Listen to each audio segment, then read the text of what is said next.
Chapter 427. Manager Wang of Yongyi Gambling House was not lying. After the incident on the first day of the 7th month, the Wang clan of Taiyuan felt that they had lost face that day. Even their own imperial censor Wang Yuanzhong was beaten to death in front of the Taiji Palace by Pai Lupi. They had lost all face. These aristocratic families were very forgetful. They seemed to have forgotten who was the one who knelt in front of Pai Lupi and bowed his head to admit his mistake. They also forgot who was the one who insulted and beat up Wang Yuanzhong in the main hall. The aristocratic families who had forgotten the pain felt indignant. They were hot-headed and let their own gambling house open a bet on whether Empress Chang'an would give birth to a boy or a girl. Not only Yongyi Gambling House, but also more than 40 gambling houses controlled by the aristocratic families, led by the 5 surnames and 7 hopes. Only Chang Yaojin and the other dukes' gambling houses did not participate in this matter. When Pai Lupi learned of this matter, he was naturally very angry. However, it was not appropriate for him to fall out with the aristocratic families. After throwing a tantrum, he could only let them be. Pai Lupi's reaction was naturally clear to the aristocratic families through the news from the palace. That was why Manager Wang was so fearless. He was not afraid of Li Wangyu messing around. No, I have no objections. I am here to place a bet. The odds are 1 to 2. However, if I bet 1 tael of gold, your gambling house will pay me 2 taels of gold? Li Wangyu shook his head. He was not here to be angry. It was because he had noticed the gambling house by chance that he was surprised to find that the gambling house dared to bet with Empress Chang'an. After asking the county bailiff for 10,000 years, he learned that Yongyi Gambling House was the property of the Wang clan of Taiyuan. He naturally understood that the aristocratic families were deliberately embarrassing Pai Lupi. However, for Li Wangyu, the aristocratic families doing this was simply setting up a target for him to hit. Empress Chang'an would give birth to the future crown Prince Li Ji in 5 days. This was a matter of certainty. Since the aristocratic families wanted to use this opportunity to humiliate Pai Lupi, then they shouldn't blame him, Li Wangyu, for being impolite. He had to use this opportunity to cut a piece of meat from the aristocratic families and make them feel distressed. Even for the Wang clan of Taiyuan, tens of thousands of taels of gold was not a small sum. Of course. In response to Li Wangyu's inquiry, shopkeeper Wang nodded slightly. At the same time, he was very surprised. Could it be that this county earl was really here to place a bet? Wasn't he the nephew of the sage? How could he dare to bet on Her Highness giving birth? However, this matter had nothing to do with the gambling house. As long as Li Wangyu dared to place a bet, the gambling house would dare to accept the bet. If I want to bet with your casino on when Her Highness the Empress will give birth, whether it's a boy or a girl, do you dare to bet with me? Li Wangyu thought for a moment and then asked. The gambling houses of the Tang dynasty were not simple casinos. They were more similar to the gambling companies in Europe and America. Not only did they dare to open gambling bets on all kinds of things to attract gamblers to bet, but they also accepted special bets proposed by gamblers. As long as they thought it was profitable, the gambling house dared to bet with gamblers. Li Wangyu's words made shopkeeper Wang hesitate. Although he was the shopkeeper of Yongyi Gambling House, in fact, he was only a collateral member of the Wang clan of Taiyuan. He was only responsible for maintaining the operation of the gambling house. However, he was not qualified to agree to the bet proposed by Li Wangyu. While he was hesitating, he saw another person dressed as a steward run out of the gambling house and whisper a few words in his ear. Shopkeeper Wang nodded and turned his head to look inside the gambling house. Then he looked back at Li Wangyu. If County Count who wants to bet on the exact date and time of Her Highness the Empress' birth, that is naturally possible. If you can guess the exact time and gender of Her Highness the Empress child, you can bet 1 to 5. Is County Count who interested? Li Wangyu also smiled and looked at the entrance of the gambling house. He nodded at shopkeeper Wang and said, if that's the case, then write down the bet. I will bet with your gambling house. How many copper coins is County Count who going to bet? Li Wangyu jumped off the horse and walked to the side of a 4-wheeled carriage. With a swish, he pulled open the cloth covering the carriage. Not much, just this. 40 carriages of gold and copper coins, a total of 10,000 taels of gold.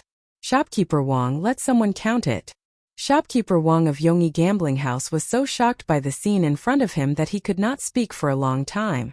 Looking at the carriage full of copper coins and gold that were shining under the sun, he could not help but swallow his saliva. He hesitantly looked at the entrance of the gambling house. After seeing that there was no movement in the gambling house for a long time, Shopkeeper Wang calmed down and called the staff of the gambling house to count the copper coins. Fortunately, when the Tang dynasty dealt with so many copper coins, they did not count them one by one. Instead, they directly weighed them. Otherwise, who knew how long it would take to count more than 10,000 copper coins? Even so, the staff of the gambling house counted for almost 2 hours before the 40 carriages of copper coins and gold were counted and moved into the gambling house. Shopkeeper Wang called the bookkeeper of the gambling house and asked him to write down the bet for Li Wangyu. Count who? What are you going to bet with your 10,000 taels of gold?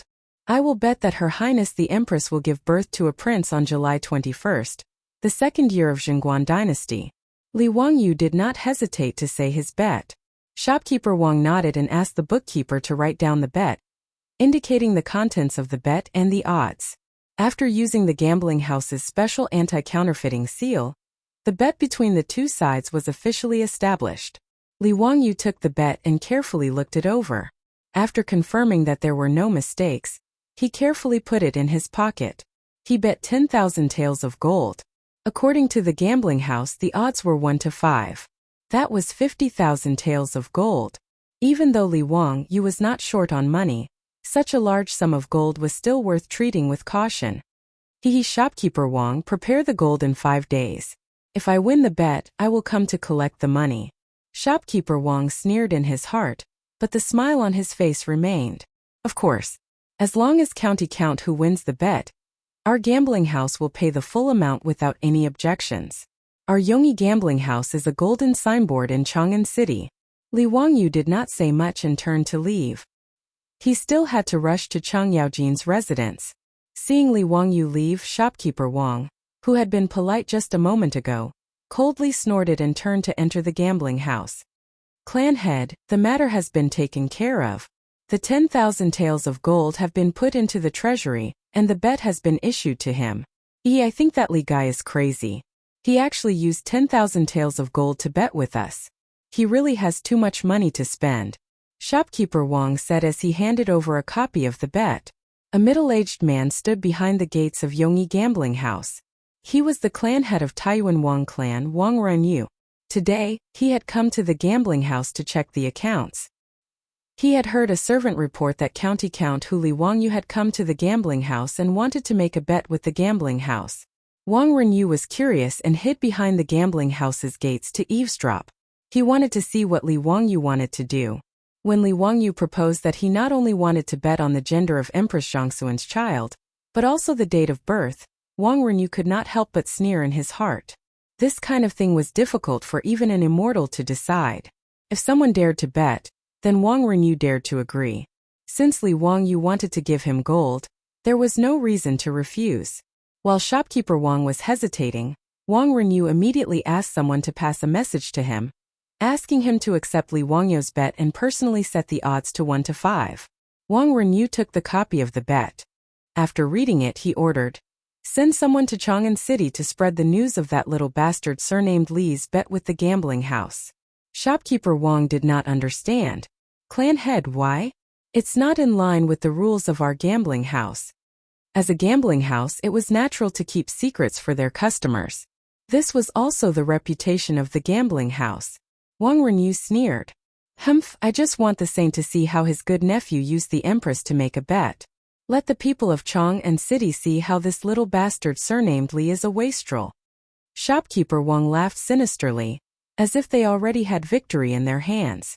At this time, outside Duke Lu's mansion, Li Wangyu was struggling. Chapter 428. Li Wangyu couldn't help but recall the fear of being dominated by the old hooligan when he saw the glittering words Duke Lu's estate. To him, Duke Lu's estate was no less terrifying than a dragon's lair or a tiger's den, and he was actually walking right into the trap. It was truly infuriating. After some hesitation, Li Wangyu finally mustered up the courage to walk into the estate under the astonished gazes of Duke Lu's subordinates. Naturally, Chu Tongbing had informed Chang Yaojin that County Count Li Wangyu was pacing back and forth in front of the estate. As a result, Li Wangyu had only just stepped through the threshold of Duke Lu's estate when he heard the familiar wailing of ghosts and howling of wolves. Wahahaha, Li family's brat, what wind blew you here today? You actually know to come see your Uncle Chang. Not bad, not bad. Servants, prepare the wine and the banquet. Upon hearing this, Li Wangyu subconsciously turned his head and wanted to run. But before he could turn around, that huge palm had already landed on his shoulder. Li family's brat, where are you going? Li Wangyu turned his head and squeezed out a smile that was uglier than crying. Hee, Uncle Chang. This nephew remembered that I still have a gift that I haven't brought yet, so I'm going to get it. Don't talk nonsense. What gift? Come, accompany me for a few drinks. Chang Yaojin didn't waste any more words with Li Wangyu. He grabbed him and strode into the estate. Chang Chumo, Chang Chuliang, and Chang Chubi also rushed out at this time. When they saw Li Wangyu, they were all astonished. Chang Chumo inwardly gave Li Wangyu a thumbs up, expressing his admiration for his courage. Needless to say, this thumbs-up gesture was something that the wastrels had learned from Li Wangyu. Chang Chuliang's face was full of arrogance. He flung open the fan in his hand and shook his head. Friends from afar, isn't it a pleasure? Before he could finish speaking, he was kicked by Chang Yaojin. Bastard, get the hell out of here, you my ass. Stop pretending to be a pedantic scholar here. Hurry up and get someone to send wine and food over. Li Wangyu almost burst out laughing. Chang Yaojin scolded his son for being straight. Why did he feel that it was so funny? Translated into modern Chinese, the word direct was beep, beep, beep. It was a curse word that needed to be beeped in TV programs. Chang Yaojin was scolding Chang Chuliang. Was he scolding himself or his wife? Li Wangyu felt that this was a philosophical question. After Chang Yaojin scolded his son and released him, Li Wangyu finally found a chance to speak. He hurriedly cupped his fist and bowed to Chang Yaojin. Uncle Chang, I came to your residence today not only to visit Uncle Chang, but also to discuss something with Uncle Chang. If there's anything, we can talk about it later at the table. Chang Yaojin did not give Li Wangyu a chance to continue speaking. He dragged him to the main hall of the House of High Duke. When Li Wangyu thought of being forced to drink the high concentration of sorghum wine by this old hooligan, he felt his scalp tingle.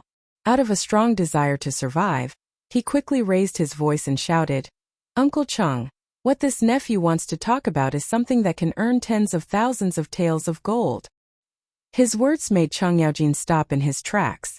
He turned to look at Li Wangyu in amazement. Li family's boy, what good news do you have? Let's hear it. Although the House of High Duke Lu had a lot of property, Chang Yaojin had also benefited from Li Wangyu's fame and won a lot of gold from gambling with the officials. But in such a big Duke Lu's mansion, the extravagance of people and horses was not low.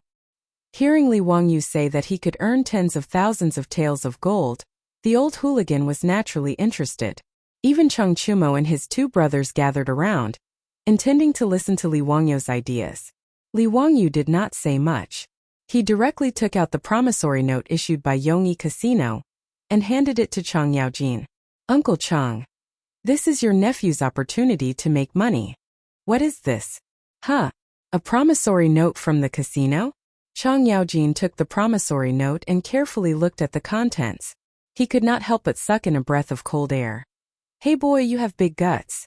You actually dare to bet on Her Royal Highness giving birth. Are you not afraid that the saints will beat you? TSK, you actually bet 10,000 taels of gold.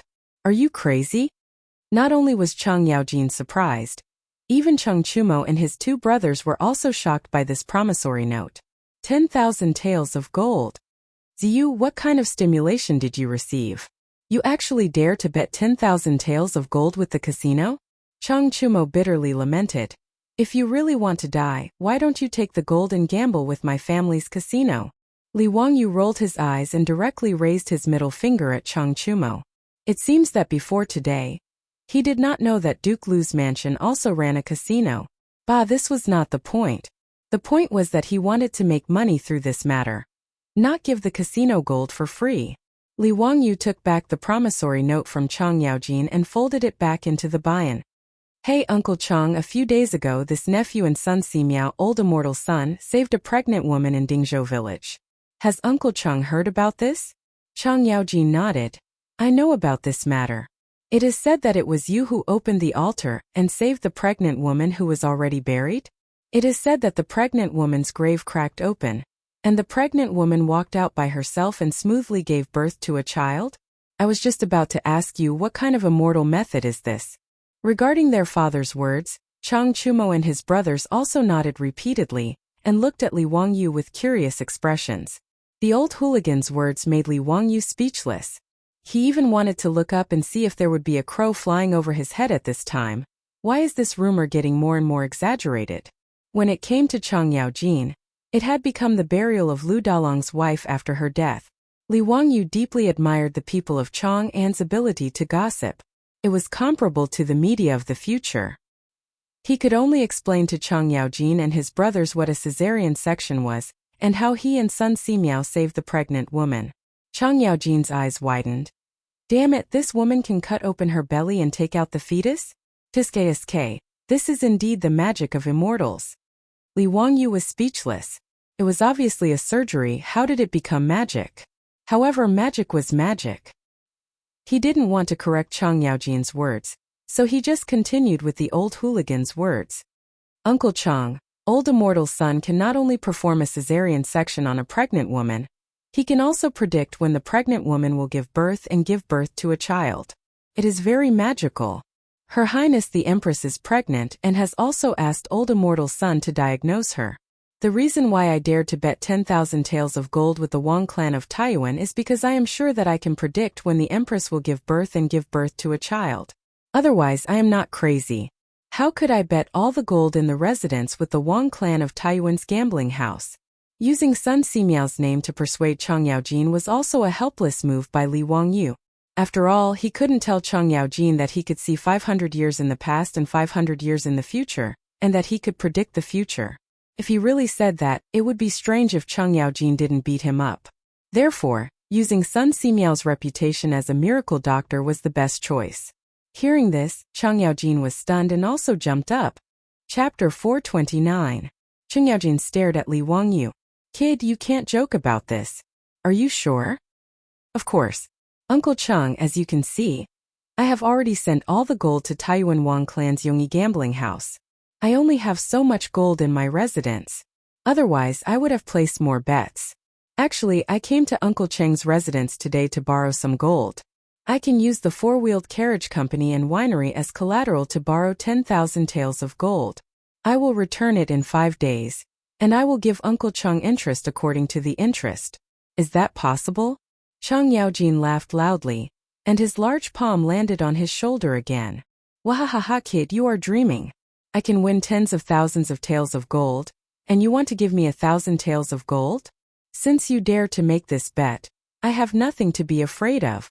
Li Wangyu pretended to be regretful. Uncle Cheng, this is risky. Why don't you lend the gold to me, and I will bear the risk. I will give you 2,000 taels of gold as interest. Get lost. If you say one more word, I will throw you out.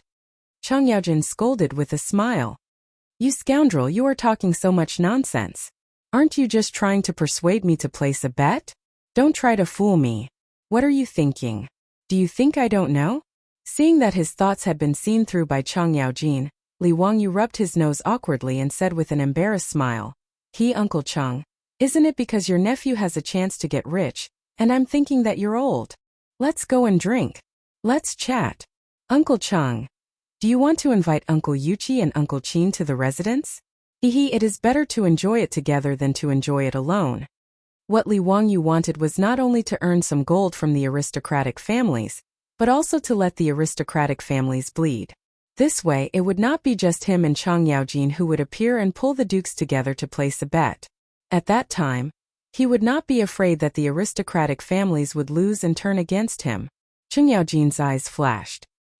He immediately understood what Li Wangyu was thinking. Hey, you bad boy, you really suit my taste.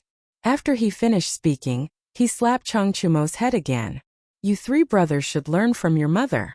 Look at how bad this Li family brat is. You three idiots, even after being sold, you still have to help others count the money. His words made Li Wangyu and the three Chang brothers' faces darken. F***ck. If it wasn't for the fact that he really couldn't beat this old man, Li Wangyu would have fought him to the death. Li Wangyu looked up at the sky and pretended not to hear Chang Yaojin's words. Don't be angry, don't be angry. It's not worth getting angry over this old hooligan. Men, send invitations to second brother, old thief Yuchi, Duke Bao, Duke Chao, invite them to drink at our residence. I'm holding a banquet today because I have something to discuss with them. Chang Yaojin directly waved his hand to summon the steward of the residence and ordered him to immediately invite those Duke bigwigs. With Chang Yaojin's invitation, although they didn't know what was going on, Qin Xiong, Chai Linggu, Yuqi Jingda, Lu Hongji, Duanjishuan, these Duke bigwigs still gladly attended the banquet and gathered at Duke Lu's residence. Chengijia, you old killer, why did you think of inviting us to drink today? What's the matter? You're still being so mysterious and not explaining clearly. As soon as Yuqi Jingda entered the main hall, he started shouting in a hoarse voice. Cheng Yaojin wasn't polite. He first threw a jug of wine at Yuqi Jingda, then laughed and scolded. Scram, I'm kindly bringing you guys to get rich. You old man, if you don't want to earn gold, then take care and don't send me off. His words attracted the interest of these bigwigs. If they could earn gold, who would refuse? The last 2 times Cheng Yaojin made a bet with the officials, he won several tens of thousands of taels of gold. These Duke bigwigs were so envious that their eyes turned red. Chengijia, tell me clearly what's so good about it, and how much can we earn? Yuqi Jingda raised his head and gulped down a mouthful of wine. He wiped the wine stains from the corner of his mouth with his hand before asking. How much we can earn depends on how much you guys invest. 5 times the profit, are you interested? Oh, 5 times is pretty good. How much time would it take to earn it back? If it takes too long, it won't be worth it. You're not freaking saying that you're organizing a caravan to sell goods to various countries in the western regions, right? That's 10 times the profit, but the time is too long and the risk is also high. Moreover, in our residences there are also people doing this business, so there's nothing strange about it. When Chai Linggu heard that there was 5 times the profit, he was rather moved. Chang Yaojin raised his head and laughed heartily. It doesn't need that long, 5 days is enough. It just depends on whether or not you guys dare to gamble. His words naturally aroused the interest of Qin Xiong and the others, who promptly asked what kind of business it was that could earn 5 times the profit in 5 days. Chang Yaojin chuckled and had someone call Li Wangyu out. This matter was caused by this brat, you guys can ask him directly. Li Wangyu hurriedly greeted the group of Duke bigwigs, then took out the promissory note issued by Yongyi Gambling House from the buy-in at his waist and handed it over to the various Duke bigwigs for them to see. After everyone saw the promissory note, there was naturally an uproar. County Count Hu, you're quite generous. TSK, you're betting 10,000 taels of gold. When I was your age, I wasn't this generous. Duan Jishuan raised his head and downed a bowl of wine, making fun of Li Wangyu. Yuqi Jingda glared at him. Scram to the side, when you were freaking 16 years old, did you see 10,000 taels of gold? Old man Yuqi, do you freaking want to compete with me? Come. Do you think I'm afraid of you? The group of old killers, who hadn't even drunk 2 mouthfuls of wine, almost started fighting in the main hall of Duke Lu's residence. However, in the face of this scene, the maidservants of Duke Lu's residence didn't even bat an eyelid. They were very calm, which made Li Wangyu admire them. It could be assumed that the servants of Duke Lu's residence had long been accustomed to this kind of situation. When this group of old killers got together to drink, there was no time when they didn't make a ruckus. Li Wangyu suddenly reacted. No wonder he had been to Duke Lu's residence several times, but he always felt that the layout of the Cheng residence's main hall was too crude and simple. It didn't match Cheng Yaojin's status as a Duke bigwig. Moreover, it wasn't just Cheng Yaojin's residence that was like this. He had also been to the other dukes' residences, and the main halls were also so simple and crude. Originally, he was very naive to think that this group of military bigwigs was diligent and thrifty. Now he finally understood that every time a banquet was held in the duke's residence, the main halls would inevitably be smashed to pieces by this group of old hooligans. Just like this group of old men, when they were drunk in the main hall of his old residence in Dingzhou village. After being smashed so many times, the furnishings of the duke's residence's main hall were naturally replaced with worthless but sturdy and durable utensils. After all, the duke's money didn't grow on trees. Being smashed clean like this all the time. Even Chang Yaojin and the others couldn't stand it. Li Wangyu secretly despised this group of no-quality old killers in his heart, but he had to speak up to interrupt Yuqi Jingda and Duan Jishuan's performance of fighting. Uncles, please listen to this, nephew. Chapter 430. Li Wangyu bowed to the group of Grand Dukes and Grand Dukes and Grand Dukes and Grand Dukes and Grand Dukes. He repeated the words that he had used to fool Chang Yaojin. The group of Duke bigwigs was somewhat skeptical of his words. After all, what Li Wangyu said was too risky. Who could guarantee that Sun Simiao's medical skills could really determine when a pregnant woman would give birth, not to mention whether it would be a boy or a girl? This kind of thing was unheard of. For a moment, everyone in the hall was making their own plans, and no one spoke. Seeing this situation, Li Wangyu hurriedly said, "Uncles, if you trust this nephew, you can lend me your gold. I will use the Shunfeng four-wheeled carriage company and the winery of Xiaodao wine as collateral to borrow your gold for 5 days. I will give you 10% of the interest. Uncles, are you willing to lend this nephew the money?" "Nonsense. You dare to bet? Do you think I don't dare to bet? No need to say more, I will also bet 10,000 taels of gold. At most, my whole family will eat chaff and eat vegetables if I lose. What's there to be afraid of?" Yuqi Jingda had a proud personality, so how could he hear Li Wangyu's words? He immediately decided to bet. For this group of Duke bigwigs, even if they lost 10,000 taels of gold, it wouldn't be a big deal. At most, it would just be a heartache. Yuqi Jingda saying that they would eat chaff and eat vegetables was too exaggerated. Li Wangyu knew that even if these bigwigs couldn't compare to the 1,000 years of accumulation of aristocratic families, it wouldn't be a problem for them to casually take out a few 100,000 strings of copper coins. Not to mention that their families also had businesses like gambling houses, so they wouldn't lack money at all. With Yuqi Jingda's words, the other Duke bigwigs no longer hesitated and expressed their willingness to bet as well. After all, Li Wangyu and Sun Simiao's previous performance was too shocking. No one had heard of being able to determine when a pregnant woman would give birth and whether it would be a boy or a girl. But who had heard of being able to cut open a pregnant woman's belly to give birth? In comparison, wasn't the latter more inconceivable? Since Li Wangyu and Sun Simiao could have the woman give birth by caesarean section, then knowing when the empress would give birth was not something unacceptable. In the eyes of the Tang people, a caesarean section was more like a witchcraft or a spell than a traditional Chinese medicine. Therefore, after confirming that Li Wangyu had really bet 10,000 taels of gold that the empress would give birth to a prince in 5 days, the group of Grand Dukes chose to believe him. They all nodded and decided to bet together. Li Wangyu calculated in his heart that if these big shots all went to the gambling house to place their bets, according to Yongyi Gambling House's odds of 1/5. 5 days later, these aristocratic families would have to pay at least 500,000 taels of gold, which was equivalent to 3 million strings of copper. That would be an astronomical figure. It should be noted that in today's Tang dynasty, the amount of copper coins collected in a year's rent transfer was no more than 1 million strings of cash. This was equivalent to the aristocratic families taking out 2 years' copper income in the Tang dynasty to pay. Even if they had thousands of years of accumulation, they would not be able to bear the consequences at that time. After all the people present decided to place their bets with the aristocratic families, the atmosphere in the hall of Duke Lu's mansion became more and more enthusiastic.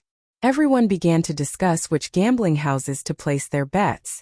With so much gold, it was naturally impossible to take all of it to Taiyuan Wang clan's Yongyi gambling house.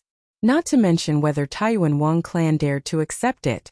Even if they accepted it, Taiyuan Wang clan alone would absolutely not be able to afford it. Therefore, the group of Grand Dukes didn't let go of any gambling house that opened a bet on whether Empress Zhongsun would give birth to a boy or a girl. Chang Yaojin simply asked his troops to take out the map of Chang'an City and mark the locations of more than 40 gambling houses on it. The group of Grand Dukes quarreled with the map, as if they were ready to lead troops to attack Chang'an City. This Chang'an gambling house is opened by Boling Chui clan. My wife is the legitimate daughter of Boling Chui clan. Naturally, this gambling house belongs to me. Cheng Yaojin pointed at the map and roared. Chai Lingwu curled his lips. Cheng Jijia, you old man, aren't you afraid that you won't get the money? What if your wife cries to you later? Give this Chang'an gambling house to me. Bah! Get out of here. Don't even think about it. The group of Grand Dukes quarreled around the map until their faces turned red and their necks were thick. They almost pulled out their weapons to fight. After the quarrel, they divided who to bet in which gambling house and how much gold to bet, as if they were dividing the booty. The clear-cut division of labor made Li Wangyu gasp in amazement. Uncles, I wish you all a great fortune and a great victory. But if you lose money you can't settle the score with me. Li Wangyu raised his wine cup and toasted Chang Yaojin and the others. He also gave the group of Grand Dukes a heads up. He was worried that if something bad happened, the group of Grand Dukes would ask him to compensate with gold. Then he would cry to death. Li Ji's birth date was clearly recorded in the old Tang book, Taizong Benji. On the 21st day of the 7th lunar month of the 2nd year of Zhengguan, Prince Ji was born in the Li Main Hall of the Eastern Palace of Chang'an City. This was definitely not wrong. However, after experiencing Li Chengqian's appendicitis, Li Wangyu felt a little uneasy in his heart. He was afraid that his actions would inadvertently stir up the wings of history and cause Li Ji to be born a few days earlier or later. That would be bad. Although he still dared to gamble, he had to make it clear to Chang Yaojin and the others. Otherwise, if he lost the bet, he could not bear the responsibility. Chang Yaojin raised his head and gulped down a bowl of wine. He threw the bowl on the table heavily and glared at Li Wangyu. Nonsense. Since we dared to gamble, if we lose, why would we go and find trouble with you, you scoundrel? As the saying goes, if you agree to gamble, you must accept to lose. Am I, your Uncle Chang, someone who can't afford to lose? Li Wangyu thought about how Chang Yaojin was playing mahjong in his residence, and how he still refused to pay up. He really wanted to nod his head and say yes. However, when he thought about his own small arms and legs, he decided that it would be better not to find trouble. He could only firmly shake his head. Uncle Chang is straightforward and upright. Every word you say is a nail. You are the person I admire the most. He did not say anything else and hurriedly flattered him. After he finished speaking, the other Grand Dukes were dissatisfied and looked at him. What? In the eyes of the Count of Wuxia, are we people who can't afford to lose? If we really lose the bet, then we lose. Could it be that Li Jia Shaolang thinks that we will find trouble with you? What kind of people do you think we are? When Li Wangyu saw that he had provoked everyone's anger, cold sweat began to flow down his back. He did not dare to argue and obediently took the large wine bowls on the table. He gritted his teeth and poured 3 bowls full of high-grade sorghum wine. Uncles, I was wrong. I should not have measured the heart of a gentleman with the yardstick of a villain. These 3 bowls of wine can be considered my apology to you, uncles. After he finished speaking, Li Wangyu closed his eyes and poured the wine into his mouth. Amidst the cheers of Chang Yaojin and the others, Li Wangyu drank 3 large bowls of wine in one gulp. Then he felt dizzy and his vision turned black. He fell drunk on the floor of the main hall of Duke Lu's residence. Before he was completely drunk, Li Wangyu only had one thought of regret. Damn it, why did I make sorghum wine in the first place? Chapter 431. By the time Li Wangyu woke up, it was already the morning of the next day. He had gotten quite drunk at Duke Lu's mansion, so Chang Yaojin had asked him to stay the night. Chang Yaojin had also ordered his servants to report to the county magistrate's mansion in Dingzhou village. Rubbing his splitting headache, Li Wangyu once again swore that he would never drink with Chang Yaojin and the other old ruffians again.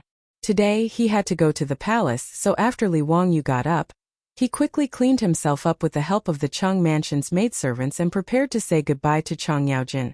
But before Li Wangyu could say goodbye, the eunuch sent by Pai Lupi had already come to the gate of Duke Lu's mansion. Pai Lupi urgently summoned County Magistrate Li Wangyu to the palace. In order to find Li Wangyu, the eunuch had also rushed back and forth. Before dawn, the morning drum sounded and the palace gate opened. The eunuch who had delivered the message rode to Dingzhou village in Hu County and knocked on the gate of the county magistrate's mansion. In the end there was nothing. When he learned that the county magistrate had not returned and had instead stayed the night at Duke Lu's mansion, the eunuch could only tragically rush back to Chang'an. When he found Li Wangyu, the eunuch was already soaking wet, as if he had just been fished out of the water. He looked at Li Wangyu with resentment. Greetings, county magistrate. The saint has summoned you to the palace immediately. Go quickly. Li Wangyu was stunned. Why was Pai Lupi in such a hurry to find him? He suddenly felt a bit panicked. Could it be that Empress Zhang's son was about to give birth? If that was the case, then his 10,000 taels of gold would have gone down the drain, and his plan to dig a huge hole for the aristocratic families would also be a bubble. Do you know why the saint has summoned me? Is there something wrong with Her Highness? The eunuch shook his head. I have not heard of anything wrong with Her Highness. The saint has summoned you to the palace. He paused and then whispered. The saint does not seem to be in a good mood. County magistrate, let's not waste time and quickly enter the palace. Hearing that it was not about Empress Zhang's son, Li Wangyu was slightly relieved. He did not have time to greet Chang Yaojin, Chang Chumo and the others, and hurriedly left the Duke Lu's residence with the eunuch, heading towards Tai Chi Palace. Fortunately, Duke Lu's mansion was near the imperial city. In less than the time it took for an incense stick to burn, Li Wangyu had already entered the legislative hall and saw the angry Pai Lupi. Seeing Pai Lupi's unfriendly expression, Li Wangyu didn't know what had happened. He could only carefully greet Pai Lupi. Little nephew greets uncle. Hello uncle. Good my ass. Pai Lupi actually cursed. Jean asks you, do you care about Jean and the Empress? Li Wangyu was stunned by Pai Lupi's scolding. He thought for a long time and felt that he had not offended this guy. Li Erfa was so angry. What was the matter? Uncle, why do you say this? What did little nephew do wrong? Please teach me a lesson. I will definitely correct it. Jean is too lazy to talk to you. Mita, you tell this little bastard what he has done. The eunuch Mitua, who had been following Pai Lupi like his shadow, slightly nodded at Li Wangyu. County Count who the 100 Cavalry Department has reported that there are rumors in the markets of Chang, and that yesterday County Count who went to Yongyi Casino and bet 10,000 taels of gold. They are betting on when Her Highness the Empress will give birth to a prince. County Count who, is there such a thing? When Li Wangyu heard this, he immediately understood why Pai Lupi was angry. He laughed and nodded. Yes, there is such a thing. Pai Lupi saw that not only did he admit it, but he also smiled mischievously without any remorse. He was so angry that he almost rushed over and kicked him. Li Wangyu saw that Pai Lupi was really angry and hurriedly explained, Uncle, little nephew has a reason for doing this. Pai Lupi glared. Then tell Jean. If you dare to speak nonsense, Jean will drag you out and beat you 20 times. It was no wonder that Pai Lupi was so angry. He was already angry that the aristocratic families were betting on his empress's birth. Who would have thought that the 100 Cavalry Department would report that his most valued nephew, Li Wangyu, had also gone to Taiyuan Wang clan's casino to bet? How could he not be angry? Moreover, this little bastard not only bet, but also bet 10,000 taels of gold. It was really annoying. Even if he couldn't deal with these aristocratic families, how could he, Pai Lupi, not be able to deal with Li Wangyu? This was the reason why he was so anxious today and ordered the chamberlain to summon Li Wangyu to the legislative hall. Li Wangyu laughed and took out the promissory note from his waist. He presented it to Pai Lupi with both hands. Uncle, little nephew went to Taiyuan Wang clan's Yongyi Casino to place a bet. This is the promissory note, please take a look. Pai Lupi took it and glanced at it. He couldn't help but widen his eyes and look at Li Wangyu in disbelief. Little bastard, are you crazy? You dare to bet with Taiyuan Wang clan with such conditions? Do you really think that 10,000 taels of gold is not money? Uncle, if little nephew wasn't confident, why would I go to the casino to bet? Little nephew's gold didn't come from the wind. Little nephew can't bear to give it to Taiyuan Wang clan like this. Then what do you mean by this? Could it be that Maid Guanyin will really give birth to a prince in 4 days? How do you know? Pai Lupi asked suspiciously. Li Wangyu faced Pai Lupi's doubts and could only bring out the words he used to fool Chang Yaojin and the group of dukes. This was the 3rd time he said this lie and he almost believed it to be true. After Pai Lupi heard this explanation, he was somewhat skeptical. Ziyu, are you telling the truth? This matter can't be joked about. Uncle, little nephew naturally has confidence, which is why I dared to bet with Taiyuan Wang clan. Little nephew passed by Yongyi Casino yesterday and saw that they were betting on the matter of aunt giving birth to a child. I felt extremely angry. Little nephew thought about it, and since they were so arrogant, Then I had to teach them a lesson and let these aristocratic families know that the dignity of the imperial family cannot be blasphemed. Therefore, little nephew returned to the manor and gathered all the money in the manor to bet at Taiyuan Wang clan's casino. Pai Lupi stared at him, but his expression became much gentler. You little brat, why didn't you tell me yesterday that you knew when Maid Guanyin would give birth? Is Maid Guanyin really pregnant with a prince? You didn't lie to me?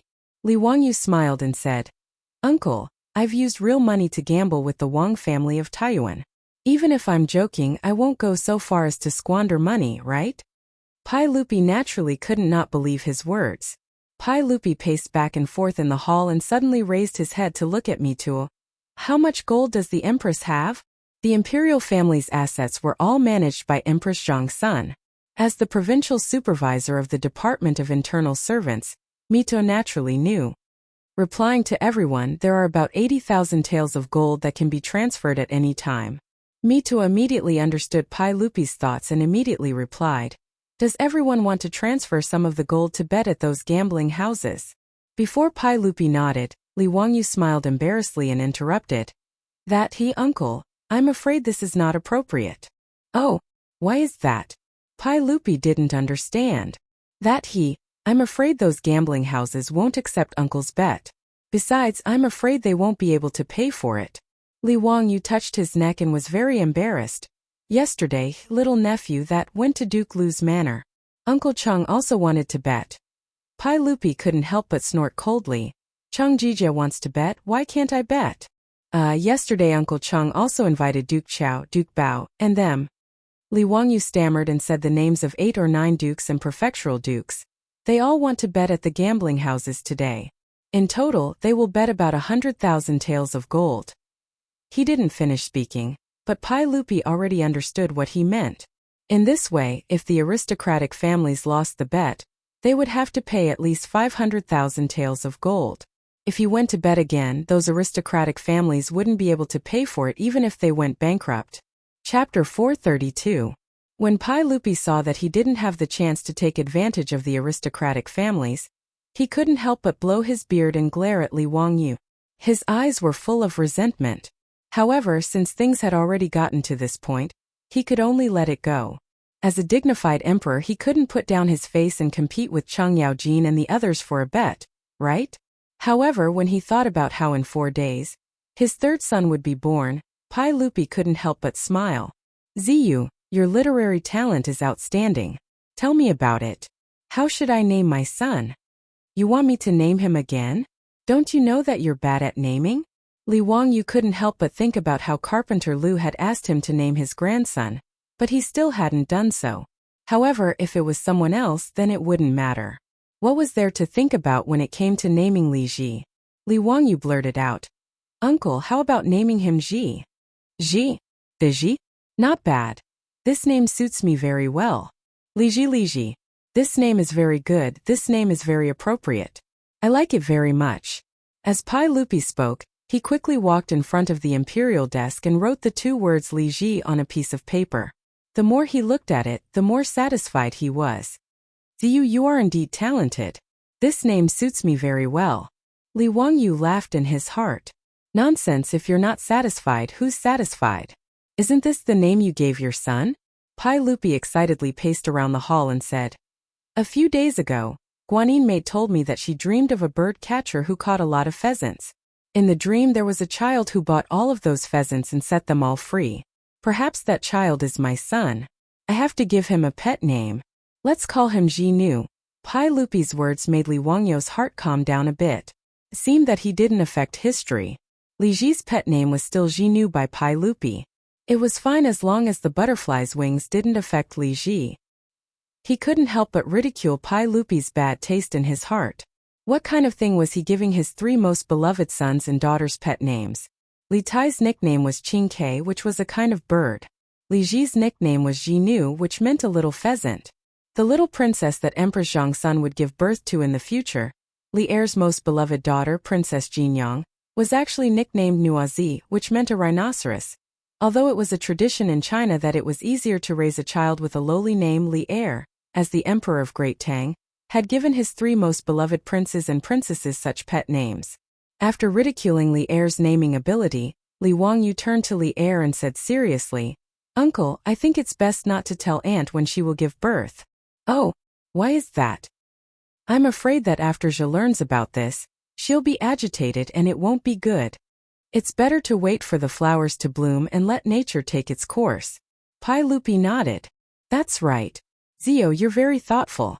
Mitua, don't let Guanyi know about today's matter. Also, pay attention to what County Count Hu said today. Don't let anyone know about it." "Yes." At this time, there were only the three of them in the government hall. They didn't have to worry about the eunuchs and palace maids eavesdropping. His Taiji palace had eyes and ears everywhere. In fact, Pai Lupi was well aware of this, but he couldn't stop it.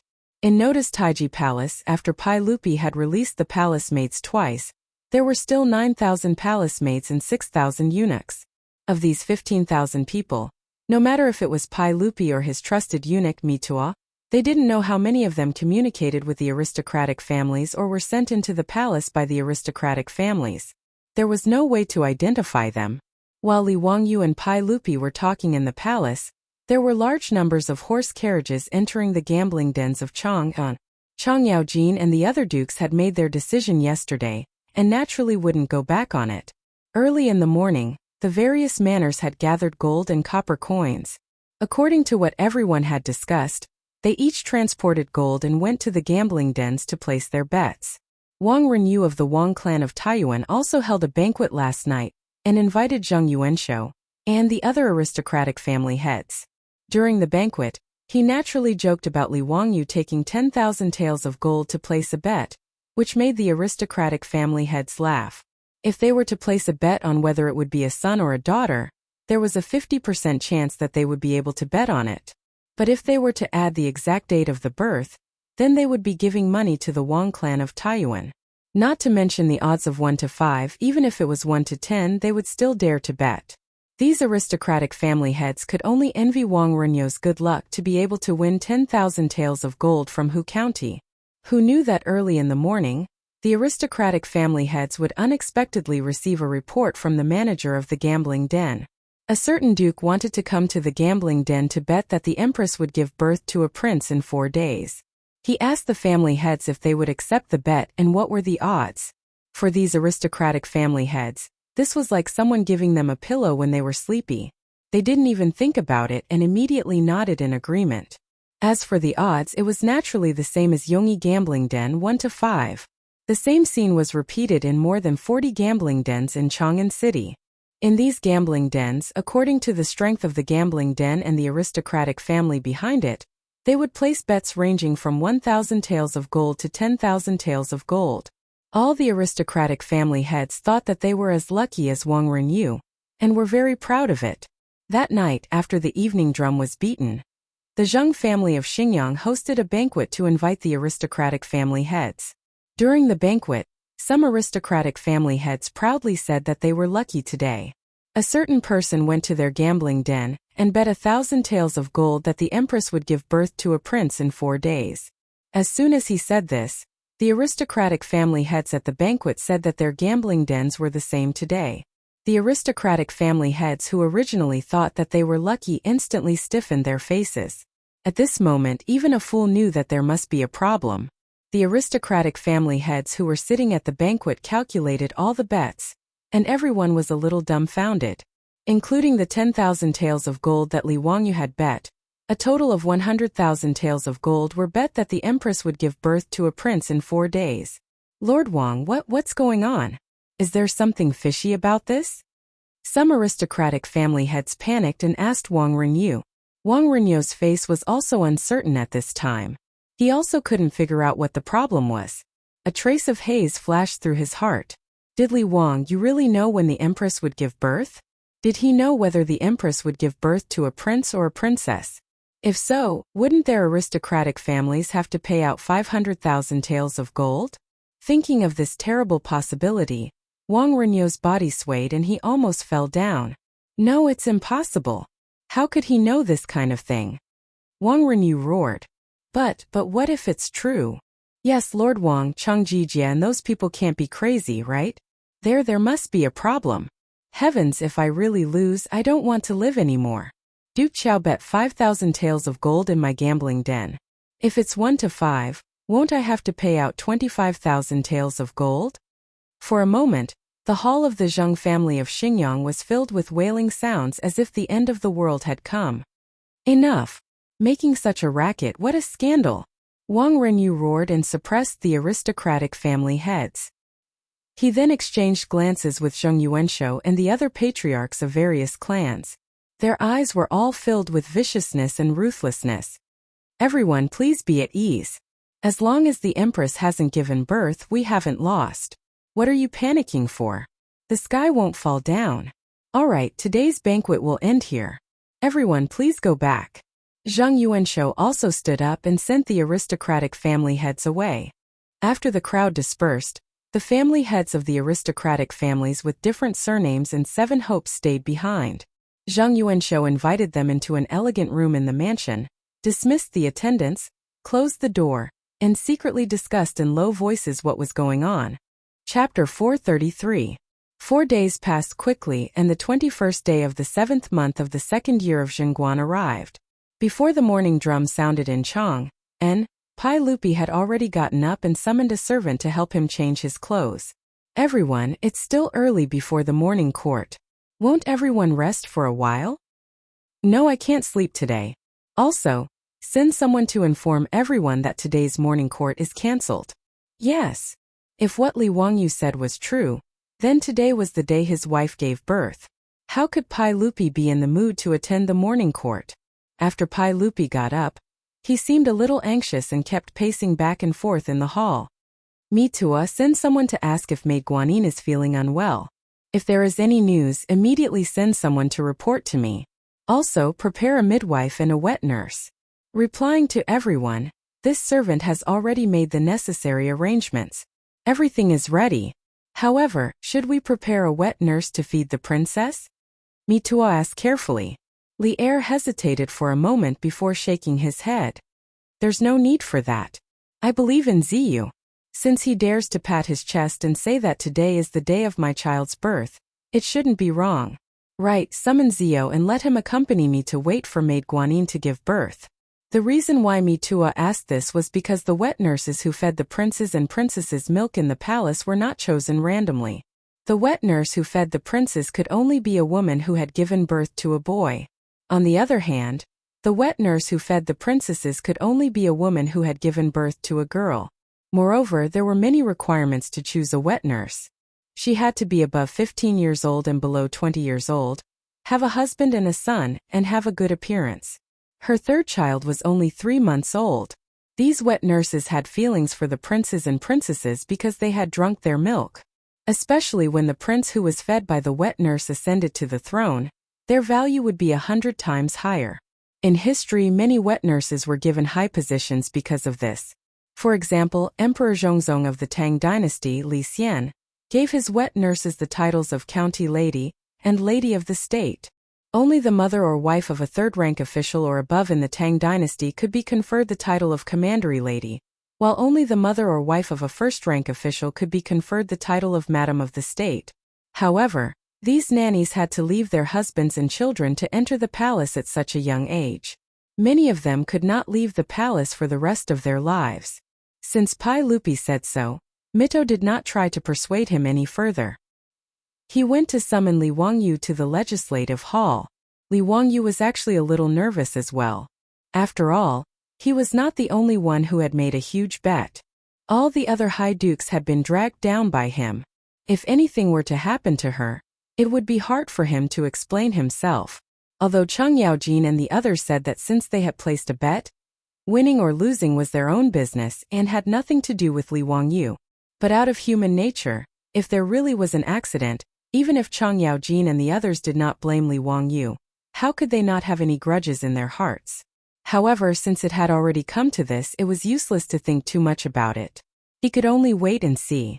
After entering the legislative hall, Pai Lupi waved at him and said, "Ziyu, come and play chess with me." Li Wangyu did not know how to play the elephant play of the Tang dynasty. Even if it was the Chinese chess of later generations, he was just a bad chess player. "Uncle, I am not good at chess." Let's forget about it. Then forget it. Mido, have someone bring tea. Pai Lupi was not in the mood to play chess. Although he had many children, the one he valued the most was the child born by his wife, Empress Zhongsun. Now that Zhongsun was about to give birth, he was no different from an ordinary father. He was equally nervous. Pai Lupi and Li Wangyu waited anxiously in the legislative hall. However, there was no news from Empress Zhongsun's residence, which made them very anxious. The two sat until noon. Pai Lupi's face was full of doubts. He looked at Li Wangyu several times, wanting to say something. Li Wangyu naturally knew what Pai Lupi wanted to ask. He was also distressed. This damned Li Ji. How much longer are you going to stay in your mother's belly? He was even thinking, if Empress Zhongsun still did not show any signs of pregnancy at night, should he suggest to Pai Lupi that he should give his wife a cesarean section and cut out that little brat Li Ji? Li Wangyu was naturally just thinking about it. Empress Zhongsun was not having a difficult birth. If he suggested cutting open Empress Zhongsun's belly just to win the bet, Pai Lupi would probably slap him to death. The two stared at each other speechlessly. Then they heard the sound of hurried footsteps outside the hall. Everyone, Li Zhong Palace's chamberlain has come to report that the Empress's belly is in pain. The midwife has already rushed over and said that the Empress is about to give birth. Mitua did not bother to greet Pai Lupi. He rushed in and reported while panting. Pai Lupi suddenly stood up. Really? Good, quick, go to Li Zhong Palace again. Tell the midwife to be careful and ensure the safety of the mother and child. Tell all the chamberlains in Li Zhong Palace to serve them carefully. When Zhe is born, I will reward him heavily. Yes. Mitua immediately turned and ran out. Li Wangyu was also excited. It seemed that the historical records were correct. Li Ji was really born today. Wahahaha, I'm rich. When he thought about how he could go to Yongyi gambling house and slap their faces after Li Ji was born, he felt really happy. Congratulations, uncle, congratulations, uncle. You are going to be a father again. Li Wangyu did not forget to flatter Pai Lupi. Zio, you're right. But I won't reward you. Haha, you won 50,000 taels of gold. I'm not as rich as you. Pai Lupi was in a good mood and even joked with Li Wangyu. In a good mood, Pai Lupi directly asked the chamberlain to send wine over. He and Li Wangyu drank in the hall and waited for the birth of their prince. Pai Lupi and Li Wangyu were not the only ones waiting for Empress Zhongsun to give birth. Today, all the nobles and commoners in Chang'an were paying attention to the movements in Li Zhong Palace. After Chang Yaojin and the other dukes made a bet with the aristocratic families, how could this matter be kept a secret? With so many people talking, in these few days it had already spread like wildfire. That day, Wang Renyu, in order to make Li Wangyu look bad, ordered people to go to the market and spread the news that Li Wangyu had bet a lot of money on the Empress giving birth. The commoners of Chang'an were already talking about it. The commoners of Chang'an were very calm about County Count whose bet on the Empress giving birth. After all, they had been baptized by the construction of a polo field and the issuance of lottery tickets. The commoners of Chang'an were already used to County Count who's squandering. The focus of their discussion was not on how County Count who was squandering, but whether or not he could win the bet. Unlike the aristocratic families, most of the commoners of Chang'an believed that County Count who would definitely win. The aristocratic families studied the ways of Confucius and Mencius, and what they learned was Confucius does not speak of strange forces and chaotic gods. They did not believe the rumors on the streets, nor did they believe that Li Wangyu had used magic to revive a dead pregnant woman. They did not believe it, but the commoners of Chang'an did. Since County Count who could even revive a dead pregnant woman, what was so strange about him being able to determine whether the Empress would give birth to a boy or a girl? And after Chang Yaojin and the other Grand Dukes went to the gambling houses to place their bets, the secret was no longer a secret. Almost half of the commoners of Chang'an now knew that County Count who Li Wangyu had determined that the Empress would give birth to a prince today. Thus, countless commoners flocked to the gambling houses of Chang'an, wanting to place their bets. Unfortunately, ever since the banquet at the Zheng family's mansion in Xingyang, the aristocratic families were all shocked and doubtful. All the gambling houses had cancelled their bets on whether the Empress would give birth to a boy or a girl. This made the commoners of Chang'an very regretful. In the legislative hall, Li Wangyu and Pai Lupi were drinking grape wine. Waiting for the good news from Lijian Hall. The two of them slowly took small sips, very satisfied and in a good mood. Everyone, the Empress has given birth. Mi Tuo stumbled in from outside the hall, his expression somewhat ugly. Haha, good. Let's go to Lijian Hall, I want to see my child. Pai Lupi threw down his wine cup, laughing as he stood up. But Mi Tuo's next sentence made Li Wangyu feel as if he had been struck by lightning, and his body stiffened. Everyone, the Empress has given birth to a princess. Chapter 434. Li Wangyu rushed over to Mi Tuo and grabbed him by the collar, spitting saliva onto Mi Tuo's face. What did you say? Say it again. What did Her Highness the Empress give birth to? Count who, Her Highness the Empress gave birth to a princess. Mi Tuo's complexion was also very unsightly. When he heard this news, he was also bewildered. After repeatedly questioning the eunuchs who had come to deliver the news, he had no choice but to accept this reality. Mi Tuo could understand Li Wangyu's loss of self-control. No matter who lost 10,000 taels of gold, their performance would not be better than Li Wangyu's. As for Li Wangyu, he was completely confused. Princess? Female? What the F***ck is going on? Who am I? Where am I? What am I doing? Where is the future Emperor Gaozong of Tang Liji? Where did Liji go? How could Empress Zhongsun give birth to a girl? Could it be that his actions had fanned the wings of history, causing Liji to disappear? A series of question marks had already filled Li Wangyu's mind, causing him to go crazy. However, Li Wangyu quickly felt that something was wrong. When he had transmigrated to the Tang dynasty, it was already the second month of the second year of Chang'an. At that time, Empress Zhongsun had already been pregnant. No matter how much he had messed up history, it was impossible to change what had already happened. Could it be that Li Wangyu had the ability to change the gender of the fetus in Empress Zhongsun's womb? Hearing Mi Tuo's report, Pai Lupi only stared blankly. He did not think too much about it, although he was slightly disappointed that Empress Zhongsun had given birth to a princess. However, Pai Lupi quickly adjusted his mood. After all, they were both born of him and Empress Zhongsun. Regardless of gender, he liked them all. Just like Princess Chang'an, Pai Lupi also treasured her. He even treated Li Li better than he did Li Changqian and Li Tai. Pai Lupi only felt a little regretful that he wouldn't be able to see the scene of those aristocratic families being badly battered. He patted Li Wangyu's shoulder comfortingly. The birth of his daughter was a joyous occasion, but Li Wangyu had lost 10,000 taels of gold. As for Chang Yaojin and the other ministers, it seemed like each of them had lost 10,000 taels of gold. Zio, money is just a worldly possession. Just earn more. You're still young, so don't worry too much about these things. You have also worked hard. Go back to Dingzhou village and have a good rest. Pai Lupi knew that Li Wangyu must have suffered a heavy blow, so he comforted him. Li Wangyu was still in a daze. When he heard Pai Lupi's words, he shook his head and said, "Uncle, I want to see the princess." Li Wangyu was really unwilling if he didn't see the child that Empress Zhongsun gave birth to with his own eyes. He still felt that his head was buzzing and his brain was a mess. And that's fine. Since it's like this, then let's go. Mi Tuo, bring us to Lijian Hall. Pai Lupi didn't know what Li Wangyu was thinking, so he naturally nodded in agreement.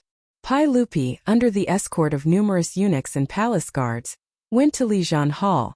When he arrived at Lijian Hall, the newly born princess had already been washed clean and sent to a wet nurse. She couldn't be seen for the time being. Pai Lupi went to Lijian Hall's bedroom to visit his wife. Li Wangyu could only stay in Lijian Hall in a panic. He was restless and didn't know what to do. After a long time, Pai Lupi came out of Empress Zhongsun's bedroom. At this time, the little princess was carefully held in the arms of a palace maid. She was sent to see Pai Lupi. Li Wangyu didn't care about the taboo and directly went over. Wrapped in the brocade quilt was a lively and cute little thing. At this time it was looking at Pai Lupi with its big black eyes. Pai Lupi immediately liked this little guy. He couldn't help but reach out his thick fingers and play with the baby in the swaddling clothes. Li Wangyu couldn't help but say, "Uncle, are you not going to see if this is a prince or a princess?" Pai Lupi glared at him with dissatisfaction. but he still reached out and opened the brocade quilt that wrapped the baby. He glanced at the baby's lower body and asked the palace maid to wrap the baby up again. How is it? Uncle, is this a prince? Did the midwife see wrongly? Zio. Pai Lupi couldn't help but scold. Don't mess around. This is my little princess. Can't be wrong. After being scolded by Pai Lupi, Li Wangyu could only helplessly accept this reality, even though he still couldn't understand what had happened in this damned history. Tidying up his incomparably depressed mood, Li Wangyu squeezed out a smile. Yes, uncle, I was rash. He also reached out to play with the baby in the palace maid's arms. Uncle, this child is so cute. It's a pity that the name Li Ji can't be used. Uncle needs to give the little princess another name. Haha, yes, it's a pity. Li Ji really is a good name. As the two spoke, an eunuch came to inform them that His Highness the Crown Prince, His Highness the King of Yu, and the eldest princess had come to see his little sister. Quickly call them in. Pai Lupi naturally smiled and nodded. He had the eunuch call his son and daughter in. Even in the imperial family, having more children was a joyous occasion. After the three little ones came in and saw that Li Wangyu was also present, they all obediently bowed to Pai Lupi first and then to their teacher. Chinchin Chang'an, quickly come and see your little sister. Father, is this a little sister? Hee. I'm also an older sister. Father, little sister is so small. Princess Chang'an reached out to hold the baby's small hand, smiling tenderly. Pai Lupi smiled and rubbed Princess Chang'an's head. That's right, this is Chang'an's little sister. In the future, Chang'an must treat little sister well. Don't bully her. I won't bully little sister. In the future, I'll give my ice cream to little sister to eat. Li Changqian had the appearance of a little adult. Father, when little sister grows up, I will protect her. Li Tai, the little fatty, hesitated for a long time. With a very reluctant appearance, he said, when little sister grows up, I will give her the abacus that my teacher gave me. Li Tai's words finally amused Li Wangyu. Within the grand hall, Pai Lupi and his children appeared to be a happy family, very harmonious and joyous. Li Wangyu smiled bitterly in his heart. Now that things had come to this, he could only face this cruel reality. He prepared to return to Dingzhou village as soon as possible to lick his wounds and seek the comfort of his beautiful superior. Just as Li Wangyu was about to say his goodbyes, he suddenly felt that something was wrong. Raising his eyes, he carefully examined Pai Lupi, the three little ones, and the infant in the arms of a palace maid. Wait, this shouldn't be the case. Could it be? A thought flashed through Li Wangyu's mind, causing him to jump in fright. He turned his head and began to search all around the grand hall. Finally, in a corner of the grand hall, he saw a familiar figure. Li Wangyu hurriedly walked over. Do you still remember me? The person he greeted was a palace maid who served Empress Zhongsun in the main hall of Li Palace. This palace maid was the acquaintance, whom Empress Zhongsun had instructed to lead him to the flower garden to find Princess Chang'an. That day, this palace maid had innocently been beaten up by the vicious Zhang Shangyi. Li Wangyu had not forgotten her. Seeing that Li Wangyu was speaking to her, the palace maid hurriedly smiled and curtsied to Li Wangyu. This servant greets the County Earl of Huxian. Greetings to the County Earl of Huxian. It's good that you still remember me. Come, I have something to ask you. Li Wangyu lowered his voice, moving close to the palace maid's ear and softly whispering a few words. His manly breath brushed against the palace maid's ear, causing her face to flush red. After hearing Li Wangyu's question, the palace maid tilted her head and frowned in thought for a long time. In the end, she shook her head. This servant does not remember clearly.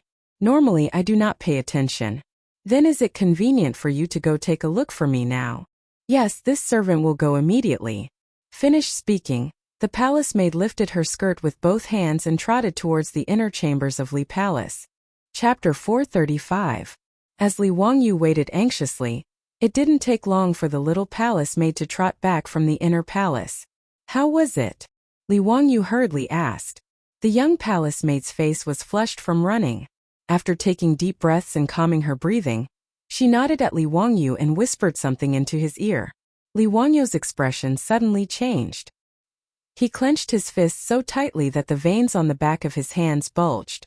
His expression became ferocious. His sudden change in expression gave the young palace maid a fright. She didn't know why County Count who would suddenly become like this when he learned of this matter. Li Wangyu nodded at her. Many thanks. There's nothing else. You can go about your business. After he finished speaking, he turned and strode toward Pai Lupi, leaving the young palace maid behind him at a loss for what to do. Uncle, this nephew has something important to report. Uncle, please dismiss your attendants. This matter is inconvenient for outsiders to know. Pai Lupi didn't even raise his head. He smiled and teased the baby girl. Zio, if there's anything, let's talk about it tomorrow. We don't have time right now. Li Wangyu wasn't an official of the imperial court. In Pai Lupi's eyes, there was nothing important that had to be said right now. He naturally didn't want to be disturbed at this time. Li Wangyu raised his voice. Uncle, this is an important matter. You have to say it now. There's no time to delay. Pai Lupi couldn't help but frown when he heard this. He raised his head unhappily and looked at Li Wangyu. Zio, didn't we say it already? We'll talk about it tomorrow. Don't disturb us today. We want to spend time with our daughter. Your Majesty, this subject must report this matter now. Li Wangyu no longer called Pai Lupi uncle. His expression was extremely serious as he looked directly at Pai Lupi. Pai Lupi couldn't help but be surprised by his attitude. He knew that Li Wangyu wasn't someone who didn't know the gravity of the situation. Although he had said with certainty that Empress Zhongsun would give birth to an imperial son, in the end it was a little princess, but this was not a big deal. Pai Lupi still had a lot of trust in Li Wangyu. Seeing that Li Wangyu had even addressed him as Lord and Minister, Pai Lupi naturally couldn't pretend that he hadn't heard anything. He stared into Li Wangyu's eyes. After a few seconds he finally nodded. All right, I'll listen to what you have to say. What is so important? Your Majesty, please dismiss your servants. This matter should not be known by others. Li Wangyu insisted. After thinking for a while he added, Mito can stay. As the provincial supervisor of the Department of Internal Servants, Mito was in charge of all matters in the palace. He was in charge of communicating with the 100 Horsemen Department. He would need his help later, so there was no need to avoid him. Pai Lupi saw that he was so serious about this matter. He waved his hand and indicated for all the serving girls in the hall to leave. Pai Lupi also ordered Li Chang'an and the other two to go visit Empress Zhongsun in her sleeping quarters, and sent the 3 little ones away. When only Pai Lupi, Mito, and Li Wangyu were left in the hall, Pai Lupi said, All right, what is it? You can speak now. Li Wangyu looked left and right. After confirming that no one was eavesdropping, he lowered his voice and said something only the 3 of them could hear.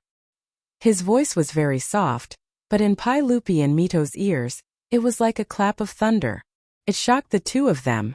Uncle, that baby girl is not your biological child. Li Wangyu's words were too shocking. Pai Lupi couldn't help but reach out and dig at his ears, wondering if he was hearing things. What did you say, Zio? Say it again. Uncle, you didn't hear wrong. I said that baby girl is not Uncle's biological child. Li Wangyu's voice was very soft, but his tone was very firm. Mitua, who was standing at the side, was completely stunned. Could it be that the county magistrate had lost his mind because of the shock of losing gold today? How could he say such a thing? The Empress's child was not the Emperor's biological child? Was county magistrate who slandering the Empress for being unchaste? How could he dare to slander the Empress like this? Pai Lupi also became furious. He pointed at Li Wangyu and said angrily, Li Wangyu, do you know what you are saying? You dare to slander the Guanyin maidservant. Zhan will execute your entire family. Li Wangyu was also stunned. What did Pai Lupi mean by such a big reaction? How did he slander Empress Zhongsun? Seeing Mito's expression that looked like he had seen a ghost, Li Wangyu suddenly realized that he hadn't said it clearly and had caused Pai Lupi to misunderstand his meaning. His words didn't mean that Empress Zhongsun was cheating on him. Uncle, you misunderstood your nephew's meaning. What I meant was that the baby girl was not born of you and Aunt. She is a fake. Someone harbored evil intentions and used this baby girl to replace the prince that Aunt gave birth to. Li Wangyu quickly explained. Pai Lupi's anger dissipated a bit when he heard this. But he didn't believe Li Wangyu at all. Li Wangyu, don't speak nonsense. Alright, Zhen knows that you are tired today. Go back to the palace. Mito, send County Count Huxian out of the palace. Pai Lupi didn't want to continue talking to Li Wangyu. This fellow's words were becoming more and more outrageous. He even dared to say that his daughter that was just born wasn't born of him and Empress Zhang's son, but was replaced by someone else. It was simply a load of nonsense. How could such a thing happen in Taiji Palace under the watchful eyes of so many people? If it was someone else who dared to say this, Pai Lupi would definitely let that person know what it meant to not offend a monarch's prestige. He would definitely beat that person to death. However, Pai Lupi thought the same as Mito. He thought that it was because Li Wangyu lost the bet and was too shocked. Therefore, Pai Lupi didn't want to punish Li Wangyu for speaking nonsense. He only told Mito to kick Li Wangyu out of Taiji Palace. After Pai Lupi finished speaking, he flung his robe and prepared to leave. Li Wangyu dodged Mito's block and rushed in front of Pai Lupi, opening his arms to block him. Uncle, this nephew isn't joking. I have proof. Proof. Pai Lupi was surprised when he heard this. What proof? Li Wangyu quickly pointed at his eyelids. Eyelids? Uncle, eyelids? What eyelids? Explain clearly to Zhen. Pai Lupi was confused by his words. How could eyelids be used as proof? Uncle, do you know that some people have single eyelids and some people have double eyelids? The so-called single eyelids and double eyelids were single eyelids and double eyelids. Most Han people had single eyelids. Whether it was the terracotta soldiers or court ladies, they all had single eyelids. It wasn't until the beginning of the Tang dynasty that due to the fusion of ethnic bloodlines, large amounts of double eyelids appeared. Li Wangyu went to find the little palace maid to ask if Empress Zhang's son had single eyelids or double eyelids. Although he had seen Empress Zhang's son several times, how could he pay attention to whether Empress Zhang's son had single eyelids or double eyelids? He just vaguely felt that Empress Zhang's son seemed to have single eyelids. The little palace maid naturally didn't know. Li Wangyu asked her to go to the bedroom and help him see if Empress Zhang's son had single eyelids or double eyelids. When the little palace maid came back and told Li Wangyu with certainty that Empress Zhang's son had single eyelids, he suddenly woke up and discovered this shocking secret. The baby girl wasn't born of Pai Lupi and Empress Zhang's son. This discovery caused Li Wangyu to shudder with fear, and he finally understood why Li Ji had vanished. Pai Lupi nodded to Li Wangyu's question. Zhen naturally knows that some people have double eyelids. It's not strange. Although there weren't many people with double eyelids in the Tang dynasty, it wasn't uncommon. Li Wangyu glanced at Pai Lupi's eyes. Uncle, you have single eyelids? Yes, so what? Chang'an, Qingke, and Chang'an also have single eyelids. Li Wangyu continued. Pai Lupi was already somewhat impatient. What are you trying to say? I just asked the palace maid to check on Aunt. She also has single eyelids. Enough, are you done? Pai Lupi didn't want to listen to his nonsense anymore. Uncle, that baby girl has double eyelids. Chapter 436. Li Wangyu's words confused Pai Lupi and Mito. So what if the little princess had double eyelids? Was it illegal for Empress Zhang's son to give birth to the little princess with double eyelids? Although Wuxia had always considered single eyelids to be beautiful, they didn't like double eyelids like later generations. Some people even had surgery to remove double eyelids. But even if people consider slender phoenix eyes to be beautiful and like single eyelids, so what? The little princess had double eyelids. What kind of bullsh** T evidence was that? Seeing that Pai Lupi didn't understand what he meant, Li Wangyu repeated what he had just said. Uncle, that baby girl has double eyelids. Pai Lupi looked at Mito and saw that he was also confused. Then he turned to look at Li Wangyu. Li Wangyu, what are you trying to say? Uncle, if both parents have single eyelids, they can't give birth to a child with double eyelids. So, no matter what, that baby girl can't be born from uncle and aunt. Li Wangyu said firmly. His words made Pai Lupi a little confused. He looked at Mito suspiciously. Mito, is that so? Mito quickly bowed. Everyone, I've never heard of this. But since County Count who said so, why don't you let me verify it? He had never heard of parents with single eyelids and a child with single eyelids. But what Li Wangyu said was too important. He didn't dare to say whether it was true or false. Mito even prayed in his heart that what Li Wangyu said was not true. Otherwise, there would be a huge earthquake in Taiji Palace. Just the thought of it was too terrifying. Empress Zhongsun gave birth in the main hall of the Eastern Palace, and the baby was actually swapped. If such an unbelievable thing really happened, Mito couldn't imagine how many people would lose their heads because of it. However, he didn't dare to tell Pai Lupi that there was absolutely no such thing. He couldn't afford to take responsibility for such a thing.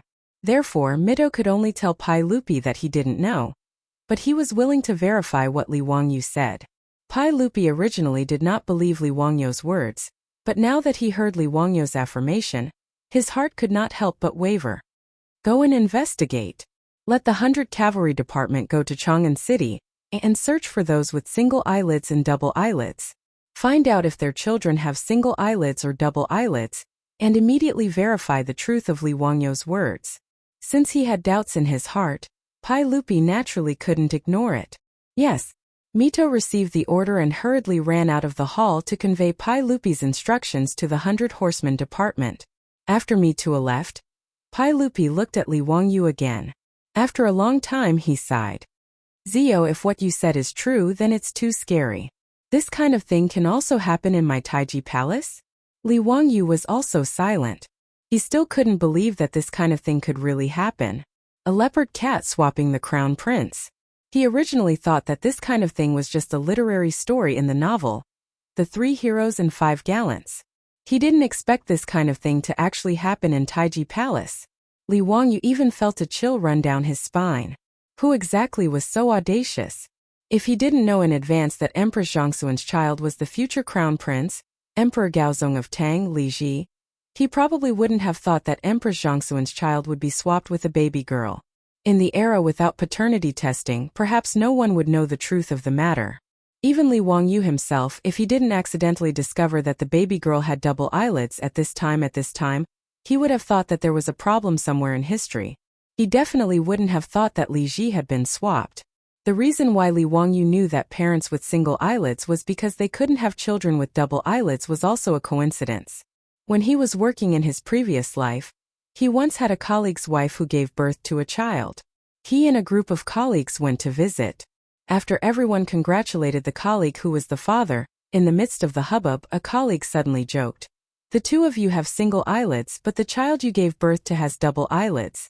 It's much prettier than the two of you." The person who said this didn't mean it, but the listener did. For some reason, the child's father became suspicious and ran to do a paternity test. The result was self-evident. The child wasn't related to him by blood. His wife had an affair with another man. This matter caused an uproar in Li Wangyu's unit, so the couple naturally divorced.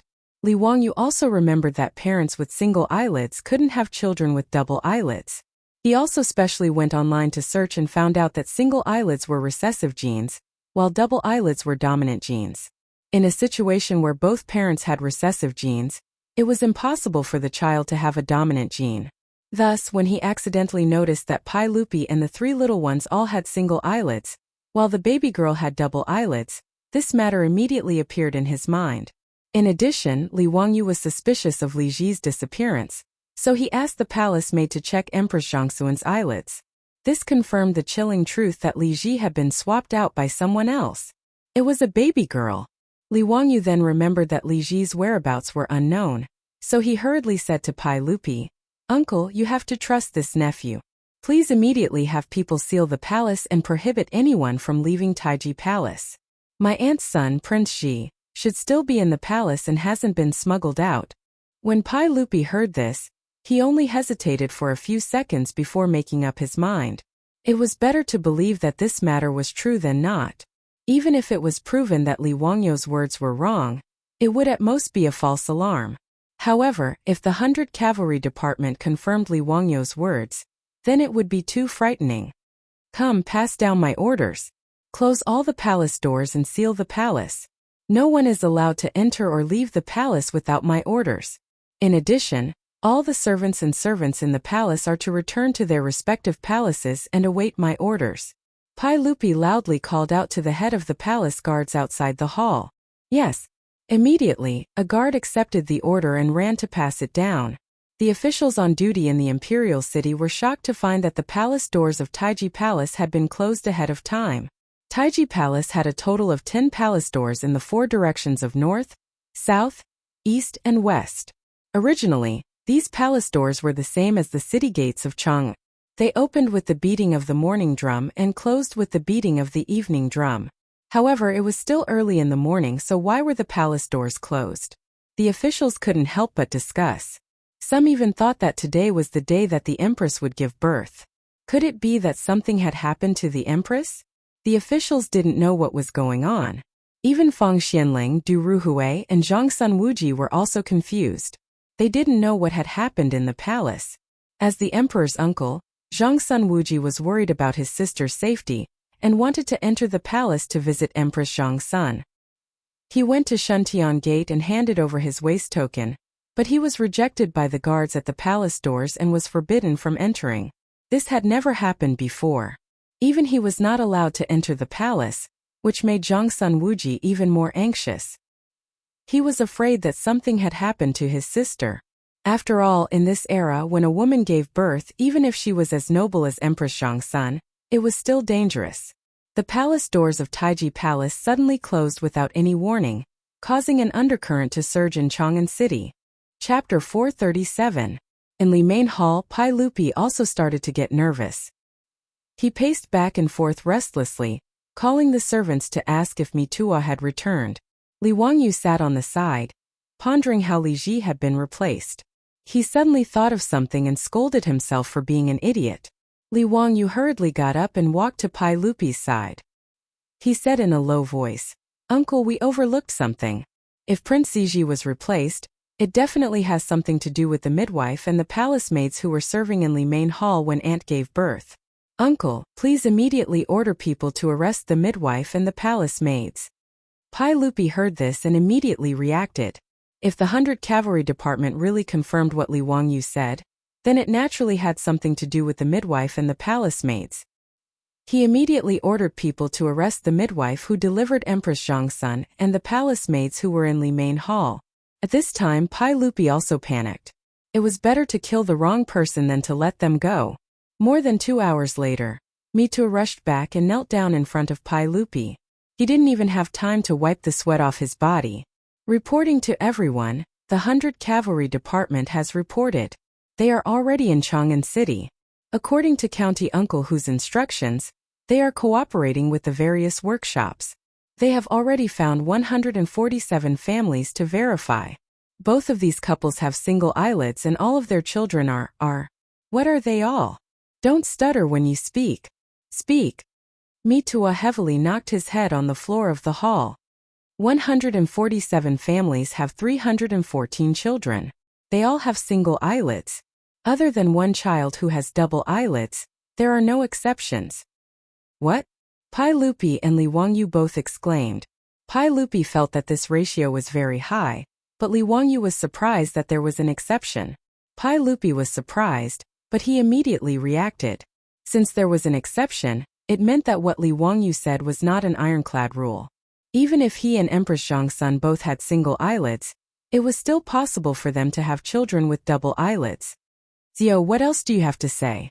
Even if both parents had single eyelids, they could still give birth to children with double eyelids. Although the probability is small, it's not impossible. Pai Lupi's words made Li Wangyu frown. He didn't know what went wrong. Could it be a genetic mutation? However, Mito hesitated and said to Pai Lupi, "Everyone, there is something else behind this." Pai Lupi was puzzled. The 100 Horsemen Division reported that because they only found this child with double eyelids, they were afraid that there was a problem. So they interrogated the family. The madam's maidservant was so scared that she revealed the truth when questioned by the 100 Horsemen Department. Because the Langjun of that mansion was away doing business all year round, his wife could not bear the loneliness and had an affair with another man. Therefore, the child with double eyelids might not have been born by that couple. Pai Lupi was stunned. Is there such a thing? Are you sure? There should be no mistake. After the Langjun learned about this, he took his wife to the Chang'an county government and said that he would sue his wife for adultery. In addition, the 100 Horsemen Division also saw the child with double eyelids, but he looked different from the Langjun. He should not be the Longjuan's biological child. Now the 100 Horsemen Division is still investigating in Chang'an. If there is any other situation, I will report it immediately. Mito answered honestly. The 100 Horsemen Division's reply made Pai Lupi's heart sink to the bottom. In that case, what Li Wangyu said was the truth. He and Empress Zhongsun both had single eyelids, so it was impossible for them to give birth to a child with double eyelids. Pai Lupi wanted to kill someone at this moment. The dignified emperor of the Tang dynasty was actually played in the palm of someone else's hand. If Li Wangyu did not discover the clues, then wouldn't he really be the #1 fool in the world?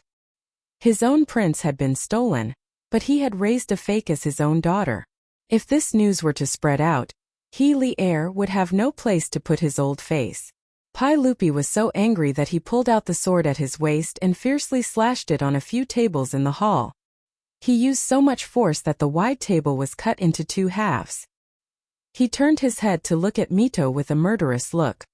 Mito, immediately interrogate that midwife and the palace maid who was in Lijing Hall. You must find the prince and bring him back.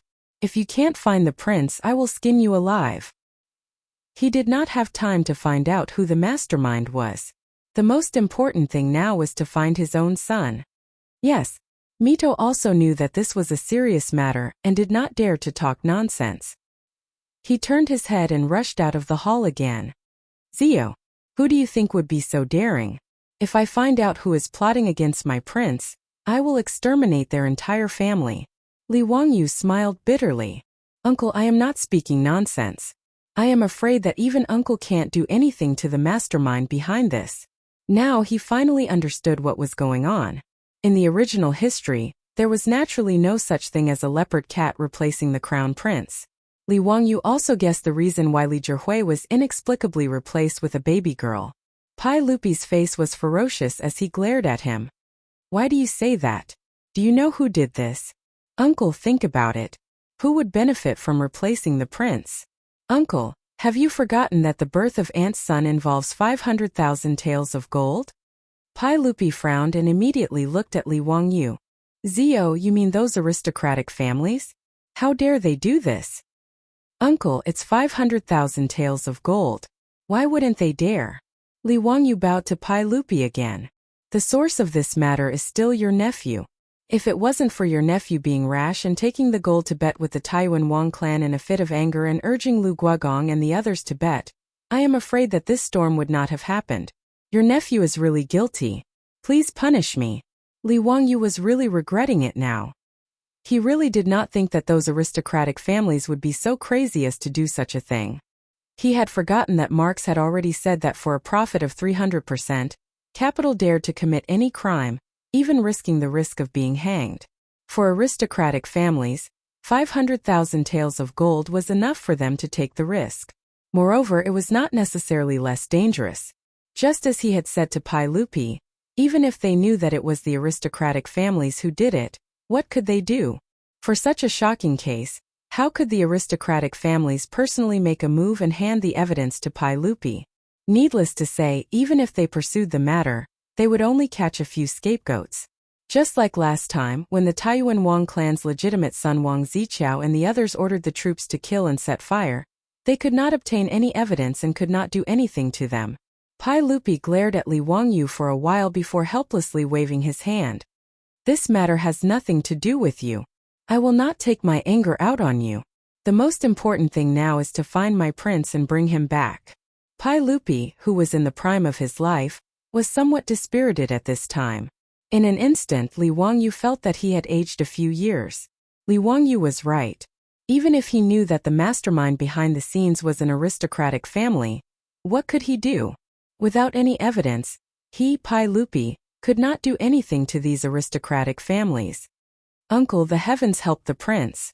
I think that with Mi Tuo's thunderous methods, the midwife will definitely tell the truth. The prince should still be in Taiji Palace and has not been sent out of the palace. Li Wangyu comforted. I hope so. While the two were talking, they saw Mi Tuo return with an ugly expression. How was it? Did the midwife say anything? Pai Lupi immediately asked. Mi Tuo knelt down and kowtowed. He did not dare to look up at Pai Lupi. Replying to everyone, when this servant went to the room where the imperial guards were holding the midwife had already hanged herself in the room. She was no longer alive. With a clang, the sword in Pai Lupi's hand fell to the ground, making a soft sound. Chapter 438. When Li Wangyu heard this, he felt a chill in his heart. That midwife actually hanged herself? This was clearly because after being captured by the palace guards, she knew that the matter was exposed and committed suicide to escape punishment. But the midwife's death made Li Wangyu feel a chill in his bones. This woman would rather commit suicide than hand over Li Ji in exchange for a chance of survival. Could it be that Li Ji was already killed by her? Pai Lupi calmed his mind and asked with a trembling voice, "What about those palace maids?" Mito immediately replied, "When Her Highness gave birth, she stayed in Li Main Hall. There were 12 palace maids serving Her Highness. Now there are no problems with these palace maids. I have already asked the 100 Cavalry Department to take over and interrogate them to find out the prince's whereabouts. Then go quickly. You must make them speak and tell us where my prince is." Pai Lupi roared. "Yes." Mitua heavily knocked his head on the floor and then retreated. As the provincial supervisor of the Internal Servants Department, Mitua actually had a lot of responsibility for such an unbelievable thing happening in Li Main Hall. It was only because Pai Lupi trusted him that he did not pursue his responsibility for the time being. If they could not find Li Ji, or if Li Ji was killed by the midwife and palace maids, then Mituo's fate would not be any better. Li Wangyu watched Mitua leave the hall with a murderous look on his face. He knew that those palace maids who had fallen into Mituo's hands would probably end up very miserably. Mitua was not a soft-hearted person. Even Li Yuan's personal attendants and concubines in the harem, he dared to be ruthless and beat them to death. From this, it could be seen that this person was definitely a black-hearted and merciless person. However, Li Wangyu could not sympathize with those palace maids. Although he also knew that it was impossible for all 12 palace maids to participate in this matter. No matter how powerful the aristocratic families were, they could not bribe so many palace maids by Empress Zhongxuan's side at the same time. Moreover, there were too many people and too many mouths. In this kind of matter that could cost one's head, other than the midwife, at most 1 or 2 people participated in it. The other palace maids were most likely innocent, but in this kind of situation, how could they identify them one by one?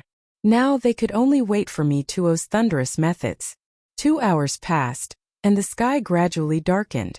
The evening drum of Chang'an city sounded, and bright candles were lit in the main hall. Just as Pai Lupi and Li Wangyu were waiting anxiously, Mito finally came back, but his face was full of worry. As soon as he entered the hall, Mito knelt down in front of Pai Lupi and presented him with a stack of bloody papers. Reporting to everyone, this is the testimony of the 12 palace maids. All of the palace maids and servants had already been interrogated by the experienced criminals of the 100 Cavalry Department. However, these 12 people were adamant that there was no such thing as swapping babies. Moreover, they could both testify to each other that after the empress gave birth to the baby, the midwife washed the baby and carried it out of the palace. During this time, the baby never left their sight. This servant had people interrogate them severely and used all kinds of torture methods. These palace maids have already fainted several times, but they still gave the same confession. This servant is incompetent. Please punish me. When Pai Lupi heard Mituo's reply, he was so angry that his face turned black. He lifted his foot and kicked Mituo's shoulder. Mitua, who was kneeling on the ground, was kicked 5 or 6 meters away. The confessions in his hands were scattered all over the ground. Mituo's head hit the pillar of the main hall heavily. After a muffled thud, blood immediately flowed out from his forehead. He did not dare to wipe it. Ignoring the pain in his body, he knelt on the ground for a few steps and then lay down in front of Pai Lupi's feet. He did not dare to make a sound. Beat them. Beat them hard for me. Beat them until these cheese confess. I don't believe it. They're not afraid of death. Pai Lupi became furious, and his face began to twist. Li Wangyu was silent. He bent down and reached out to pick up the confessions scattered on the floor, and read them one by one. Just as Mitua said, the confessions of these palace maids were almost the same. This was simply impossible, unless these 12 palace maids all gave false testimony and colluded with each other to confess. But this kind of thing was impossible, so there must be something hidden. Li Wangyu had never figured out how the midwife who delivered the baby for Empress Zhongsun brought the baby girl into the bedroom of Li Main Hall, and how she replaced Li Ji without letting a newborn baby cry, and attract the attention of others. When Empress Zhongsun gave birth, there were nearly 100 eunuchs and palace maids inside and outside Li Main Hall, serving the empress of the Tang dynasty in the hall. Combined with the confessions of these palace maids in the bedroom, Li Wangyu was even more confused. To avoid the attention of so many people and secretly switch the baby, this was simply too inconceivable. Could it be that these people knew how to perform magic? Magic? A bolt of lightning flashed through Li Wangyu's mind. It was magic! Since ancient times, there had been ancient magic tricks in Wuxia. Those magicians wore long robes and could produce huge fish tanks, porcelain bowls, flower vases, braziers, and other props out of thin air. It was very magical. This kind of ability to hide things on one's body, even the Western magicians of later generations did not know the mystery. Could it be that among the dead midwife or palace maids, there was someone who knew this ancient magic trick? Hiding the baby girl on one's body and replacing Li Ji in front of everyone's eyes? Li Wangyu thought about it and realized that there was indeed such a possibility. However, Li Wangyu couldn't figure out how to make the baby stay quiet and not cry. Could it be that he had drugged the baby? Li Wangyu planned to ask Sun Simiao if there was any medicine that could make the baby stop crying after taking it. At this time, Pai Lupi had already scolded Mitua, and was unable to restrain his anger, asking Mitua to continue torturing those palace maids. "Uncle, wait. I want the 100 Horsemen Department to investigate the background of that midwife and the 12 palace maids. When did they enter the palace? Before entering the palace, what did their families do for a living? Did any of them know how to play 100 different kinds of opera?" The Sanlu he mentioned was the name for magic tricks and acrobatics during the Sui and Tang dynasties. It was also called Bai Shi. Pai Lupi breathed heavily and tried to calm his anger. He asked, "Zio, why do you want to investigate this? What's the use of it?" "Uncle, this is what I'm thinking." Li Wangyu told him his guess. Investigating whether these palace maids knew ancient magic tricks was the only way he could think of. After hearing his words, Pai Lupi immediately glared at me too. "Did you hear what Huxing County Count said? Useless dog, why aren't you going to investigate?" "Yes, I will personally go to the Yetting Bureau to investigate." Mitua did not dare to say more. He scrambled out of the hall, but before he left, he gave Li Wangyu a grateful look. If he could find some useful clues and rescue Prince Ziji, then Li Wangyu really saved his life. How could Mitua not be grateful? Li Wangyu's conjecture was also a Hail Mary effort. Unexpectedly, an hour later, Mitua came back with good news. Chapter 439. The Yetting Bureau was an organization used by the Tang dynasty to manage the palace maids. The information of all the palace maids was managed by the Yetting Bureau. If Mitua wanted to check the information of the 12 palace maids, he needed to go to the Yetting Bureau. Originally, he just wanted to give it a try, but he didn't expect that he really found the information that Li Wangyu needed from it. Mitua let the servants carry the names of the 12 palace maids and ran back to the Li Main Hall. Replying to everyone, this servant found it. Pai Lupi quickly asked, "What did you find? Quickly tell me." "The midwife who hanged herself has nothing to do with the Sanlu Bai Shi. Whether it was her or her family, no one knew the Sanlu Bai Shi. Most of the 12 palace maids entered the palace during the Wuda period. There is nothing special about them. But this servant thinks that 2 of them should know the Sanlu Bai Shi." Mitua handed over the name and continued, "Everyone, please look. This palace maid named Yuran entered the palace during the Wuda period. She is from Luoyang and is 23 years old. Her surname is Lu. According to this name, her father, Lu Chang, made a living with the Sanlu Bai Shi.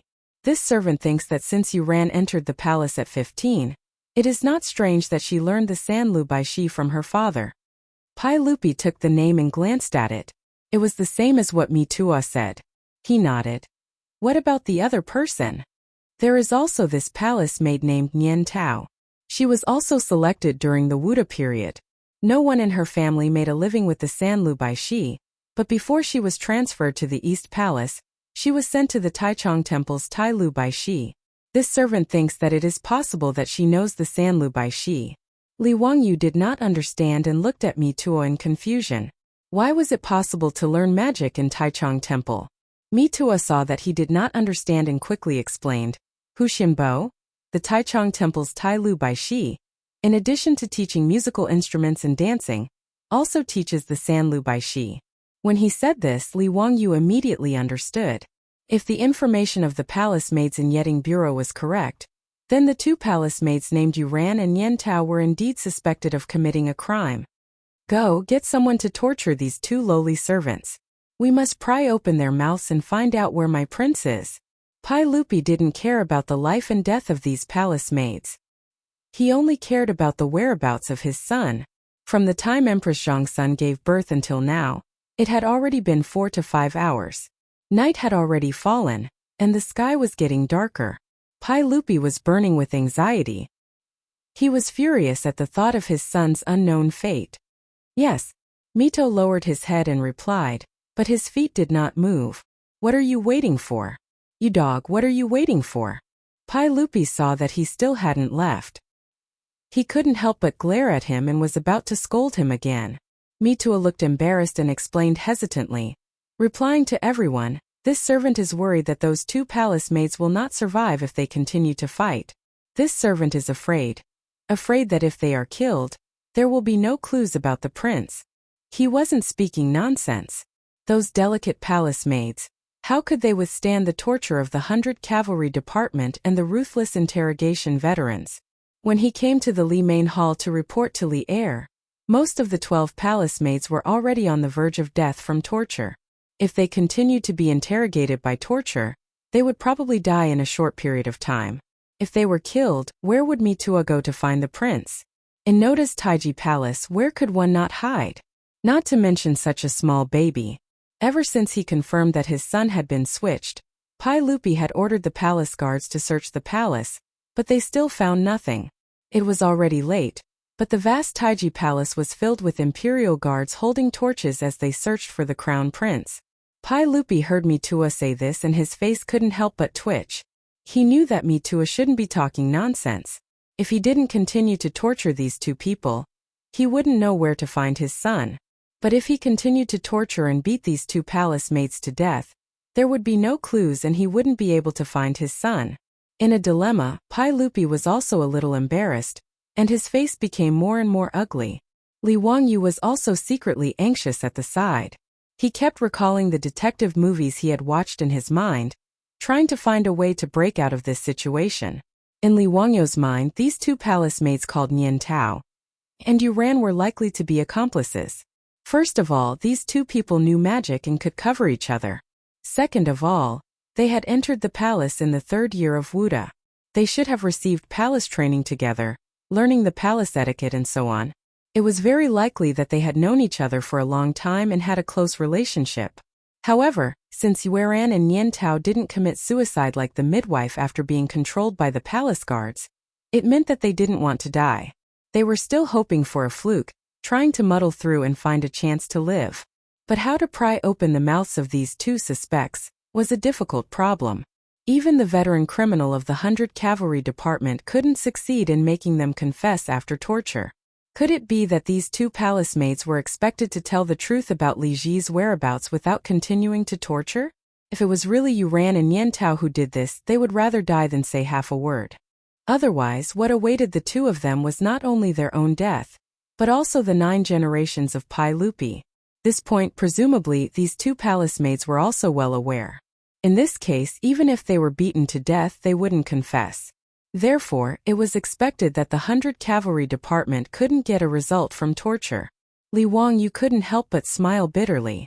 Confessing would be a lenient prison, and refusing to go home for the new year. He and Pai Lupi were really in a predicament now. Pai Lupi was also in a dilemma at this time.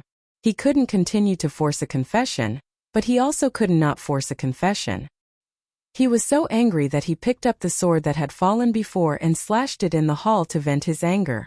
Go, continue to force a confession, beat them to death. I don't believe that they are not afraid of death. Pai Lupi was still angry and ordered me to Mitua heard Pai Lupi say so and turned to leave, but he was stopped by Li Wangyu. Mitua, wait. Li Wangyu turned to Li Er and cupped his hands. Uncle, I have an idea. Perhaps I can pry open the mouths of these two women. However, I need Uncle to give me an imperial edict and pardon one of them for their crimes, letting bygones be bygones. What? Ziyu, are you crazy? I'm already merciful that I didn't kill 9 generations of these lowly servants. You want me to pardon them? That's impossible. Pai Lupi heard Li Wangyu's words and his lungs were about to explode. Uncle, now is it more important to find Li Ji or to kill them? Uncle, please reconsider. You. Pai Lupi was speechless for a moment. After a long time he waved his hand and said, As long as you can find Prince Li Ji, I will do as you say. Thank you, Uncle. I will do my best to find Li Ji. Li Wangyu bowed to Pai Lupi and then turned to Mitua and said, Mitua, go and tell people to stop torturing them. Lock them up separately and don't let them talk to each other. Mitua looked at Pai Lupi suspiciously, and didn't know if he should listen to Li Wangyu. Pai Lupi nodded slightly to him, indicating that he should do as Li Wangyu said.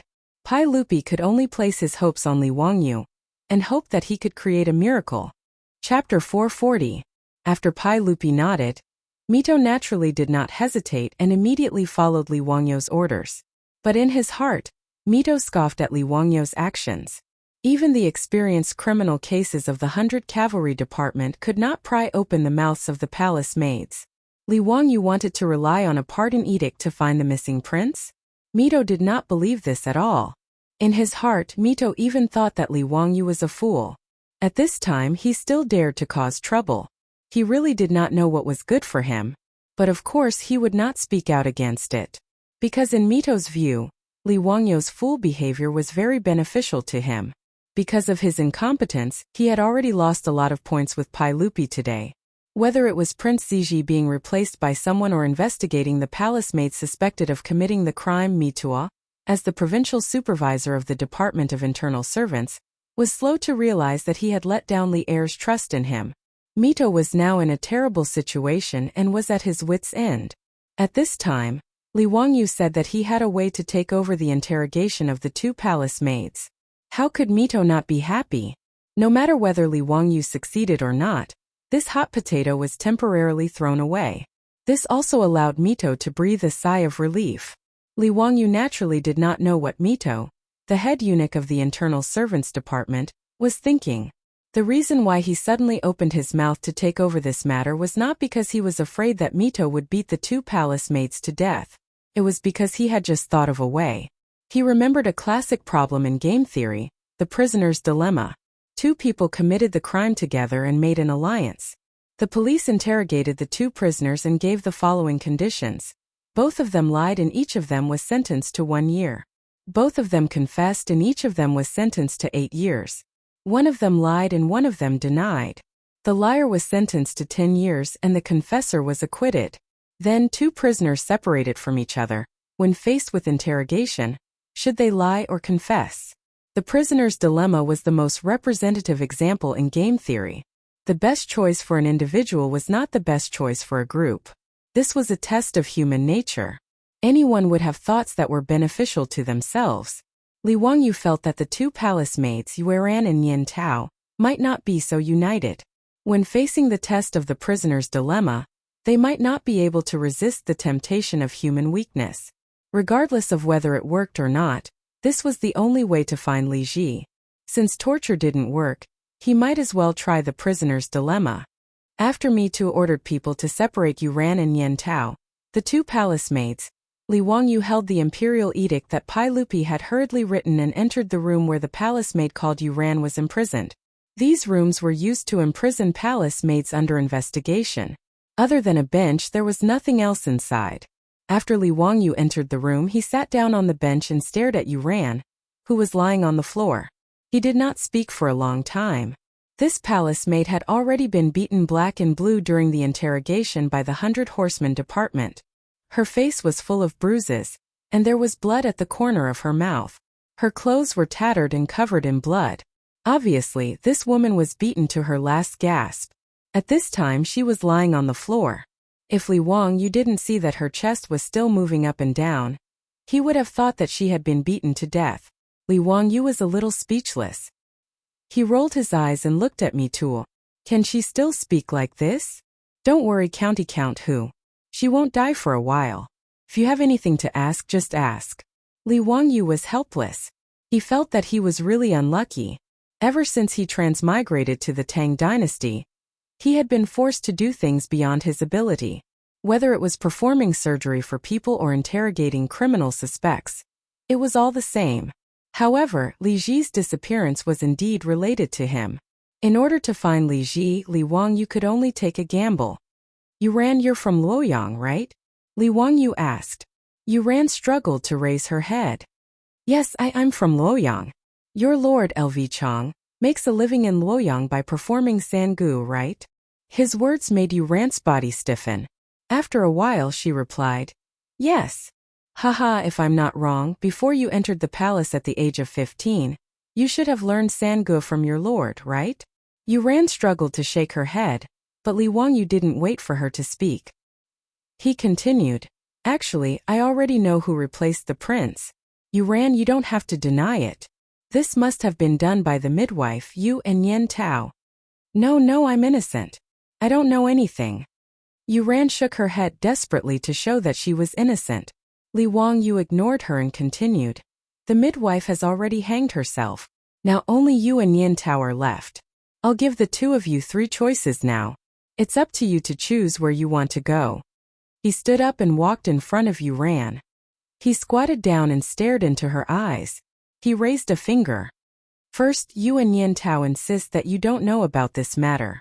You can take a gamble and see if you can escape by luck.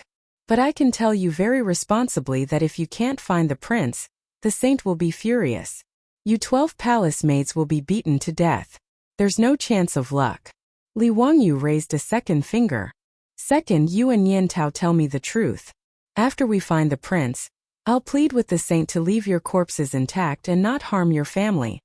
When Mitua heard this, he almost couldn't help but laugh. Was County Count Hu joking? If they told him the truth, they would die. If they didn't, they would also die. They would be crazy to tell him the prince's whereabouts. Shouldn't the second condition be that they would be spared as long as they told the truth? But even so, it was useless. The experienced criminal of the 100 Cavalry Department had already said similar words to this group of palace maids.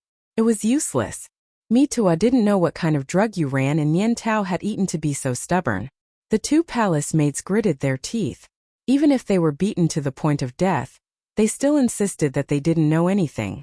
So even if you beat him to death, Mitua didn't believe that Li Wangyu could make the 2 of them tell the truth with such conditions. Li Wangyu raised a third finger. Third, I have a saint's edict here. Can pardon one of you. Whoever tells the truth first after we find the prince, this person will let bygones be bygones. And the other person will be executed immediately. Even 9 generations of your family will be implicated. He stared at Yuran seriously. Yuran, what do you think Yen Tao will choose? Well, that's all I have to say. You can decide for yourself where to go. Li Wangyu stood up. I'll give you 15 minutes to think about it. But maybe Yen Tao will think faster than you. With that, he turned and pushed the door open. He didn't even look at the palace maid Yuran, who was stunned on the ground. Behind him, Mitu was also dumbfounded. Damn, you can interrogate a prisoner like this? Chapter 441. Mito, who had been secretly mocking Li Wangyu, was taken aback after hearing Li Wangyu's 3 conditions. These 3 conditions didn't seem to be anything special at first. But when Mito carefully considered the conditions that Li Wangyu had proposed, he was shocked to find that it seemed to be a difficult choice. He put himself in the shoes of either Yuran or Yen Tao. What would he do when he heard these conditions? What would he choose? Mito could not help but tremble. With a whoosh, cold sweat flowed down his face. Frightening, it was too frightening. He couldn't help but look at Li Wangyu's back. In his heart, he was even more fearful of this young county earl who had founded the country. Mito made up his mind that he would not provoke this county count in the future. To be able to play with people's hearts to such an extent, County Count Huxian was too frightening. After analyzing Li Wangyu's 3 conditions, he felt that if it were him, no matter what kind of alliance he had with his companions, He would choose to betray them in exchange for the most beneficial choice, because he could not guarantee what choice his companions would make. Out of self-interest, Mito would definitely choose to betray his companions. What Mito did not know was that this was the game theory of later generations, and the prisoner's dilemma was the most typical example. Of the three choices that Li Wangyu had given, if Yueran and Yen Tao chose not to admit it, then they could only resign themselves to fate and leave their fates to Pai Lupi to judge. However, since they would rather be punished and almost beaten to death than reveal Li Ji's whereabouts, it was clear that this was the best choice for them. But whether it was Yueran or Yen Tao, these two palace maids, no one could be sure that the other would not choose to betray them. As long as people had selfish motives, for example, they would make a choice that was beneficial to them. In the face of the interrogation and temptation of the 100 Horsemen department, they could still stick to their alliance. For a certain purpose, they would not relent. But now, in the face of Li Wangyu's conditions, not only did they have to be sure that they could keep their secrets, they had to be 100% sure that the other party would also keep their secrets. And to firmly believe that the other party would not harm others for their own benefit was too much of a test of human nature. Li Wangyu's suggestion not only made Mitua break out in a cold sweat, but the palace maid Yueran also froze, her fingers trembling uncontrollably. Then, is that imperial edict real? Li Wangyu had not even stepped out of the room when he heard the hoarse voice of Yueran, the palace maid behind him. As soon as she opened her mouth, not only did Li Wangyu raise his eyebrows, but Mito also opened his eyes wide. Was he going to confess? In fact, the palace maids Yueran and Yen Tao had already reached their limits. If not for the fetters in their hearts, they would have spoken long ago.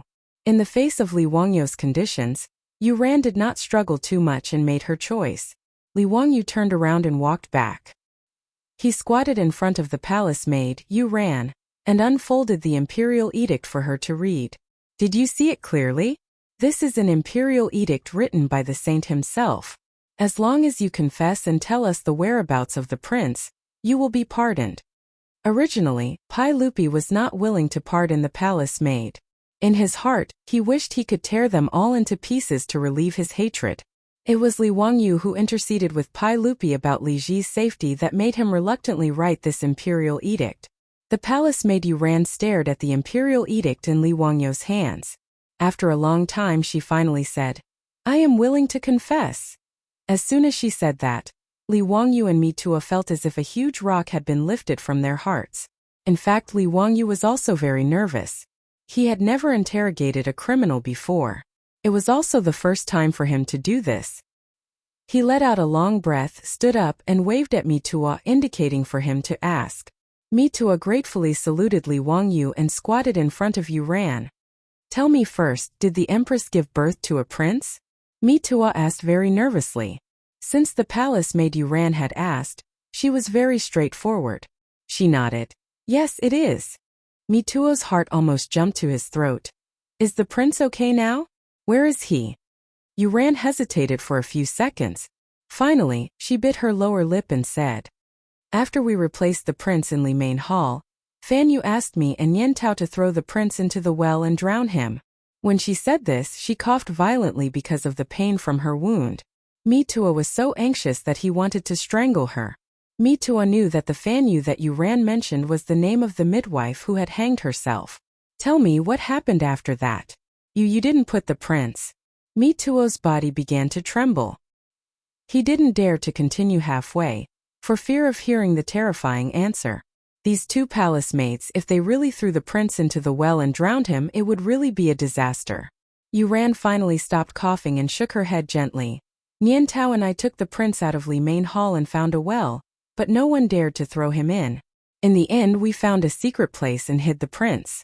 Originally, we wanted to send him out of the palace and give him to someone to adopt. But we didn't expect that the matter would be exposed and the palace guards would arrest us." After she said this, Mitua almost knelt down and kowtowed to the gods and Buddhas. Thank the ancestors for blessing, the prince was still alive. His voice trembled. You tell me, where is the prince now?" "In the garden behind Li Main Hall, there is a ginkgo tree.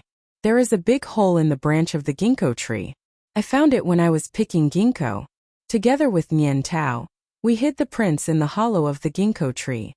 The palace maid Yu ran, did not hide anything and told her everything. Mi Tuo didn't have the time to continue interrogating her. Together with Li Wangyu, he turned and ran out of the room. Li Wangyu remembered that last time, when he saw Princess Chang'an in the garden behind Li Main Hall, there were indeed many ginkgo trees.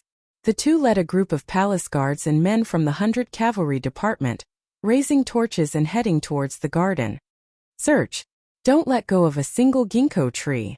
Be careful not to harm His Imperial Highness. Mi Tuo ran until he was out of breath. Ignoring everything else, he immediately ordered his men to begin searching for the ginkgo trees in the garden. Yes, sir. The palace guards and men from the 100 Cavalry Department immediately spread out, raising torches and carefully searching the ginkgo trees. As Mi Tuo and Li Wangyu waited anxiously, a guard finally shouted, "Found it! Found it! There is an infant on this tree. The prince has been found." In Mi Tuo's ears, these words were like the sound of nature. He immediately raised his robes and rushed over. "Be careful, be absolutely careful. Don't harm His Imperial Highness. Quickly bring him down." When the Imperial Guards carefully carried the infant in swaddling clothes to Mi Tuo's hands, this lower third-rank eunuch from the Department of Internal Attendance couldn't help but cry. Chapter 442. Mi Tuo was so excited that tears flowed down his cheeks. When he looked at the baby again, he was so scared that his heart almost stopped beating. The baby's eyes were closed and he didn't move at all. Mi Tuo was so scared that he almost lost his soul. "Who, County Earl, who you come look at the prince, what happened to him?" Mi Tuo was tongue-tied. The fact that Mi Tuo didn't pass out from the shock was already a testament to his mental fortitude. Li Wangyu also hurried forward. Li Ji's appearance in swaddling clothes gave him a fright. He quickly reached out his hand to touch Li Ji's face. He felt the warmth of Li Ji's body. He used his finger to touch Li Ji's nose. Soon a smile appeared on his face.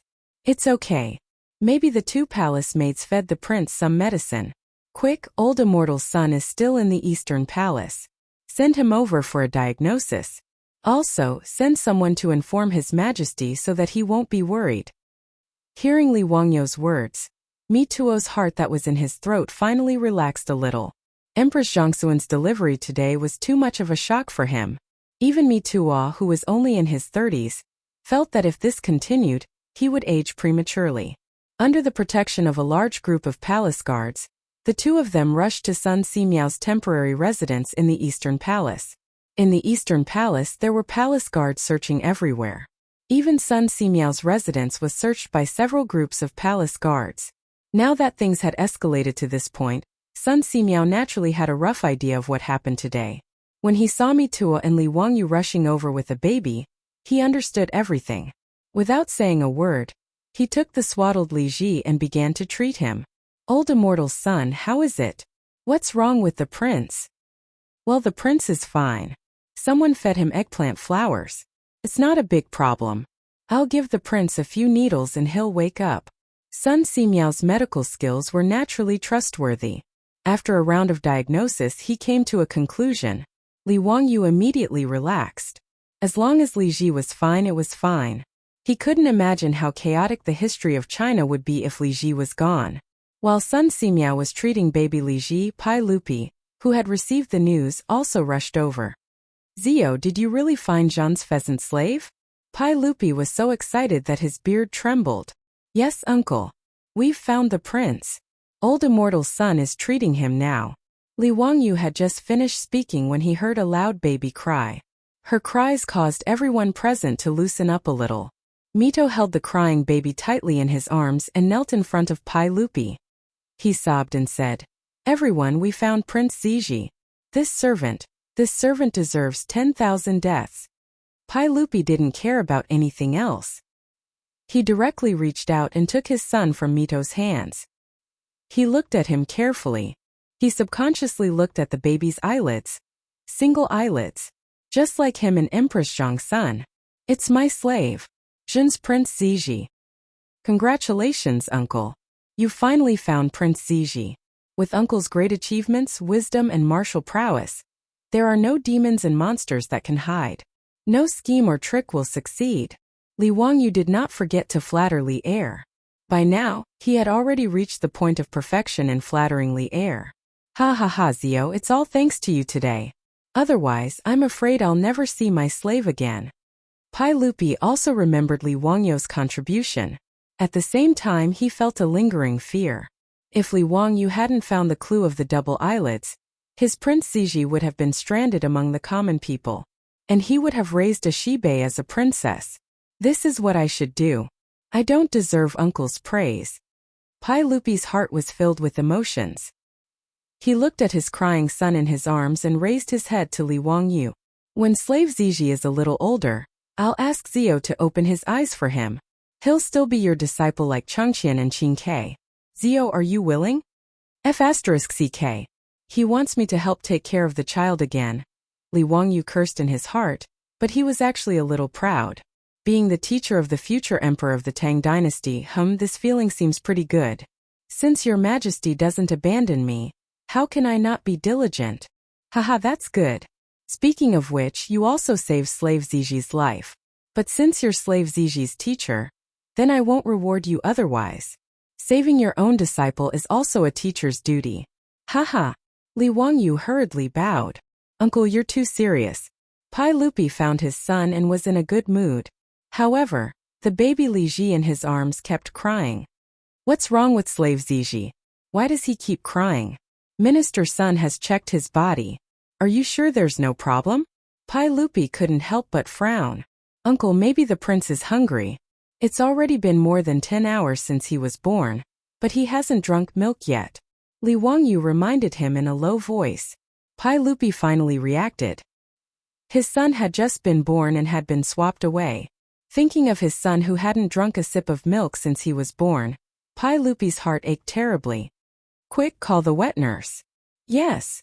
Mitua didn't dare to delay.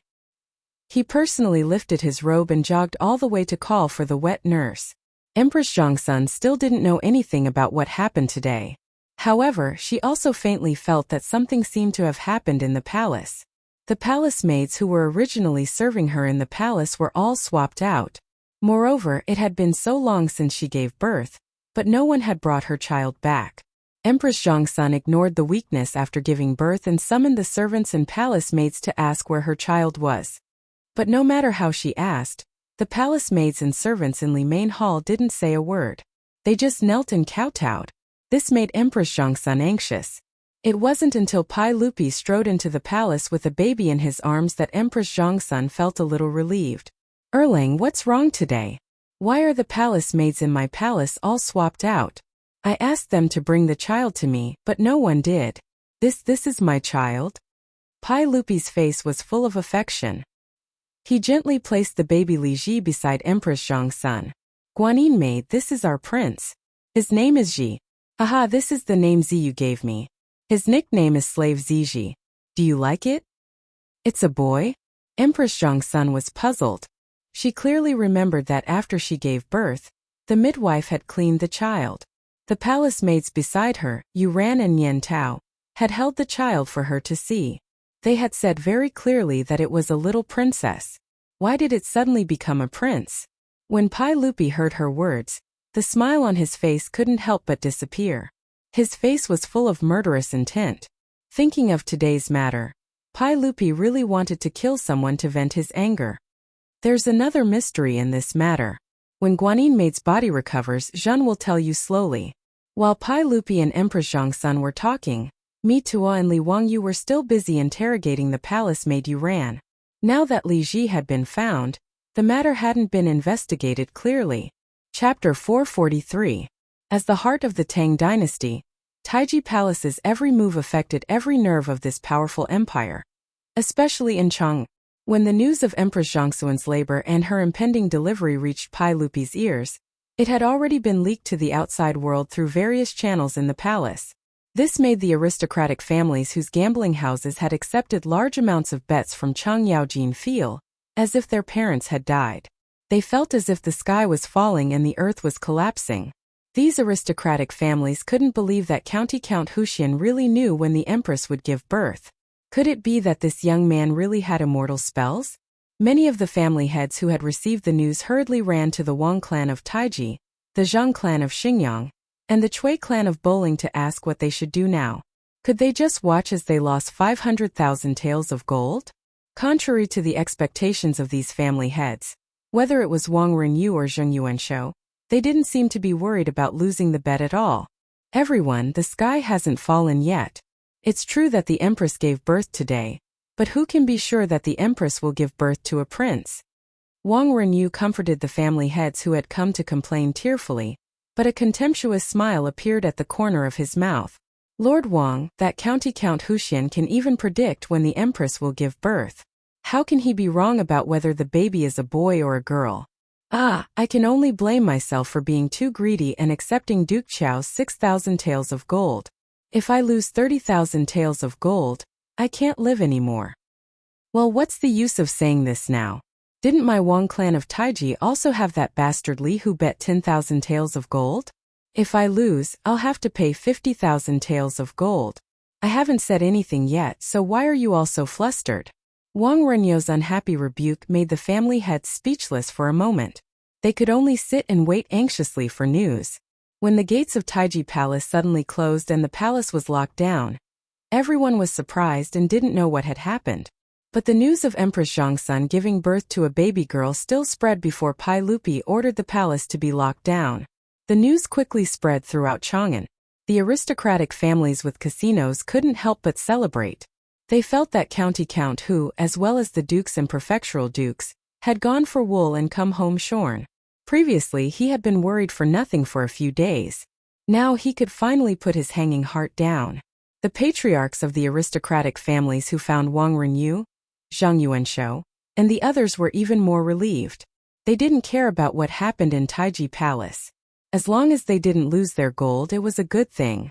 On the other hand, Wang Renyu, Zheng Yuanshou, and the other clan heads, who had been calm all this time, couldn't help but glance at each other with worry in their eyes when they learned that Taiji Palace had sealed off the palace.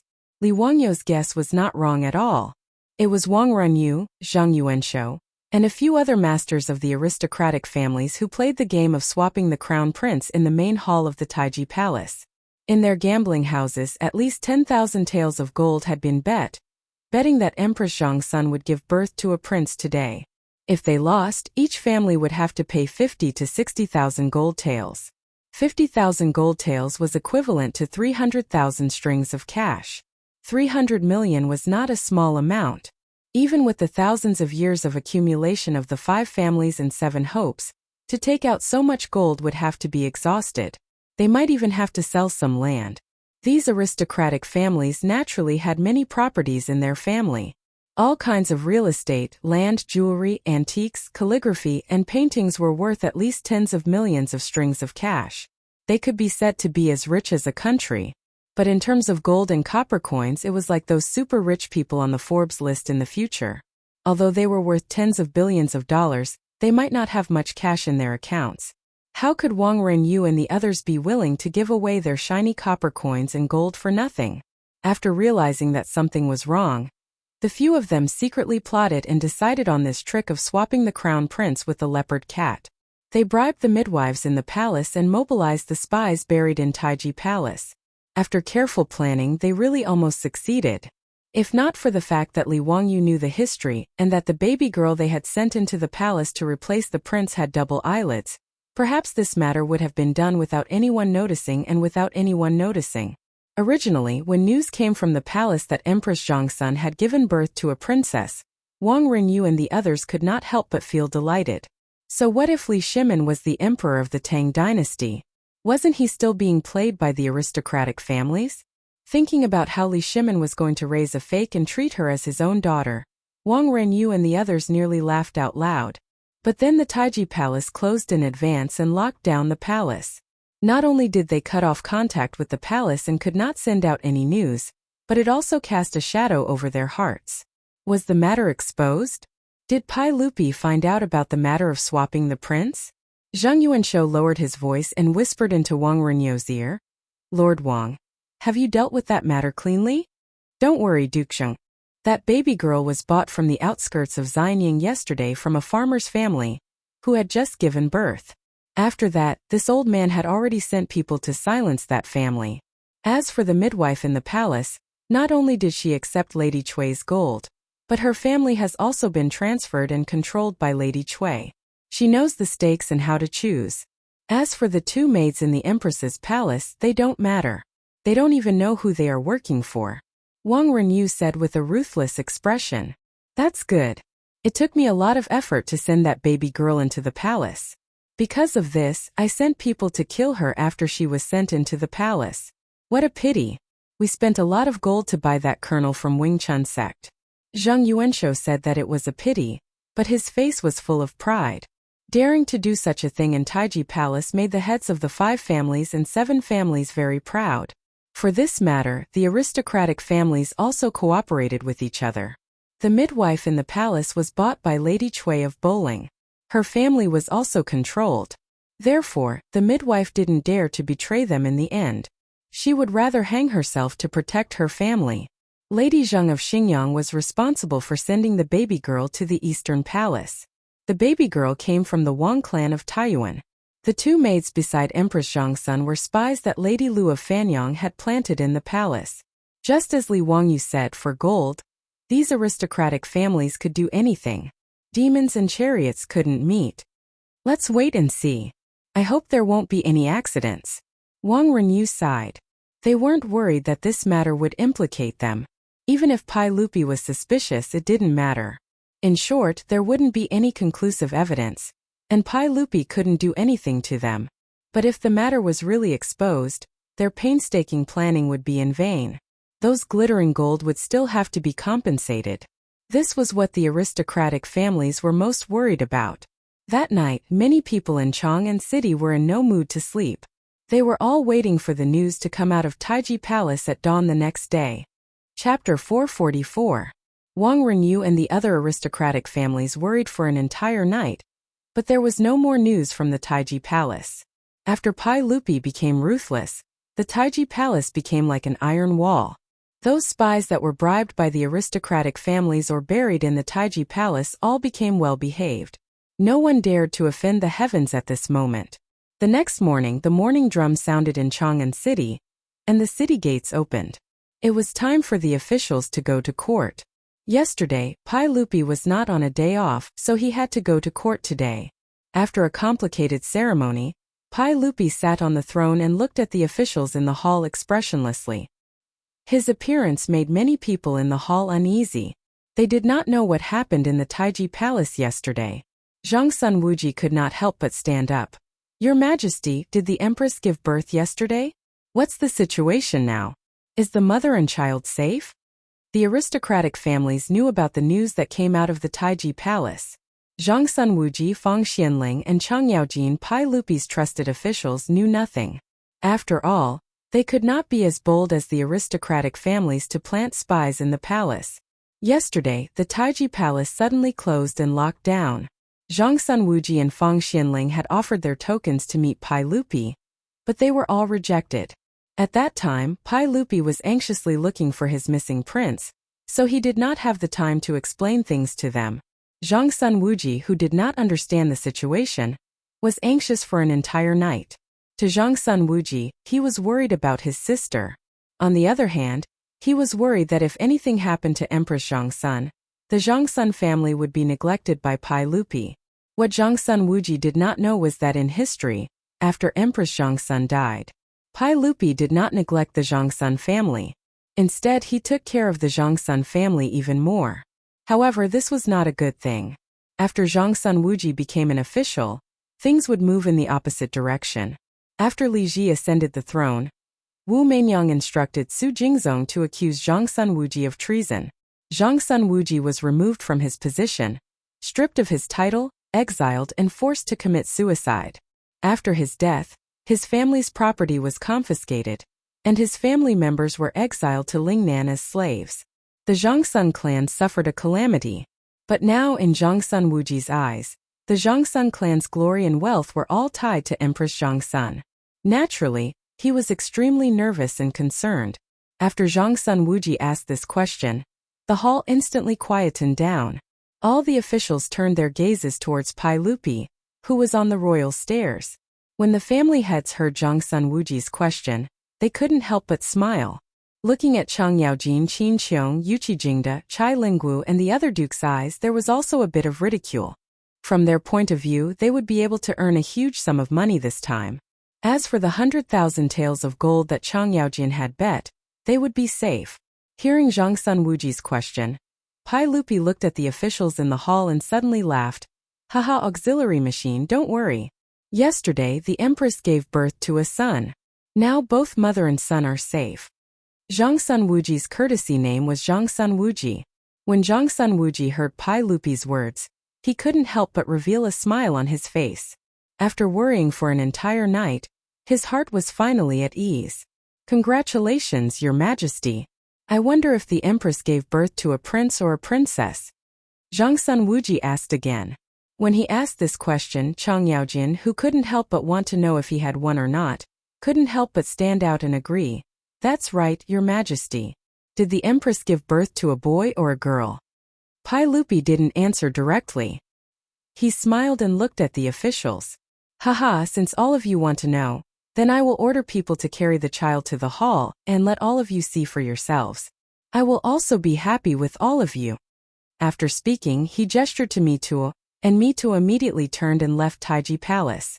Not long later, amidst the officials' anticipation, Mituo carried a baby in swaddling clothes and went up to the hall. Your Majesty, is this a boy or a girl? Old Chung can't tell. Chang Yaojin looked at the tightly wrapped baby and immediately shouted. It was impossible to tell if this baby was a boy or a girl from its appearance, not to mention that it was wrapped in a brocade blanket. Pai Lupi looked at Chang Yaojin with a smile that wasn't a smile. Jijia. Then you can go and lift the blanket to take a look. I will pardon you. His words made the usually carefree Chang Yaojin a little confused. Let me go and take a look? What did he mean? Could it be that he was going to lift the baby's blanket in the hall, to see if there was a little chick inside? This was a descendant of the imperial family, and it was the son or daughter of the first wife of Pai Lupi and Empress Zhang Sun. Its status was incomparably noble. Your Majesty, this. I'm afraid it's not appropriate for the court? How can I go and take a look? Pai Lupi's words made Chang Yaojin a little confused. He couldn't figure out what Pai Lupi was up to. I asked you to go and take a look, so go and take a look. Don't be so wishy-washy. Then I'll go and take a look. Hey, Your Majesty, please forgive old Chang's rudeness. Chang Yaojin, this troublemaker, didn't care so much.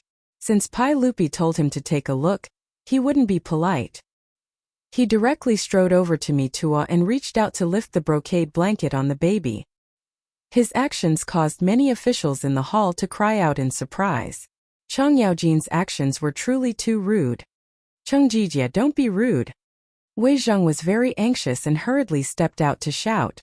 However, Wei Zheng's shout was still a step too slow. Chang Yaojin still lifted the blanket on the baby in Mituo's arms and stuck his head out to sweep a glance under the baby's body.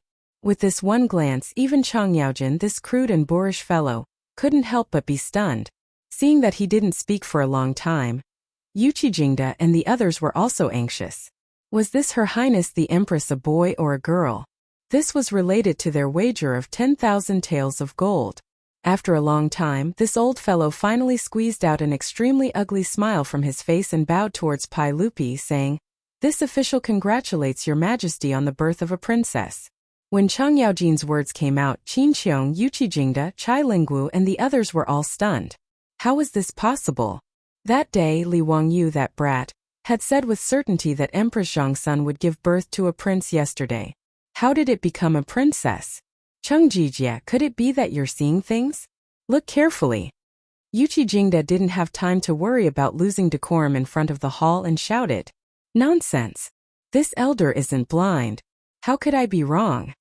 Chang Yaojin's words made Yuqi Jingde speechless, his old face full of vexation.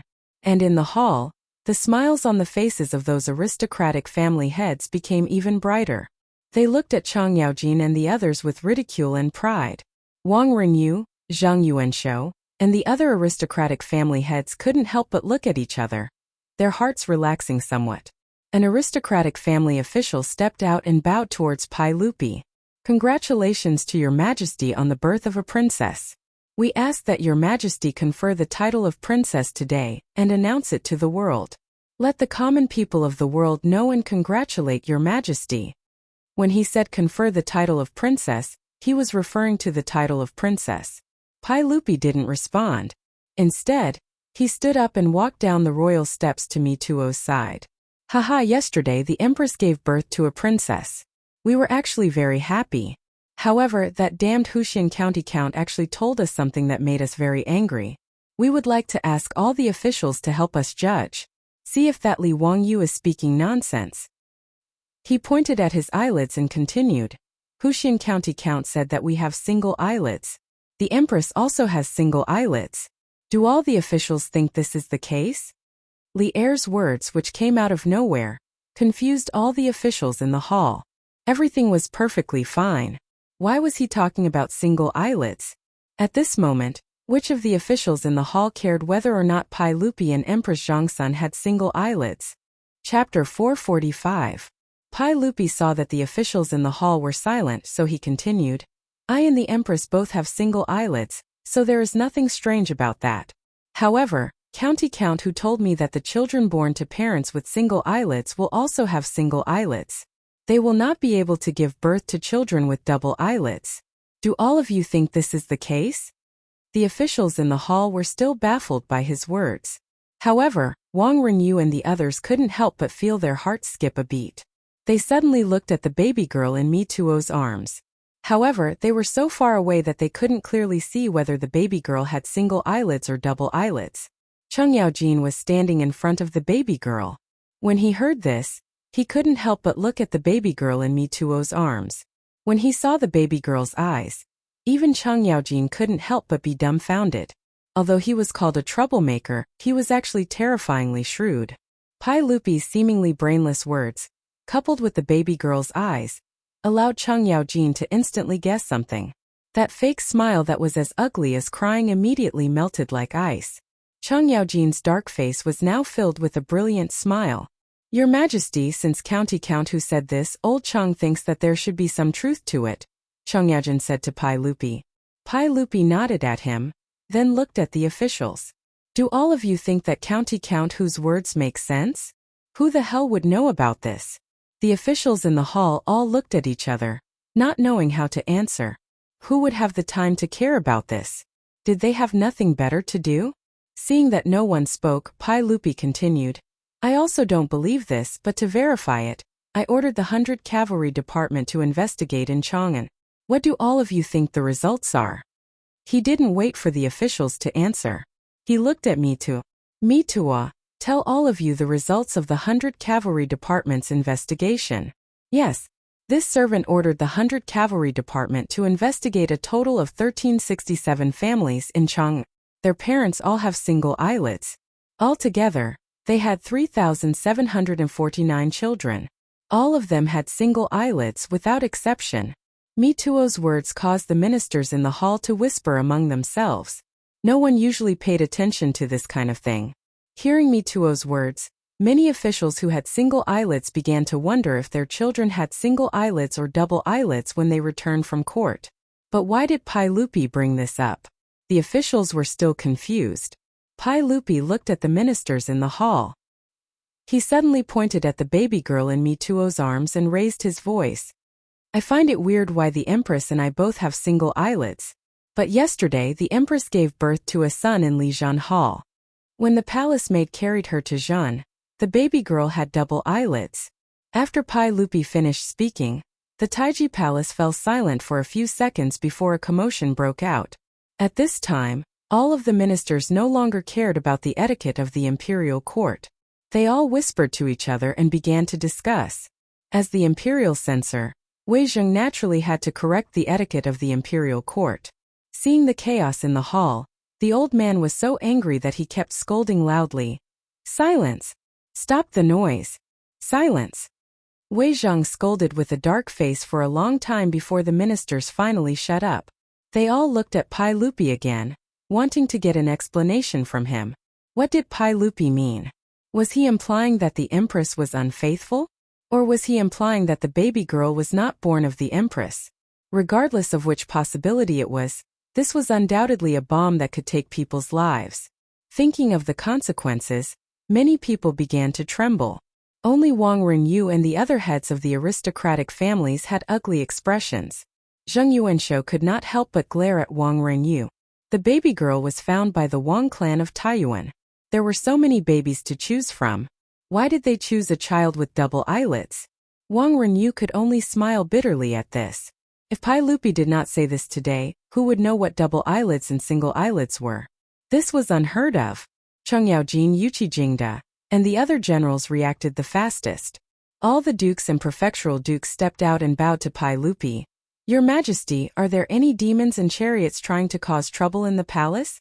I am willing to help your Majesty get rid of them and return the Tang dynasty to its former glory. I will not hesitate to go through water and tread on fire for your Majesty.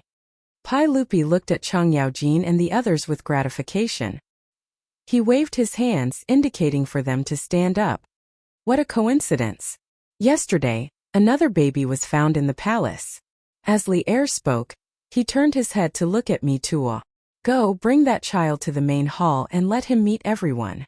Mi Tuo accepted the order and handed the baby girl to a servant beside him. He then hurried out of the hall.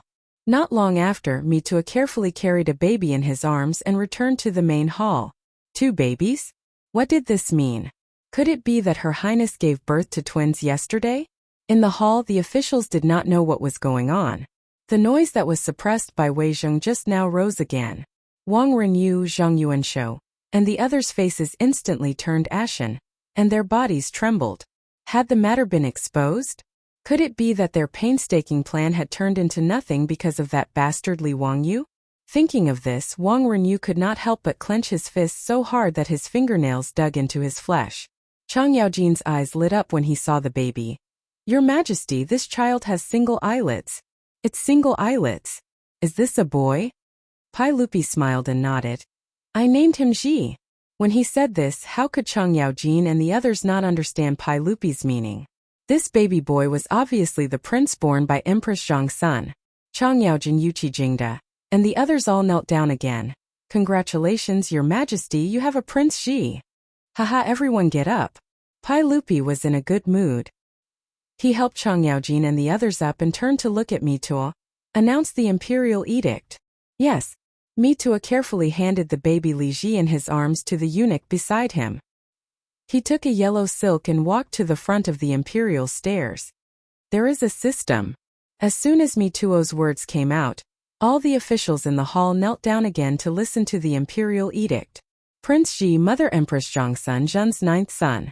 Ji is young and intelligent, dignified and serene, generous and benevolent, harmonious brothers. I will confer the title of Prince Jin and announce it to the world. If Li Wangyu heard this imperial edict, he would probably laugh until his teeth fell out. Pai Lupi was too shameless. A newborn baby, you have the nerve to say that he is young and intelligent, dignified and serene? Isn't this making a ghost? As for Li Ji being conferred the title of Prince Jin, it was the little wings of history flapping again. In the original history, Li Ji was only conferred the title of Prince Jin by Pai Lupi in the 5th year of Chang'an, but this was not a big deal. After the imperial edict was read, the others did not care. But in the hall, the heads of the aristocratic families looked as if their fathers had died. Each and every one of them had a sad face. They never thought that just a moment ago, they thought that victory was in their hands. How could the situation be reversed in an instant? Pai Lupi not only said that the empress gave birth to a prince, but also directly conferred the title of Prince Jin. This was really hard for them to accept. Some of the heads of the aristocratic families were not willing to lose 10,000 taels of gold. They couldn't help but ask, "May I ask Your Majesty what is going on with that baby girl?" Pai Lupi was waiting for someone to ask this question. Chapter 446. Chang'an City, Xianyang Lane. Early in the morning, the lane had just opened when an endless stream of carriages drove into the lane. The old guard guarding the lane was shocked. He couldn't understand what was going on. Xianyang Lane wasn't the eastern or western markets, so why were there so many carriages? Could it be that some family in the lane was moving? When the four-wheeled carriages passed by the Wanyan County Yamen, the Yamen runners had sharp eyes. They immediately saw Li Wangyu on horseback and hurried forward to greet him. "Greetings, County Count Hu. It's so early in the morning. Is there something you need? Do Do you need our help? Li Wangyu smiled and waved his hand. It's fine. A few days ago, I made a bet at Yongyi Gambling House. Today, I'm going to the gambling house to collect the gold and copper coins I won. His words stunned the yamen runners. Those dozens of carriages were all going to carry the copper coins? This county count was truly extravagant. How many copper coins would he need to carry with so many carriages? Some of the more astute yamen runners immediately remembered the matter in Chang'an, and that had caused quite a stir. It was this county count in front of them who had placed a heavy bet of 10,000 taels of gold that the empress would give birth to a prince yesterday. From the looks of it, county count who had won? TSK 10,000 taels of gold. How much money did he win from Yongyi Gambling House? No wonder he had to bring so many carriages today. When the yamen runners heard this, they didn't even care about being on duty at the yamen and enthusiastically led the way. It was rare to see such a grand occasion. Although the gold and copper coins weren't theirs, it was still good to be able to see them. This grand occasion of seeing tens of thousands of gold and copper coins was something they could brag about for the rest of their lives. Only a fool wouldn't go and see the excitement. Li Wangyu didn't object. Just like this, the group of people majestically charged to the entrance of Yongyi Gambling House. When the clerk of the gambling house saw this scene, he was shocked. He quickly turned around and ran into the gambling house. Shopkeeper Wang, who had received the news, also rushed out. He was also shocked by this scene. He couldn't understand why County Count, who was leading a group of yamen runners and carriages. He had already received Wang Renyo's notice and knew that the winners of this shocking gamble were the aristocratic families. It was true that Empress Zhongsun had given birth yesterday, but the child was not a prince but a princess. Since that was the case, according to the agreement between the two parties, the winner was the gambling house. The 10,000 taels of gold that Li Wangyu had bet was not surnamed Li, but Wang.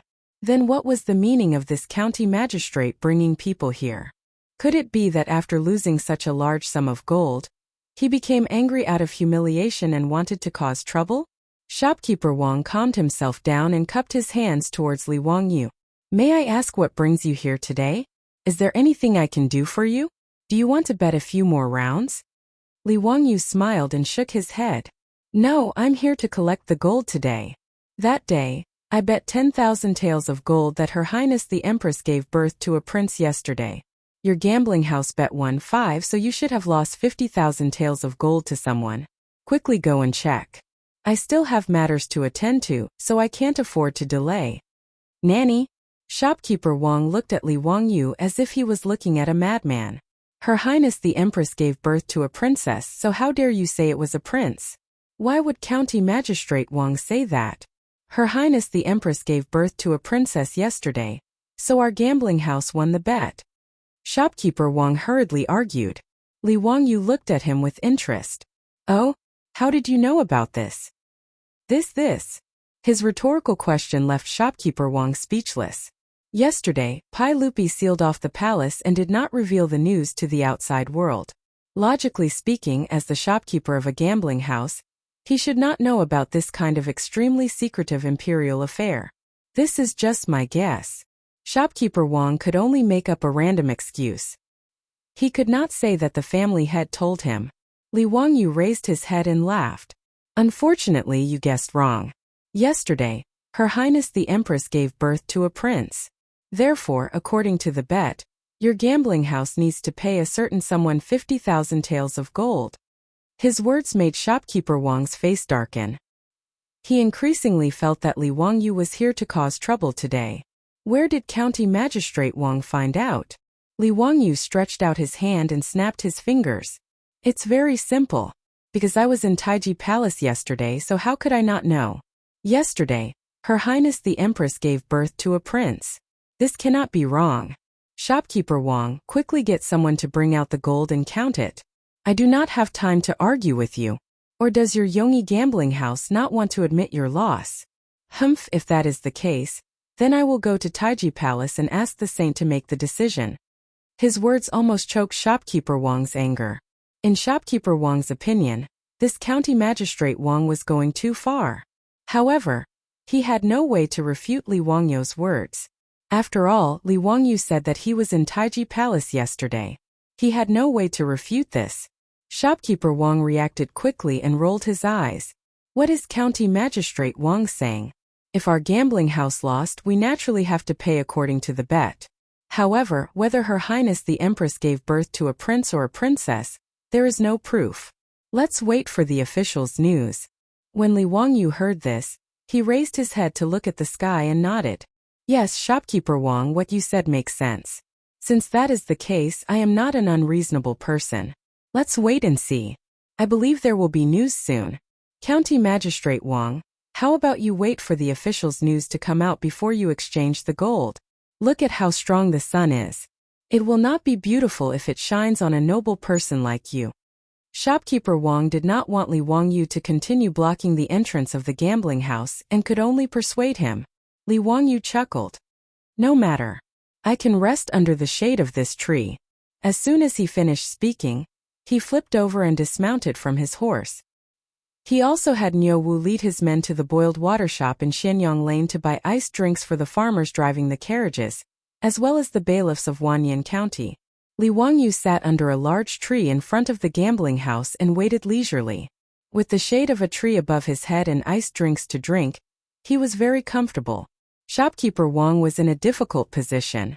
He could neither leave nor stay.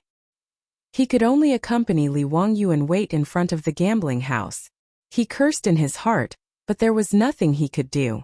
Shopkeeper Wang could only summon a member of the Wang clan and whisper a few instructions to him. The Wang clansmen naturally obeyed the order and ran in the direction of the Taiji Palace. Shopkeeper Wang wanted to find his family's patriarch Wang Renyu. However, he also knew that it was still the time for court. Presumably, his patriarch was still in Taiji Palace and had not left court. Just as he was feeling gloomy, he saw a bailiff of Wanyan County running over with a scroll in his hand. There is an imperial edict. The saint has issued an imperial edict and announced it to the world. The bailiff was panting from running. Before he even got close, he began to shout loudly. When Li Wangyu heard this, he could not help but smile. Chapter 447. When the bailiff of Wanyan County loudly announced that Pai Lupi had conferred the title of Prince Jin to his newly born son, Shopkeeper Wang was completely dumbfounded. How is this possible? The Empress really gave birth to a prince yesterday? This is impossible, absolutely impossible. Shopkeeper Wang murmured. He was unwilling to believe it, nor did he dare to believe it. Li Wangyu slowly stood up and brushed off the dust on his body. He looked at Manager Wang with a mocking expression and said, "What's wrong? Shopkeeper Wang doesn't even believe the saint's edict? This is an edict that has been announced to the world. You dare to doubt it? What are your intentions?"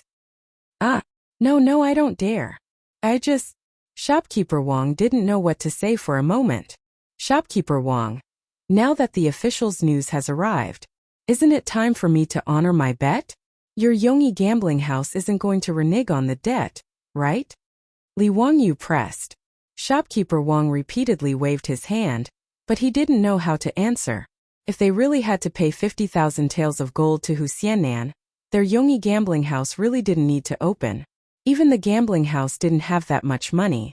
Unless Taiyuan Wang clan was willing to take out the gold, he couldn't do anything even if he wanted to act on his own. In the gambling house's treasury, there wasn't that much gold and copper coins. County Earl Hu, don't be impatient. If our gambling house really loses, this money will naturally be paid to you. Before he finished speaking, he was interrupted by Li Wangyu. Wait, what do you mean if you lose? Could it be that the saint's edict is fake? How dare you? Li Wangyu turned his head to look at the bailiffs of Wanyan County, who had gathered around to watch the show. He raised his eyebrows. Everyone, did you hear what Yongyi Gambling House said? How can this person say such disgraceful words? He even dares to question the saint's edict. Does he want to rebel? With this big hat on his head, before the bailiffs of Wanyan County could say anything, Shopkeeper Wang's knees went soft and he directly knelt down.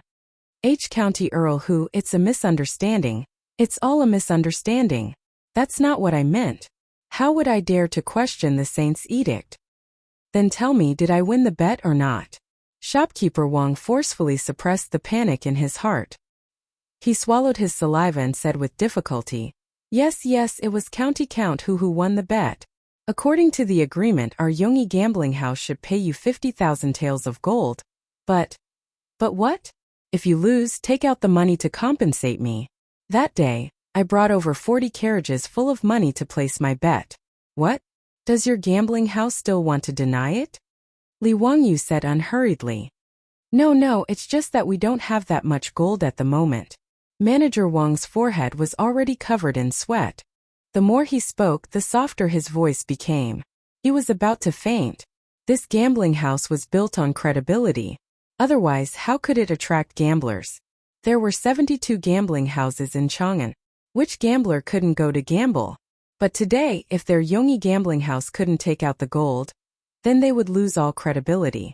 Not only would the Yongyi gambling house's reputation be ruined, but the reputation of the Taiyuan Wang clan would also be affected. This was a consequence that Manager Wang didn't dare to imagine. County Count Hu, please allow me to report to the family head. May County Count Hu be magnanimous and give our gambling house some time to transfer the gold and copper coins. Manager Wang was at his wits' end. This matter had already exceeded the scope of what he could do.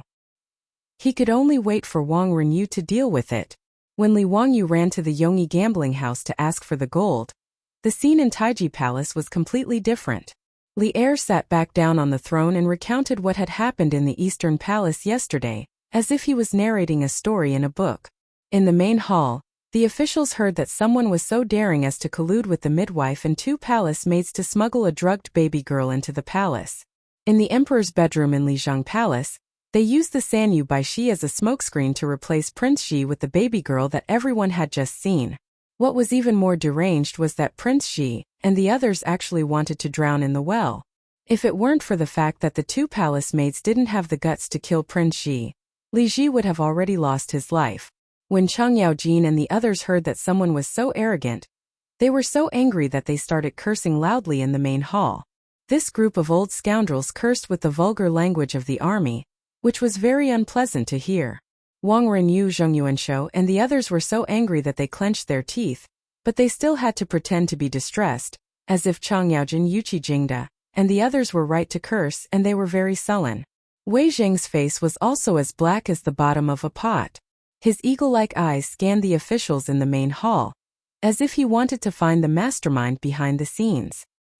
He couldn't even be bothered to correct Chang Yaojin and the others' impolite behavior. If it weren't for his identity, the old man would have also cursed these rebels and traitors.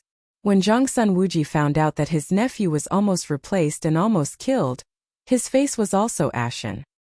He looked around at the officials, unable to restrain his anger, as if he was prepared to fight to the death.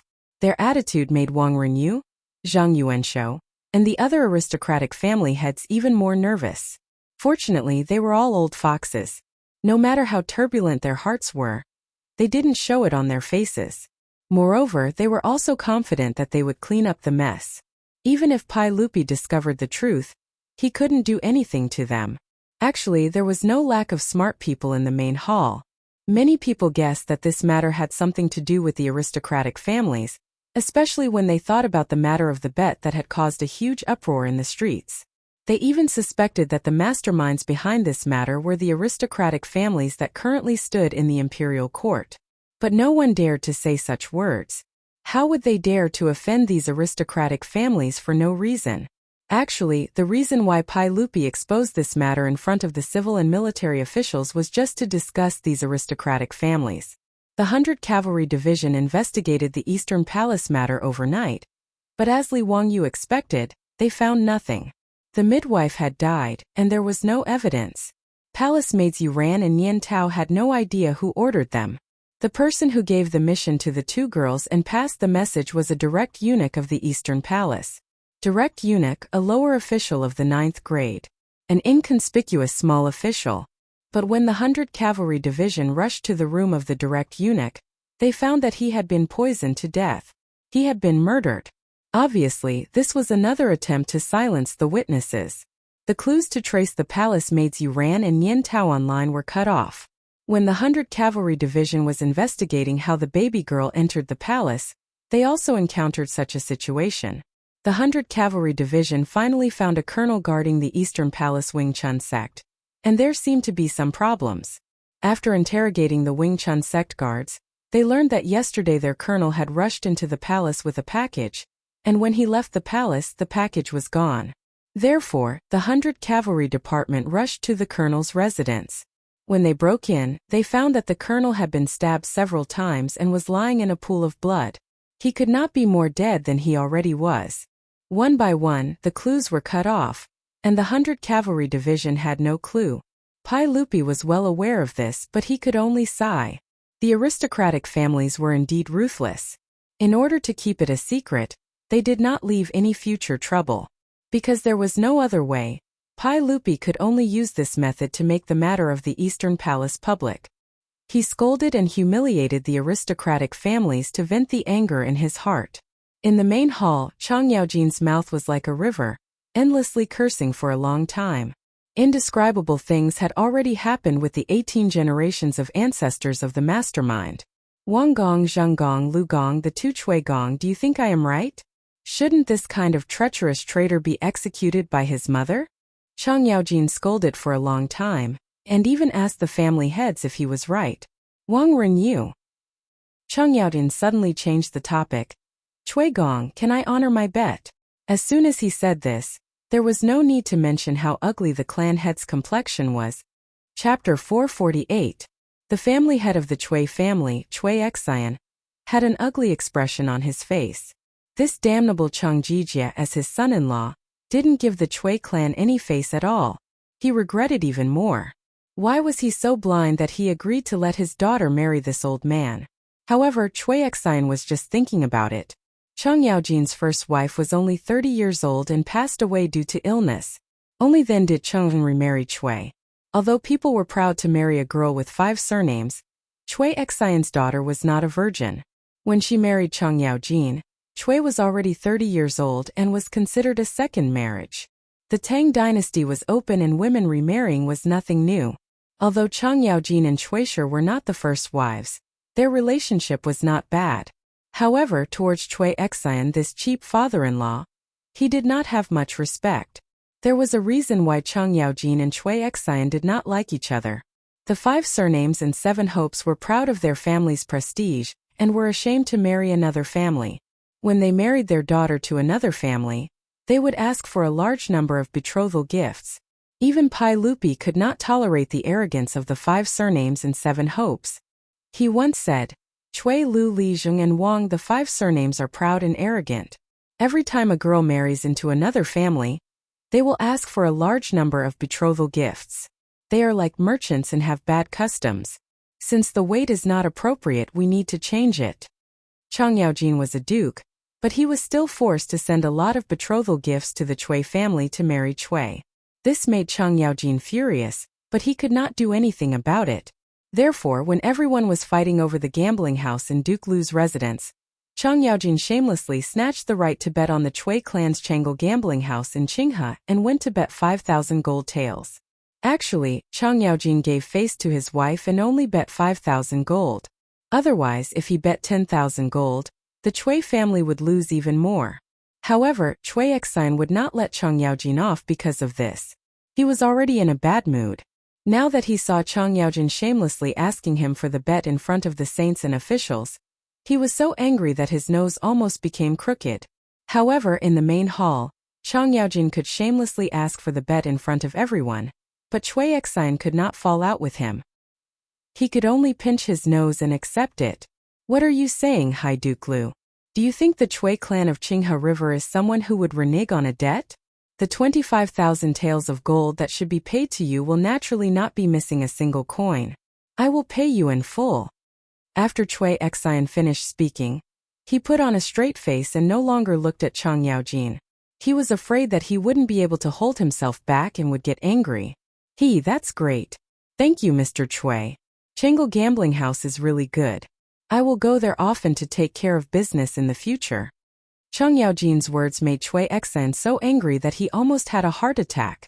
With Chang Yaojin taking the lead, Yuqi Jingde, Chai Linggu, and the others did not hold back. In the main hall, in front of Pai Lupi and the officials, They asked the aristocratic families behind the gambling house for their winnings. Pai Lupi was not angry and did not stop them. Instead, he looked at this scene with interest. How could those aristocratic family heads say no in this main hall? They could only pinch their noses and accept it. They all promised that they would pay the full amount of gold after the court. Wang Renyu, Zheng Yuanshou, and Cui Xian were all very regretful at this time. Not only did their families suffer heavy losses, but they also went for wool and came back shorn. The gains did not make up for the losses. These aristocratic family heads were so regretful that their intestines turned green. As for Li Wangyu, who caused all this, the aristocratic families hated him to the core. In particular, Taiyuan Wang clan hated Li Wangyu to the core. He wished that he could peel off his skin, break his bones, and scatter his ashes to vent the anger in his heart. But before Wang Renyu could figure out how to deal with Li Wangyu, he heard Pai Lupi suddenly speak from the throne. Everyone, Count who has been in the palace recently to protect the Empress's birth. It can be said that he has worked hard and performed a great service. We originally wanted to let him stay in the palace for a few more days to reward Count who for his hard work. But he said goodbye to us early this morning, saying that there was no more overnight money at home. He had to go to Yongyi gambling house to collect his winnings to support his family.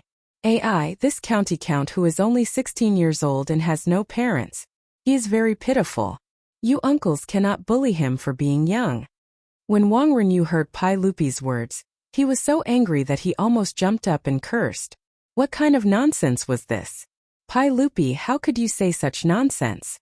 That bastard Li Wangyu has no overnight money at home, and has to collect winnings to support his family? Who in Chang'an City didn't know that Li's family was making a lot of money every day? The other aristocratic families had long been envious of the Li family's properties. If it weren't for the fact that there were members of the royal family involved, they would have already taken action. Pai Lupi's words, wasn't it obvious that he was helping that Li brat collect his winnings? In the main hall, who didn't know that Yongyi gambling house was the property of Taiyuan Wang clan? The main hall, which had originally become very noisy because of Chang Yaojin and the others wanting to collect their winnings, became even more lively with Pai Lupi's words. In Taiji Palace, the officials who had nothing to do with this matter all became onlookers and looked at Wang Renyu with interest. Even the saint had spoken up to help Count who collect his winnings. Tsk, what great face. One could imagine the status of Count who in the saint's heart. He really was in the emperor's heart. Wang Renyu's face alternated between green and white, and he was speechless for a long time. This point, what else could he say? However, when he thought about paying 50,000 taels of gold to Li Wangyu, Wang Renyu felt his heart bleed. 300,000 strings of copper coins. In the current Tang dynasty, the Kaiyuan Tongbao that the imperial court cast every year was only 300,000 strings of copper coins. It could be seen how rich Li Wangyu's harvest was this time. Not only Li Wangyu but even Chang Yaojin, Qin Qiong, Yuqi Jingda, and Chai Linggu, these dukes and prefectural dukes all made a lot of money. To be able to cut meat and drink blood from aristocratic families was simply too delightful. When the imperial court ended, Wang Renyu walked out of Taiji Palace with an ashen face. He saw his family members anxiously pacing back and forth outside the palace. Seeing their family head appear, the family members hurriedly ran forward and whispered about how Count who had gone to Yongyi gambling house early in the morning to collect his winnings. Although Wang Renyu was mentally prepared, when he heard this, he still couldn't stop the blood in his heart from rushing up. He almost disregarded his status and cursed out loud. His chest heaved up and down as he gasped for air.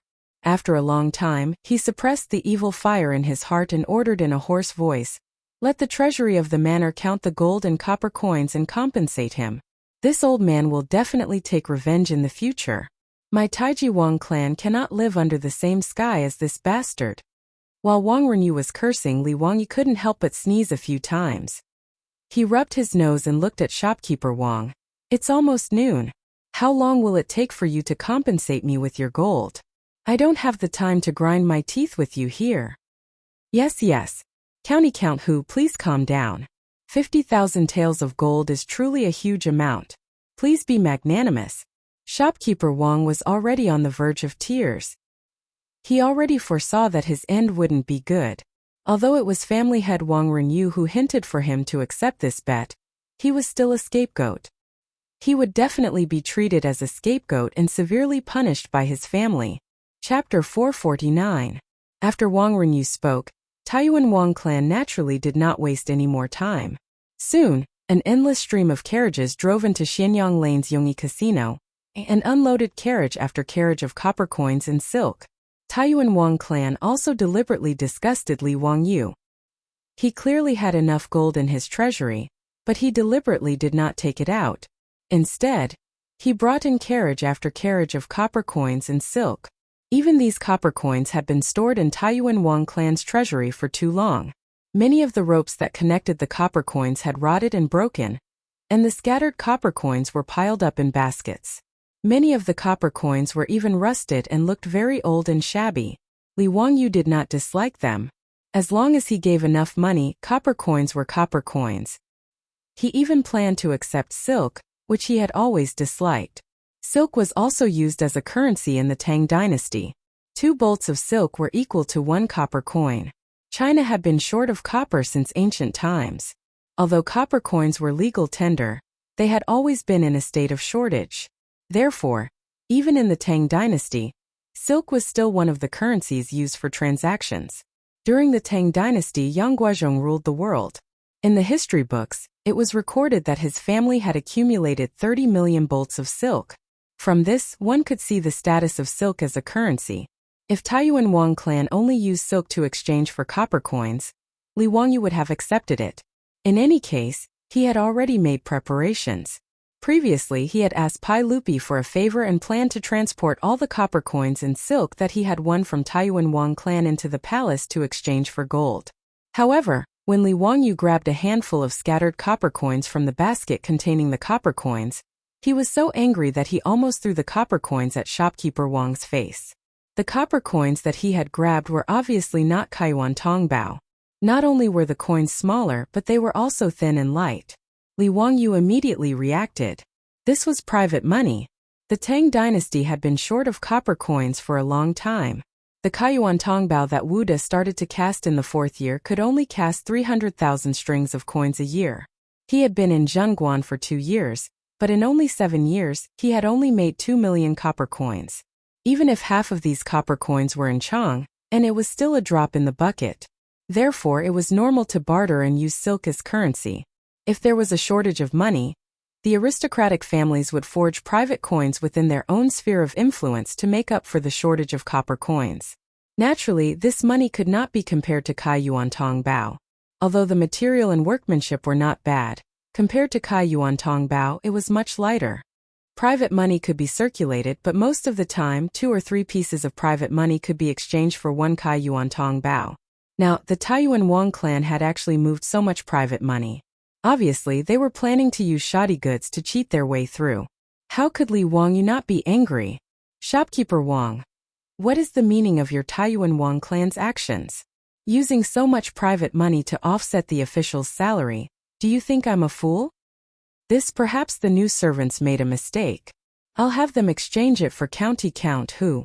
Shopkeeper Wang saw that his plan to fish in troubled waters was discovered by Li Wangyu, so he could only awkwardly apologize and push the blame to the temporary workers. He was about to call people to move the private money away when Li Wangyu's eyes turned and he reached out to stop him. Wait, the money is already here, so don't go through so much trouble. Give me a discount, I'll accept this private money. How does county count who plan to give me a discount? I won't take advantage of you. 2 caddies of private money can be exchanged for 1 caddy of official money. If your Taiyuan Wang clan is willing, I'll accept it and save you the trouble of moving it back and forth. On the market, depending on the region, 2 or 3 pieces of private money could be exchanged for 1 Kaiyuan Tongbao. Li Wangyu's conditions were actually not too harsh, and he was even charging a lot less. Shopkeeper Wang asked the accountant sent by the Taiyuan Wang clan, and immediately nodded in agreement. This kind of large transaction of copper coins was always weighed by official weights. 5 caddies of Kaiyuan Tongbao copper coins was the norm. Private money was slightly lighter, and 6 caddies was the norm. Under normal circumstances, 12 to 18 caddies of private money could be exchanged for 5 caddies of Kaiyuan Tongbao copper coins. Now that Li Wangyu proposed to exchange 10 caddies of private money for 5 caddies of official money, how could the Taiyuan Wang clan not agree? Niu Wu wanted to persuade him from the side, as he felt that his clan was at a disadvantage. However, Li Wangyu didn't care. Being at a disadvantage was a blessing, not to mention that he had other plans. He beckoned shopkeeper Wang over. Shopkeeper Wang, does your Taiyuan Wang clan have a lot of private money? If there's a lot, I can accept it all and exchange it according to this ratio. Hearing Li Wangyu's words, shopkeeper Wang couldn't help but be overjoyed. County count, who, are you serious? These copper coins worth 50,000 caddies of gold can all be exchanged for private money? Li Wangyu nodded. Of course. How much does your Taiyuan Wang clan have? I'll take it all. Shopkeeper Wang was naturally overjoyed at this. If he could pay Li Wangyu the 50,000 caddies of gold according to the ratio of 2 caddies of private money to 1 caddy of official money, he might be able to avoid punishment from his clan. Now he only needed to pay 3 million caddies of private money to clear his gambling debt. As for the private money, if 3 private coins were exchanged for 1 official coin, it would only be worth 160,000 caddies of coins on the market. This was equivalent to saving 140,000 caddies of coins. Even if it was 2 for 1, it would only be 250,000 caddies of coins, saving 50,000 caddies of coins. This wasn't a small amount, so shopkeeper Wang naturally nodded in agreement. He was afraid that Li Wangyu would go back on his words, so he hurriedly called for the workers to bring back all the Kai Yuan Tongbao copper coins, including the silk, and exchange them all for the private money of the Taiyuan Wang clan. Li Wangyu didn't reject any of them, counting the coins while ordering people to load them up. He directly sent the private money to the Taiji Palace in 4-wheeled carriages. After half a day, when the sun was about to set in the west, he finally finished counting the 3 million caddies of private money. At this point, Li Wangyu and the Taiyuan Wang clan's gambling debt was cleared. He took out the promissory note from Yongyi Gambling House and handed it back to shopkeeper Wang. Okay, I'm done with your gambling house. Shopkeeper Wang held onto the promissory note and nearly cried. The ups and downs of the past few days were simply too exciting. Shopkeeper Wang made up his mind that as long as he avoided punishment from his clan, he would return to Taiyuan and never come back to Chang'an City again. When Li Wangyu escorted the last carriage of coins into the Taiji Palace, he was stopped by Me Too.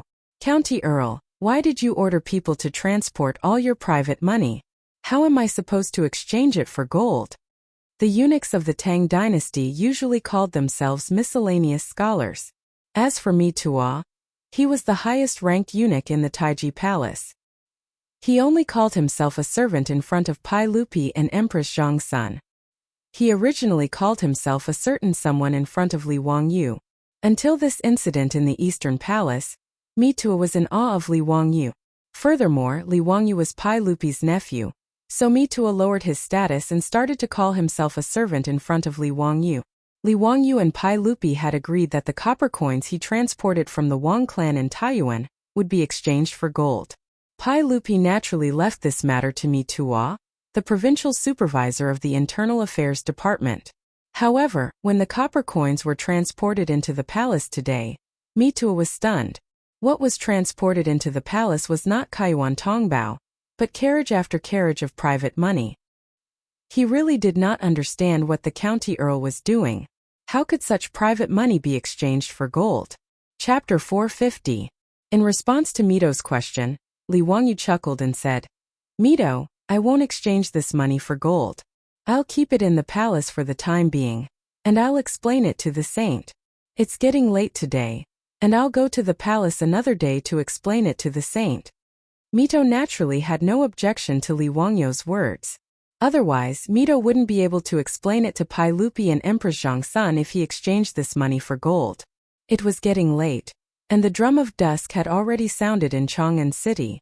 Li Wangyu didn't dare to delay any longer. He had been away from home for several days and couldn't wait to return to Dingzhou village. He didn't have time to talk to Mito and hurriedly left. He left Taiji Palace to meet Niu Wu and rode to Dingzhou village. It was already night when he returned to the Li family's old house, and the methane lamps in the mansion had already been lit. His beautiful superior guessed that he might return home today, So she had been waiting for him in the central room. Not only was she waiting for him, but Aphrodite, Perrin, the old butler Li Heng, and Yo Yong were also waiting for their Langjun to return home. This time Li Wangyu had been away for 5 or 6 days. Not only were Aphrodite, Perrin, and the others worried about him, but even his beautiful superior was also worried. After she transmigrated to the Tang dynasty, her feelings for Li Wangyu grew stronger. No matter what, she felt deep in her heart that she was just a passerby in the Tang dynasty. Everything here gave her a sense of unreality. In this environment, she could share many secrets with Li Wangyu. It was also because of this that her dependence and longing for Li Wangyu grew stronger after their relationship warmed up. Li Wangyu jumped off the horse, threw the reins to Nyo Yong, and turned to look at his beautiful superior, who was smiling sweetly at him, with a bright smile on his face. His beautiful superior trotted 2 steps forward, as if she wanted to hug Li Wangyu, but she quickly realized that this was not the future. With so many pairs of eyes looking at her, she felt embarrassed. However, Li Wangyu didn't care about that at all.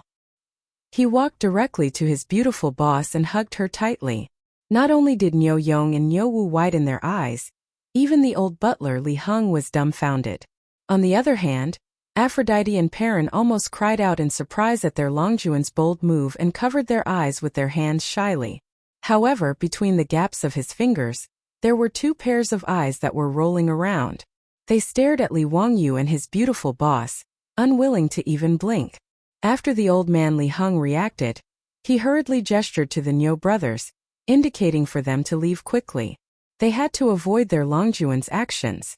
The 2 brothers of the Nyo family laughed and left with their arms around each other's shoulders, but the beautiful boss was a little shy in Li Wangyu's hug. She gently used her strength and struggled out of his arms. She blushed and rolled her eyes at Li Wangyu, but her tone was very gentle. "You're finally back? You haven't eaten yet, right? Go take a bath first. I'll get Perrin and the rest to heat up the food for you." Li Wangyu almost blurted out the words, "Take a bath together." Fortunately, he stopped himself at the last moment and didn't make a big mistake.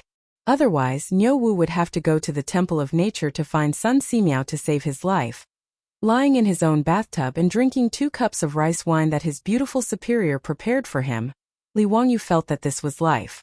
Compared to Taiji Palace, Li Wangyu felt that Pai Lupi's life was simply too tacky. Especially the toilets in the palace, which made Li Wangyu complain that they were useless, let alone bathing. After a comfortable hot bath, he had a warm and sweet dinner with the company of beauties. During the dinner, not only did his beautiful superior whisper affectionately to him, but there was also Aphrodite, the little vixen, who poured tea and wine for him attentively. Even Perrin, the little girl, obediently knelt behind him and gently massaged his shoulders and back. No one else could have such a good life. Li Wangyu suddenly felt that God was treating him well.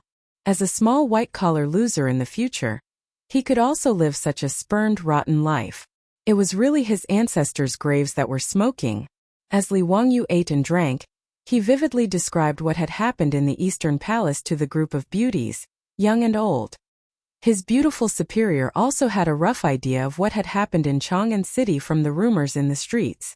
But at this time, she learned from Li Wangyu that Li Ji, the future emperor of the Tang dynasty, had actually been almost replaced by a leopard cat. She was so shocked that she couldn't close her mouth for a long time.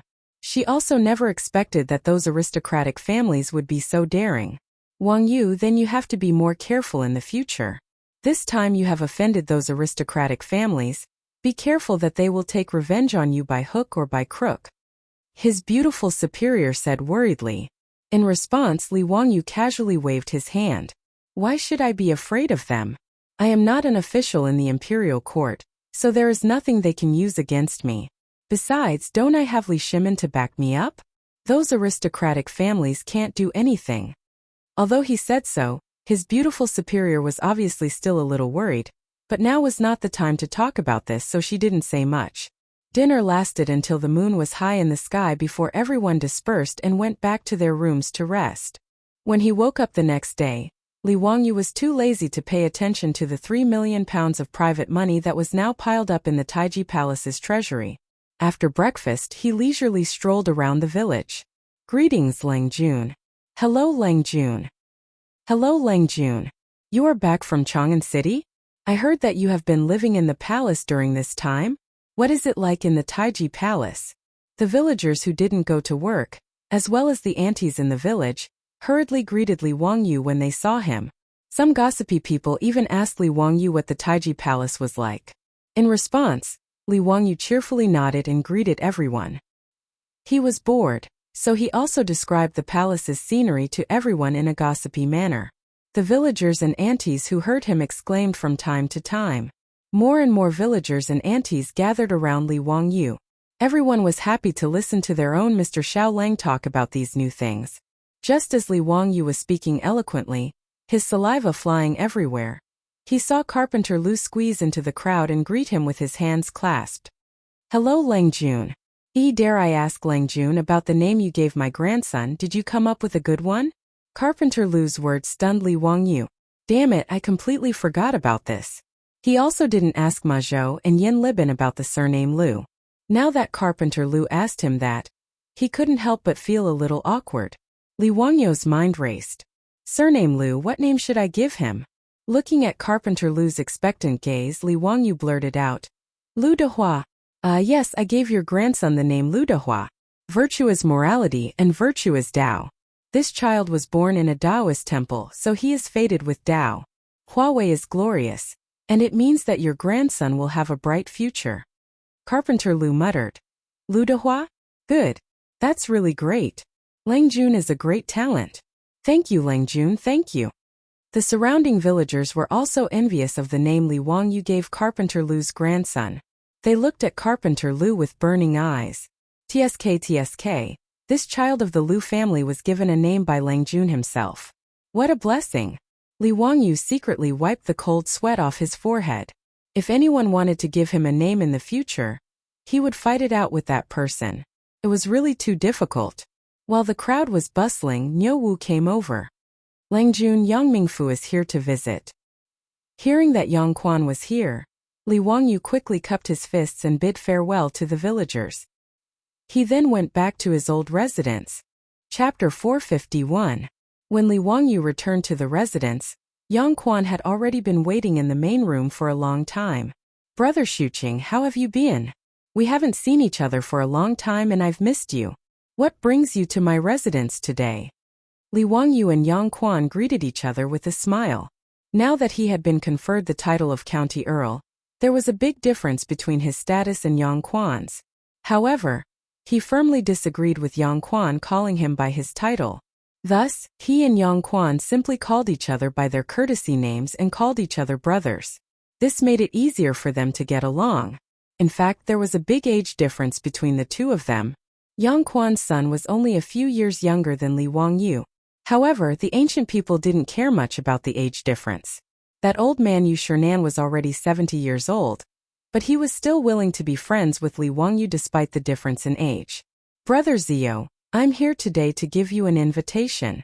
Yang Quan stroked his beard and said with a smile. Li Wangyu smiled and joked. Brother Xuqing, what invitation are you giving? Did your wife give birth to another child for you? Or did you buy a new house? When he said that Yang Quan had bought a new house, he meant to ask if he had taken in another concubine. This Yang Quan was also a romantic person. He was middle-aged and had a beautiful wife at home. He even took in a few concubines. He was very carefree, which made Li Wangyu very envious. However, this was also very normal. The Tang people were generally like this, so there was nothing strange about it.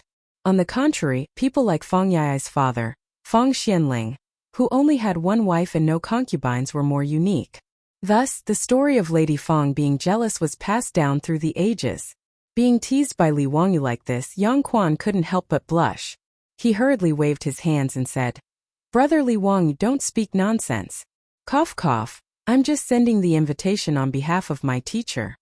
Upon hearing that it was Yang Quan's post, Li Wangyu didn't continue to tease him. Instead, he hurriedly asked, Is there any good news, Master Yu? On the 5th of next month, it will be teacher's birthday.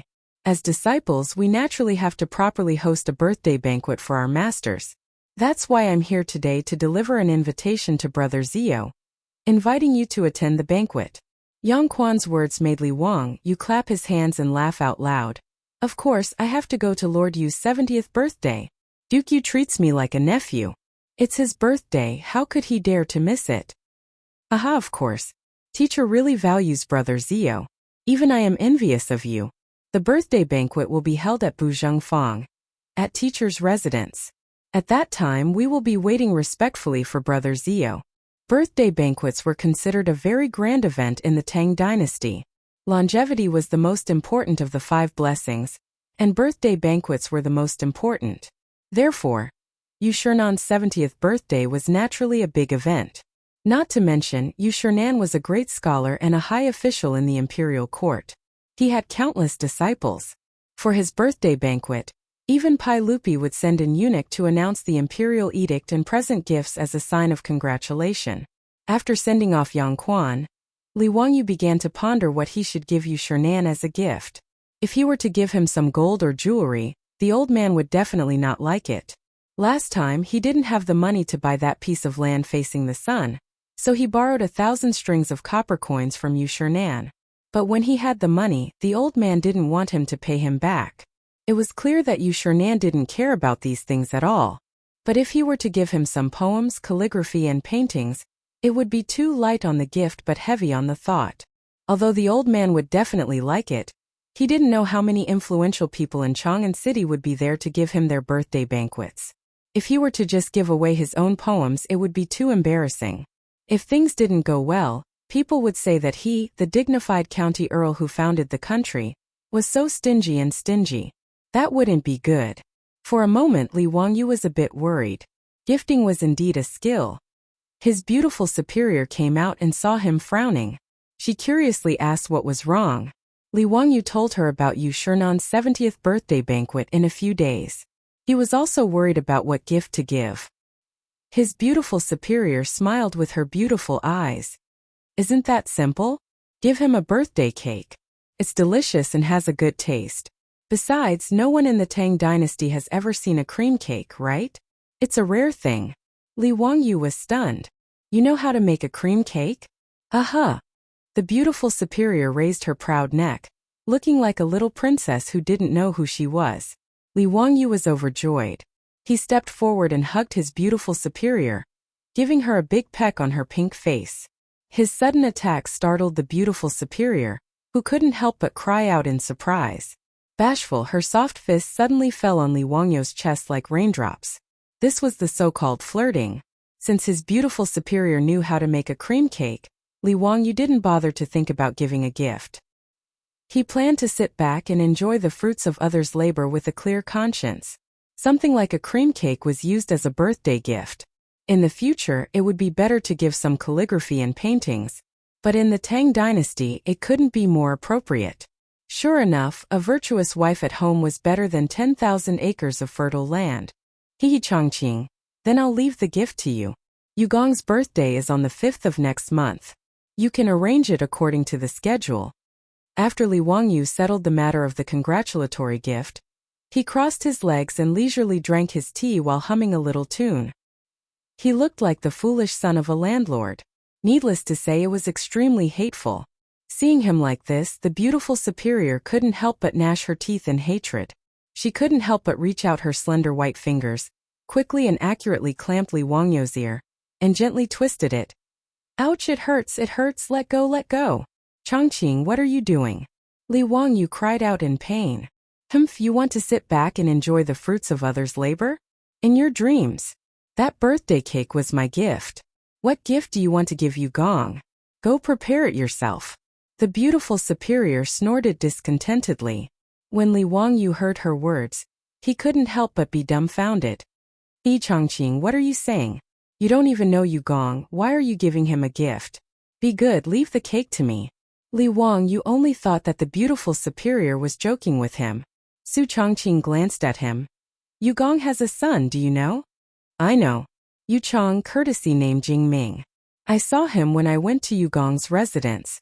Yugong is quite good, he actually had a son at such an old age. Yu Chong is now 28 years old, but Yugong is already 70 years old. When Li Wangyu talked about Yu Shernan's gossip, he was also in high spirits. It wasn't strange for Yu Shernan to have a son in his 40s. But in the Tang dynasty, Having a son at such an old age was a rare occurrence. The beautiful superior asked again. Yu Chang has a wife called Yun, do you know? How could I know? I only know Yu Chang, we're not close. Li Wangyu didn't understand what the beautiful superior meant.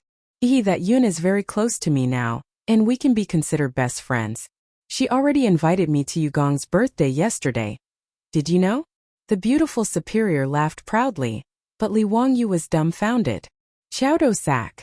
Wait, Chongqing Yu, when did you get to know that Yun? Best friends?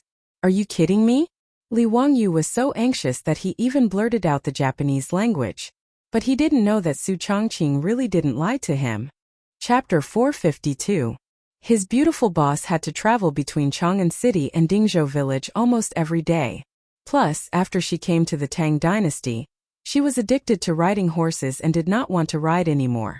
Even her favorite horse, Zhao Yebai, would only go out for a walk occasionally.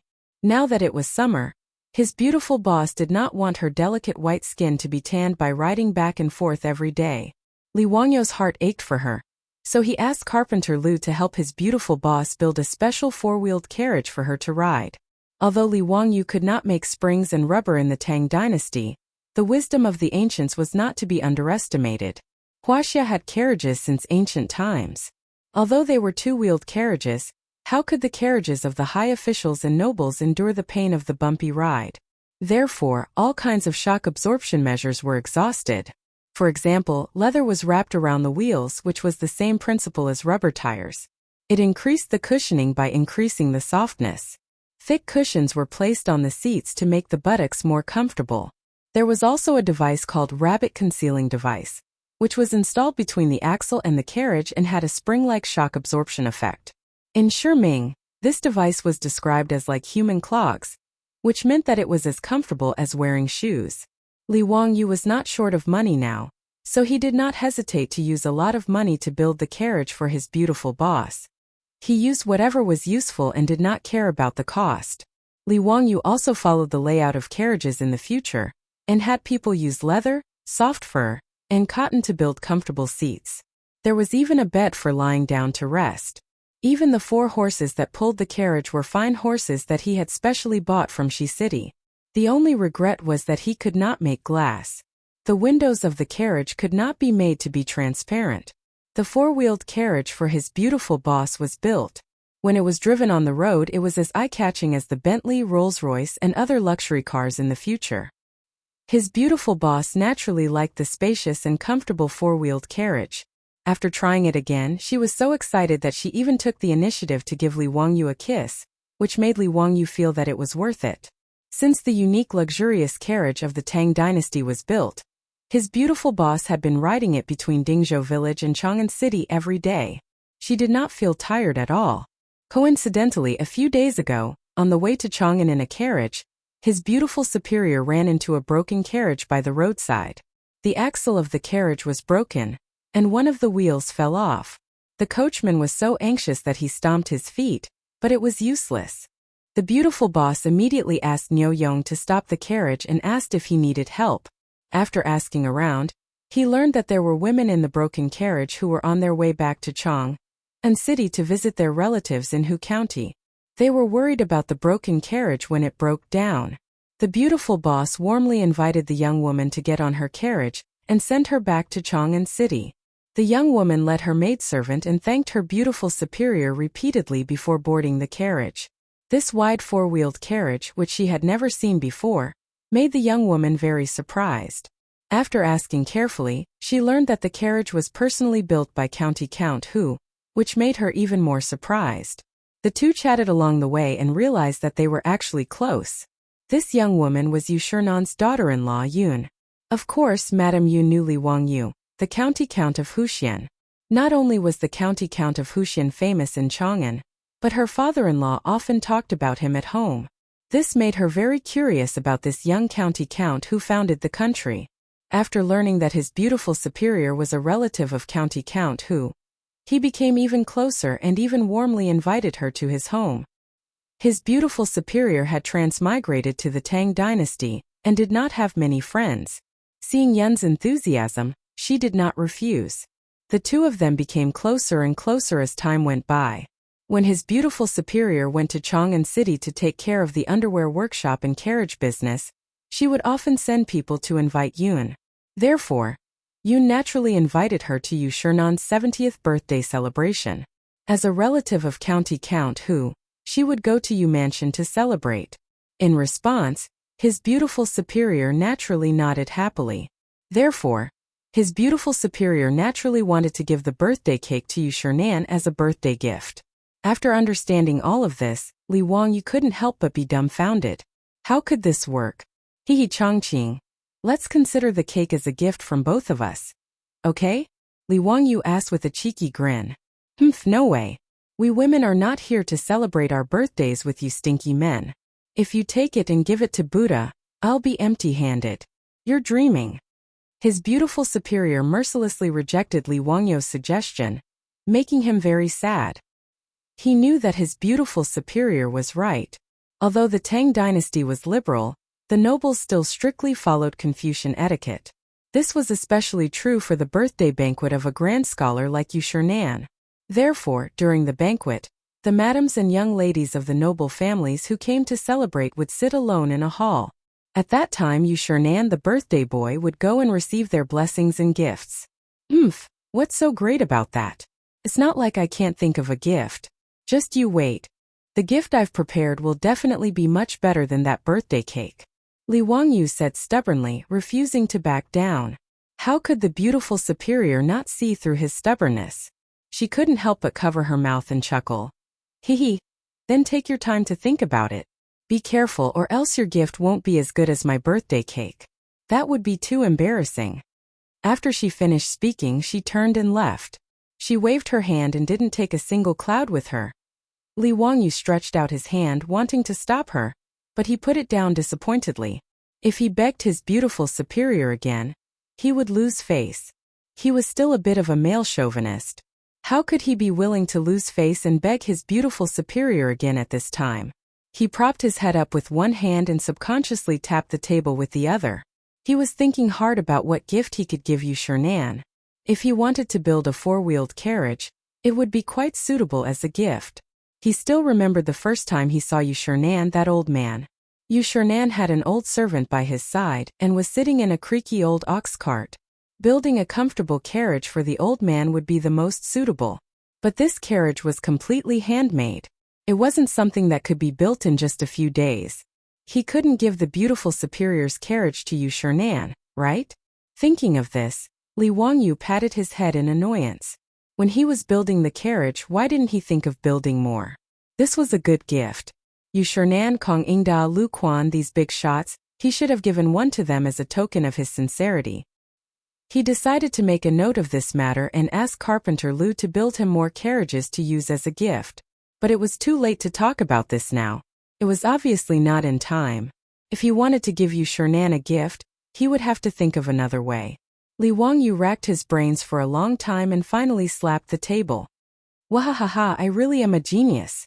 Su Chongqing, wait and see. Let's see what you have to fight with me. After thinking of what gift to give, Li Wangyu didn't care about the hot weather. He directly got up and called for Ox Warrior to prepare a horse. He was going to Chang'an City. Chapter 453. His beautiful superior had recently discovered that Li Wangyu had been acting all mysterious and busy, traveling between Chang'an City and Dingzhou village from time to time.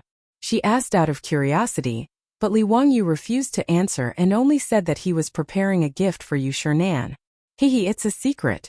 Anyway, my gift will definitely be better than your birthday cake. I don't believe you. His beautiful superior naturally snorted in disdain, thinking that Li Wangyu was pretending to be mysterious.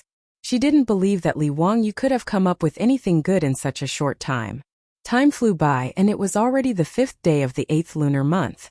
Li Wangyu and his beautiful superior dressed up and prepared to go to Chang'an City's Bujing Square for the birthday banquet.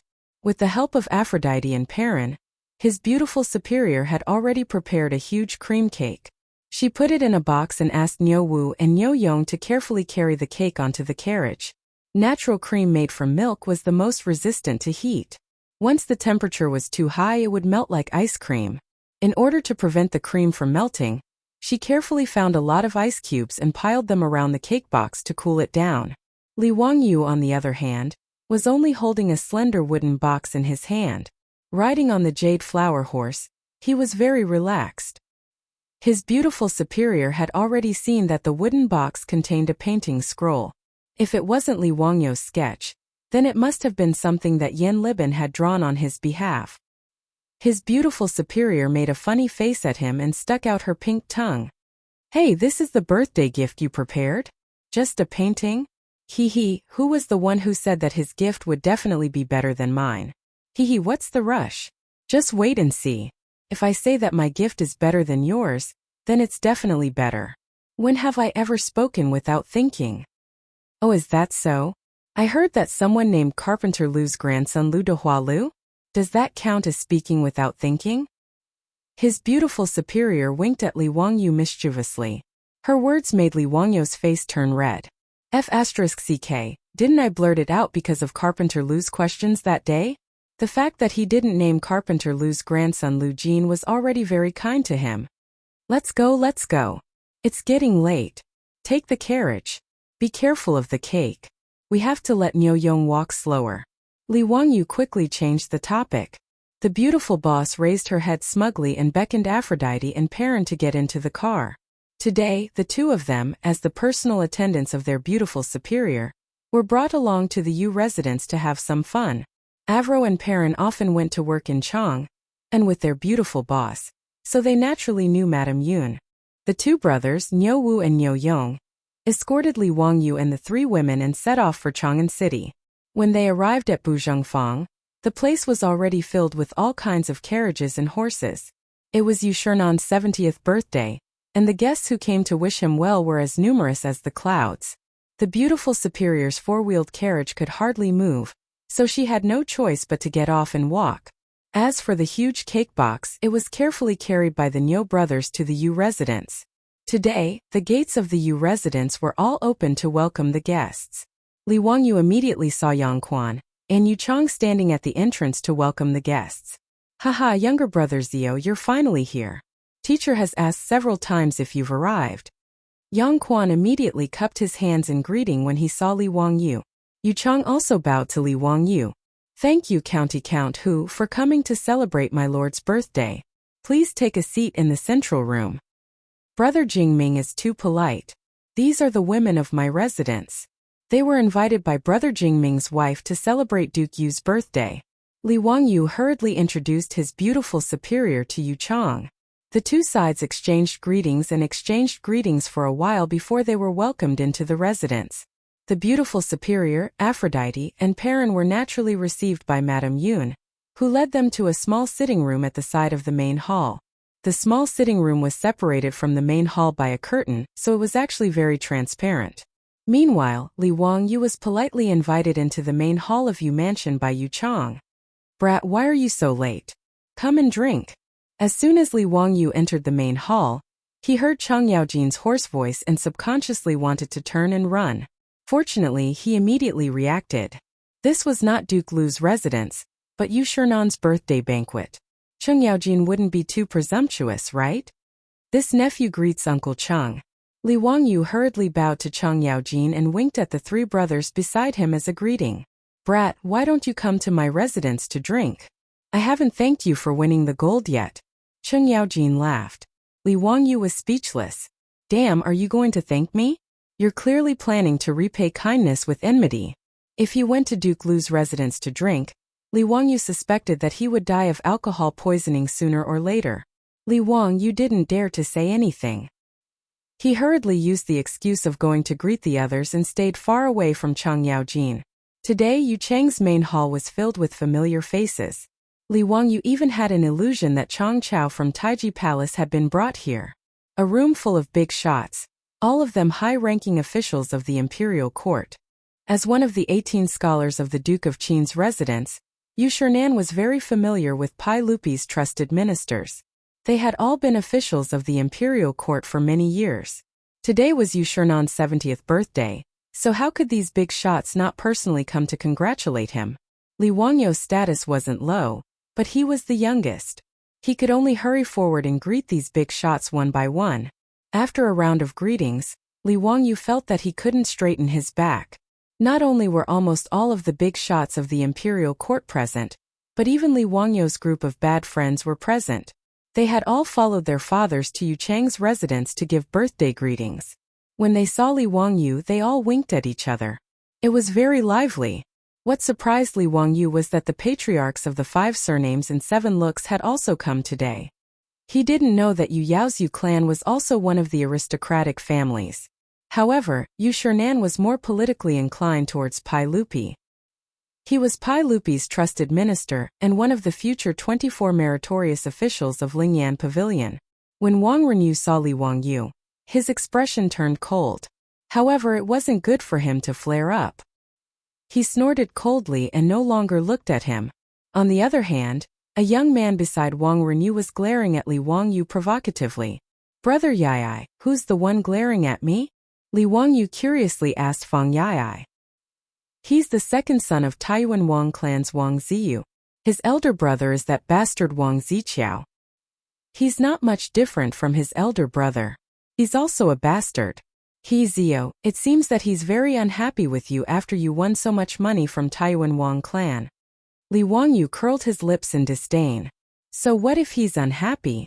Is he going to bite me? I like to see this kind of person the most. He's clearly unhappy with me, but he can't do anything about it." "Haha Zio, you're so bad." Fang Yai laughed heartily. He kept patting Li Wangyu's back with his palm. Today, the Yu clan was celebrating the closing of the Yu clan. Just as the main hall was bustling with noise and excitement, Li Wangyu was surprised to see another familiar figure enter the hall. Damn. Pai Lupi actually came in person. TSK, Yu Shernan really has a lot of face. Seeing Pai Lupi come in person, the main hall was once again bustling with noise and excitement. Everyone stepped forward to greet him. "Everyone, there's no need to be so courteous. Today, I'm also here to celebrate Duke Yu's birthday. There's no need to be so formal." Pai Lupi smiled and waved at everyone. When Yu Shernan received the news, he immediately rushed to the main hall. "This old subject greets your majesty. Duke Yu, there's no need to be so courteous. Yu Chang, quickly help your lord up." Pai Lupi hurriedly stopped Yu Shernan from greeting him. "Duke Yu, I wish you a long life, as long as the South Mountain, as long as the East Sea, and as many children and grandchildren as possible." "Thank you, your majesty. Please take a seat." After the commotion, everyone finally sat down again. With the arrival of the sage, the Yu clan became even livelier. Chapter 454. When Pai Lupi saw Li Wangyu, he gestured for him to sit next to him. "Zio, you bastard. How could you leave so much of your private money in my palace and not care about it? What are you trying to do?" As soon as Li Wangyu sat down, Pai Lupi asked quietly. Ever since Li Wangyu moved the 3 million caddies of money into Tai Chi Palace, he hadn't asked about it. This made Pai Lupi very depressed. Now that he finally caught him, how could he not ask him? I've been busy preparing a congratulatory gift for Duke Yu these few days and forgot about this matter. I'll tell you about it later. It's a good thing." "What good thing? Tell me." Pai Lupi wasn't going to let him go. "It's turning your money into official money. Are you interested?" Li Wangyu laughed. Pai Lupi glared at him and planned to ask more questions. But it was already time for the birthday celebration. The guests had already begun. Pai Lupi could only give up for now. He planned to ask Li Wangyu later. In the main hall of Yu Manor, Yu Shernan was wearing new clothes and a red ribbon. He sat facing the south, ready to receive the congratulations and bows of his relatives and juniors. The birthday celebration began. His eldest son Yu Chang lit the birthday lantern. The lantern was made of red candles. The god of longevity would light one every 10 years. There were a total of 7 red candles, similar to the birthday candles of modern times. There was a master of ceremonies. Yu Shernan's children and grandchildren walked into the hall in order of seniority. Yu Shernan had a son and a daughter. His daughter Yu Xiaoyao was already married. Today, she brought her children home to celebrate her father's birthday. Yu Shernan's older brother, Yu Shiji, was killed by Yuan Huaji 10 years ago during the chaos of the Sui dynasty. However, he left behind 4 sons, all of whom were married and had families. As the head of the Yu Yao Yu clan, Yu Shernan was celebrating his birthday today. Naturally, these juniors had to come and kowtow to congratulate him and present their gifts. This was Li Wangyu's first time seeing a Tang celebrate a birthday, and he was all smiles as he watched, finding it extremely amusing. After Yu Shernan's relatives and juniors had finished paying their respects, it was now the turn of the guests. Li Wangyu suddenly realized that this birthday celebration seemed to have become a way for the aristocratic families to flaunt their wealth. Every time a guest presented a gift to Yu Shernan, there would be an MC loudly announcing the list of gifts. To give a gift, there must be a gift list. To receive a gift, there must be a gift account. Actually, Yu Shernan didn't accept all the gifts that were sent to him. According to custom, most of the time the owner would accept a few items and return a few items. The gift list was marked with respectfully received, which meant that the owner had accepted it. On the other hand, those who wrote thank you were returning the guests. After the gift list was marked by the owner, it had to be returned to the original owner as proof of receiving the gift. The gift account was naturally used by the owner to record the gift, so that the owner could return the gift after the event. If the gift giver couldn't attend in person due to other matters, he would send someone to deliver the gift along with his name card. This was equivalent to him personally delivering the gift. As long as Yu Shernan nodded to accept the gift, there would be servants of the Yu residence who would bring the dazzling gifts into the main hall to display to the guests present. Many of the gifts given by the aristocratic families were all priceless treasures. Li Wangyu couldn't help but click his tongue when he saw this. He felt that he was a rich man now, but compared to the gifts given by the aristocratic families, he seemed to be very poor. Li Wangyu cursed inwardly. No wonder Yangzhou said that his teacher was rich. Just these congratulatory gifts, if converted to copper coins, would be worth tens of thousands of strings of coins. In fact, this wasn't Yu Shernan showing off. This was the custom of the Tang dynasty, and the old man couldn't do anything about it. Yu Shernan even had a headache. Since ancient times, China had been particular about it's impolite not to reciprocate. Returning the gift was also a troublesome matter. The Wang clan of Taiyuan sends a 3-foot Langxian tree. When the master of ceremonies read out the gift list, his voice couldn't help but raise a few notches. It attracted the attention of everyone in the noisy main hall. When Pai Lupi heard this, he couldn't help but grit his teeth and murmured, "This Wang clan of Taiyuan is really generous. They're willing to give such a treasure as a gift?" Li Wangyu didn't quite understand. He couldn't help but ask in a low voice, "Uncle, is the gift given by the Wang clan of Taiyuan to Yugong very precious?" Pai Lupi rolled his eyes at him. "You don't even know about the Langxian tree? It's also called the pearl tree. It's produced in Mount Penglai and is shaped like a coral. Its texture is like a branch of ginger, and when hit, it will produce the sound of metal and stone. The Langxian tree is even more precious than a coral. Moreover, a 3-foot-tall Langxian tree is even more precious. It can be said to be priceless." When Li Wangyu heard Pai Lupi's words, he suddenly remembered an ancient poem about the Langxian tree. For example, "The Langxian tree is not a tree in the mortal world. Where is the phoenix in the morning sun?" There was also a poem by Du Fu. "Knowing that the Lord's plan will grow, the Ganoderma Langxian tree will grow day by day." The Langxian tree alongside the Ganoderma Langxian tree should be the Langxian tree, given by the Wang clan of Taiyuan. Right? Wasn't that the legendary immortal tree? Could it be that it really existed? When Yu Shernan heard the master of ceremonies read out the gift list and heard that it was a gift from the Wang clan of Taiyuan, he couldn't help but stand up and cup his hands towards Wang Renyu. "Lord Wang, this gift is truly too precious. This old man is ashamed to accept it. Lord Wang, please take it back. This old man appreciates this gift in his heart. Thank you." Wang Renyu also stood up and laughed heartily. "Lord Yu, what are you saying? How can you take back a gift that has already been given?" This. Yu Shernan was somewhat hesitant. The Langxian tree given by the Wang clan of Taiyuan was truly too precious. A 3-foot-tall Langxian tree might be able to sell for 10,000 taels of gold. The value of this gift was truly too great.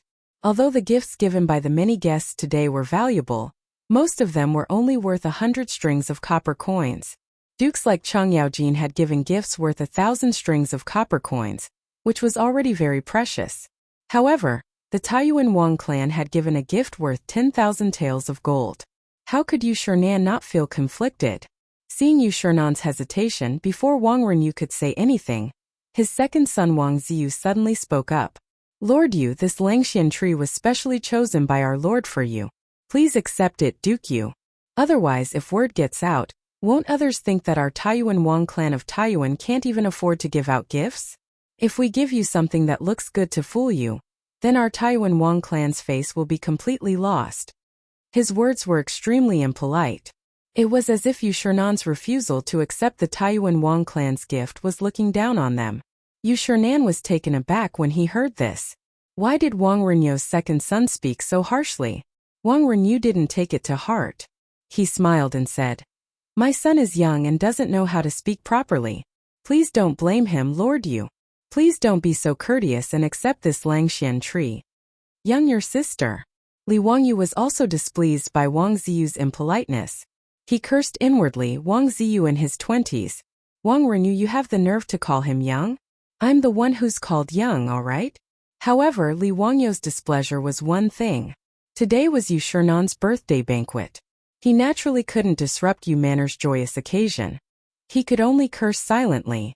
Seeing the Wang father and son's attitude, Yu Shernan could only smile and nod. He thanked Wang Renyu again and accepted the gift. Seeing Yu Shernan accept the gift, Yu Manor servants carefully carried the Langxian tree, gifted by the Taiyuan Wang clan, into the main room, and displayed it for everyone to see. The Langxian tree was shaped like a coral, but under the illumination of the lights in the main hall, it sparkled with jewels. Li Wangyu was stunned by the sight of it. He hadn't seen this object in his previous life, whether in museums or on the internet. It was truly magical. It was indeed very rare and had been lost in the long river of history for more than 1,000 years. When the 3-feet-tall Langxian tree was revealed, the guests in the main hall all cried out in surprise. Even the women in the small hall were startled. Behind the bead curtain separating the small hall and the main room, the women all gathered around and pointed at the Langxian tree, discussing animatedly. Wang Ziyu of the Taiyuan Wang clan became even more proud. He looked around like a proud rooster. When he saw Li Wangyu, he couldn't help but stand up and salute Yu Shernan. Lord Yu, I heard. Chapter 455. Wang Ziyu glanced at Li Wangyu and then cupped his hands toward Yu Shernan. Duke Yu, I heard that County Count who has also prepared a congratulatory gift for Duke Yu's birthday. A few days ago, our Taiyuan Wang clan lost 50,000 taels of gold to County Count who, allowing him to make a fortune. Even though our Taiyuan Wang clan has lost so much money, we still have to give you a generous gift to celebrate your 70th birthday. Presumably, the gift that County Count who has prepared for you today should be even more extraordinary, right? Why don't we let County Count who give you his birthday first so that we can broaden our horizons and listen to County Count who's gift list?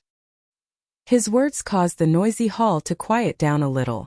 What was the Taiyuan Wang clan planning? Were they planning to humiliate County Count who?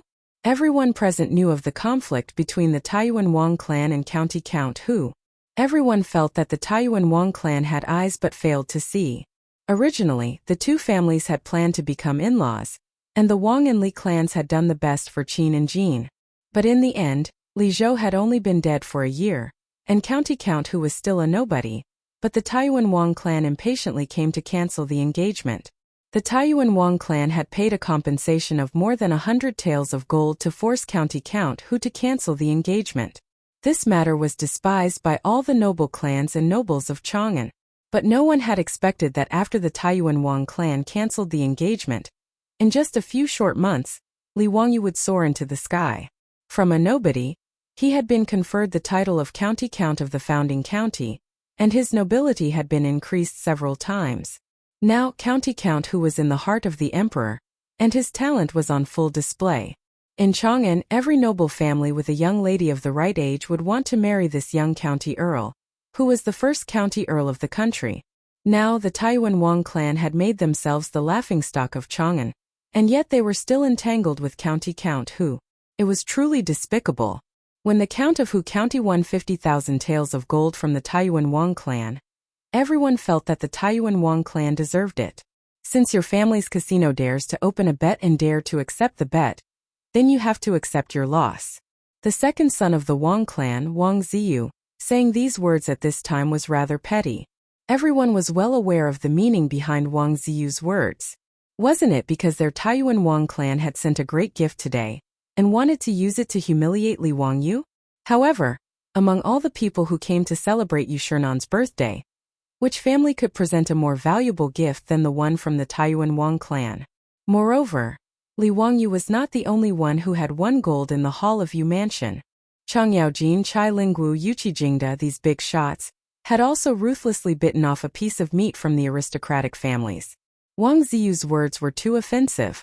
All the big shots present showed displeasure, feeling that this second son of the Wang clan was too frivolous. However, due to their status, it was inconvenient for them to get angry with this junior, so they could only pretend that they didn't hear anything. Thinking of this, Chang Yaojin and the other big shots suddenly realized that they were treating Wang Ziyu, who was already 20 years old, as a junior, so they didn't lower themselves to his level.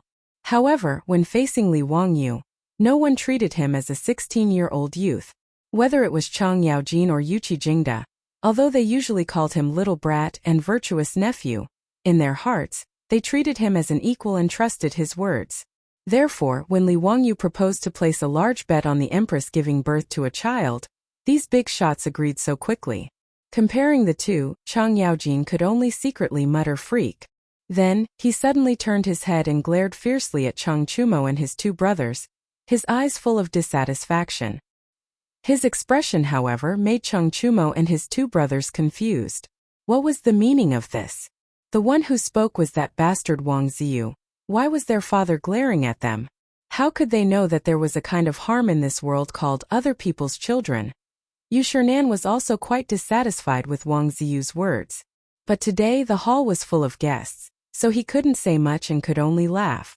Haha, no hurry, Li Ziyu and I are friends. His gift is not worth much. It's most likely to be calligraphy or paintings or something of little value. Hearing virtuous nephew Wang's words, this old man now feels that he has lost out. They all say that the gift is light, but the thought is heavy. Ziyu, next time don't be so sentimental with this old man, huh? His words were not only helping Li Wangyu out of his predicament, but also mocking himself, which made all the guests in the hall burst out laughing. He originally thought that this matter was over, but who knew that Wang Ziyu would not let it go and continued. Duke, you still hasn't heard the list of gifts from the county earl. How do you know that the county earl didn't send a great gift today? Yu Shernan saw that this second son of the Wang clan was so stubborn, and couldn't help but get angry. He raised his eyes to look at Wang Renyu, wanting to see what he meant. But he saw that Wang Renyu was minding his own business and drinking wine, as if he didn't hear his son's words. For a moment, the atmosphere in the hall became a little strange. Even Pai Lupi's face stiffened. Today was Yu Shernan's 70th birthday, and in order to make Li Wangyu lose face, the Wang clan of Taiyuan actually disregarded Yu Shernan's dignity. It was truly infuriating. Li Wangyu stood up at this time. Haha. Yugong actually guessed what I was going to send. Yugong is right, but... Before he could finish, he was interrupted by a woman's voice. However, my family's Langjun has prepared another gift, Yugong. I'm sure you won't be able to guess. The one who spoke was his beautiful superior. Li Wangyu was stunned. Wasn't she in the small hall next door? Why did she come out? Just as he was about to speak, his beautiful superior winked at him, then curtsied to Yu Shernan. This little girl is the older cousin of County Count who, today, I've been invited by the Yun family to celebrate Yugong's birthday. I wish Yugong to leap like a tiger and cross the new era of 70 years, to soar through the mountains of poetry. The beautiful superior's older cousin was rather vague. Everyone in the hall, including Pai Lupi, couldn't help but smile knowingly, thinking that this young lady and Li Wangyu were simply deceiving themselves. Yu Shernan naturally knew of this Lady Su, and when they met today he also laughed heartily. Haha, old me thanks Lady Su for her auspicious words. Lady Su said earlier that Ziyu had prepared a congratulatory gift for this old man. Is it something this old man can't guess? Yugong will know at a glance. The beautiful superior turned her head towards the entrance of the hall, and saw the two brothers, Niu Yong and Niu Wu, carrying a large wooden box into the hall. Li Wangyu was also stunned. Didn't his beautiful superior say that he was going to give this birthday cake to Yu Shernan? Why was it given in his name? He immediately reacted. This beautiful superior was angry with Wang Ziyu's words just now, and was afraid that he would lose face in front of everyone, so she said this. After thinking this through, Li Wangyo's gaze towards his beautiful superior became even more tender. The congratulatory gift from County Count, who was directly carried into the hall by his own troops, and this was beyond everyone's expectations. There wasn't a list of gifts, and Yu Shernan didn't agree to accept this gift, so why was it carried in? This was against the rules. Yu Shernan smiled mischievously. Lady Su, are you sure that old me will accept this gift? The beautiful superior smiled and nodded. Yu Gong will definitely accept this gift. Oh, you're that confident? Then bring it out for everyone to see. This old man wants to see what kind of congratulatory gift Ziyu has prepared for this old man. Since Yu Shernan said this, the others naturally didn't have any objections. They all cast curious gazes towards the wooden box carried by the Li family's troops. Chapter 456. The huge wooden box was very ordinary. It was about 1 meter square and was square in shape. There were many ice cubes on top of the wooden box. This caused everyone, including Li Er and Yu Shernan, to be inexplicably surprised. No one understood why the gift was covered with ice cubes. Could it be a freshwater fish that Huxin County Count fished out from the river? Or was it a lychee from Izhou? During the Tang dynasty, Sichuan's Fuzhou, Bazhou, Tongzhou and other places were rich in lychees. The poem. Riding in the red dust, the concubine smiled. No one knew it was a lychee. It was actually referring to the lychees that were transported from Sichuan, not Lingnan. At that time, Tang Xuanzong had ordered people to build a road from Peizhou to Chang'an to transport lychees. It was also called the Lychee Road. If it was lychees, it was rare. Especially during the early Tang dynasty, even Pai Lupi could not eat fresh lychees. However, it was only rare. Compared to the 3 feet tall Langxian tree that the Wang clan of Taiyuan gave, it was nothing special. Seeing the big wooden box, Wang Ziyu could not help but show a mocking expression. He was already thinking about how to mock Li Wangyu for being stingy. He wanted to make him lose face in front of everyone. Inside the wooden box was the birthday cake made by his beautiful boss. Because there would be many guests at the birthday banquet, if the cake was too small, it would not be enough for everyone.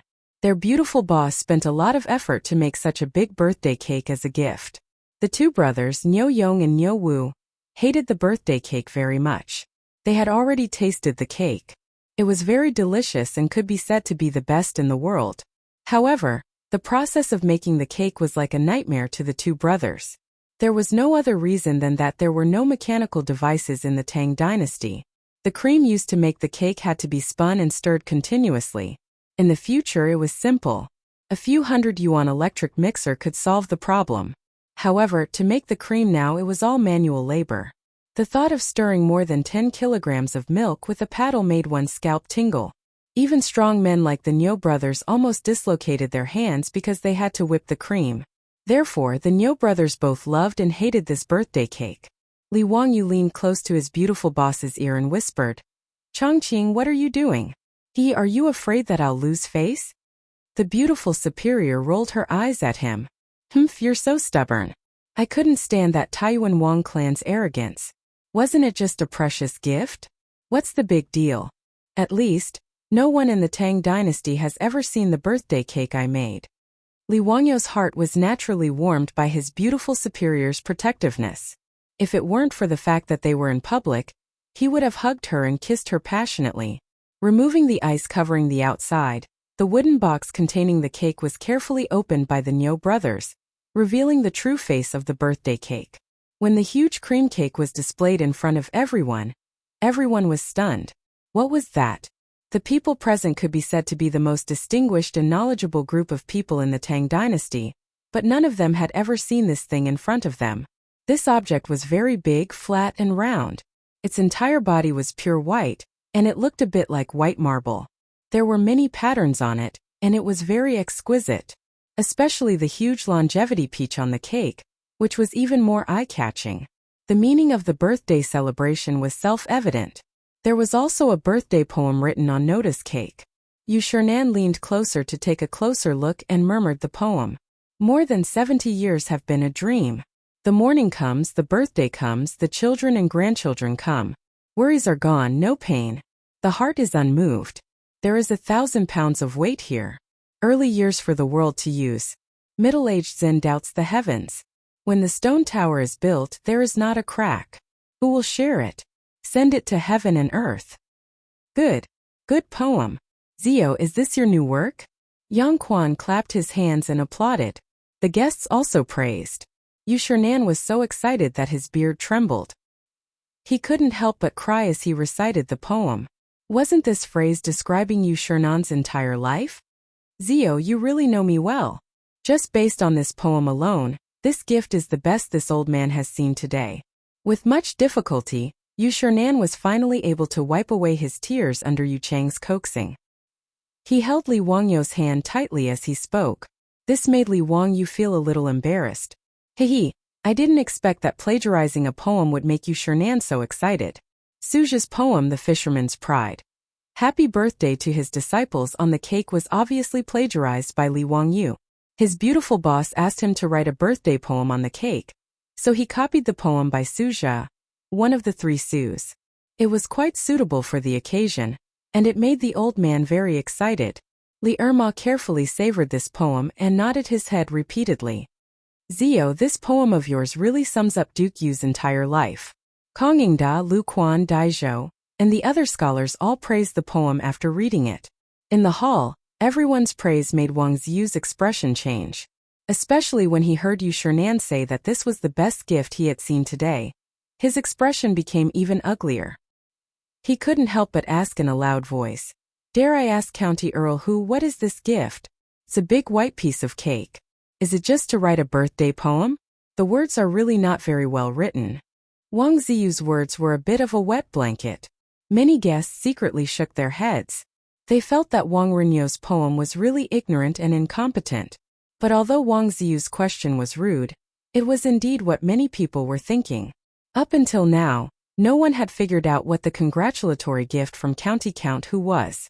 If it was a birthday poem, shouldn't it be written on paper, framed and sent out? What was this big white piece of cake in front of them? Li Wangyu didn't get angry. He chuckled at Yu Chang. "Brother Jingming, can I trouble you to bring me a clean saber and have your servants prepare some bowls and plates?" His words made everyone even more confused. Why did he suddenly want a saber? "County Earl Hu, what do you want a saber for?" Yu Chang didn't understand and asked. "To divide and eat it." "What?" "Zio, don't mess around." Li Er, who was at the side, could not help but say, "This is food? It looks like jade, but it's not jade. Although I can't tell what it's made of, how can this be food?" All the guests, including Yu Shernan, were stunned by Li Wangyu's words. Was such a beautiful object meant to be eaten? Only Wang Ziyu laughed out loud. He said with a mocking tone, "County Earl Hu, you only gave Duke Yu food for his 70th birthday? I've long heard that County Earl Hu is good at making money. Now it seems that it's true. You're too thrifty." He was mocking Li Wangyu for being stingy. It was Yu Shernan's 70th birthday, and the county earl gave him some worthless food. It was really laughable. Li Wangyu ignored Wang Ziyu and pretended not to hear his mockery. He smiled and cupped his hands towards Yu Shernan and Pai Lupi. "Duke Yu uncle, this is really food. I call it a birthday cake.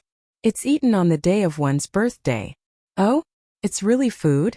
Then why is it eaten on the day of one's birthday?" "What do you mean? What is a cake? Is it a steamed biscuit?" Pai Lupi asked curiously. Pai Lupi's question made Li Wangyu dumbfounded. He had never thought about this question before. In his previous life, people were used to eating cake on their birthdays. But why eat cake? He had never thought about it before. Yes, why must it be eaten on the day of one's birthday?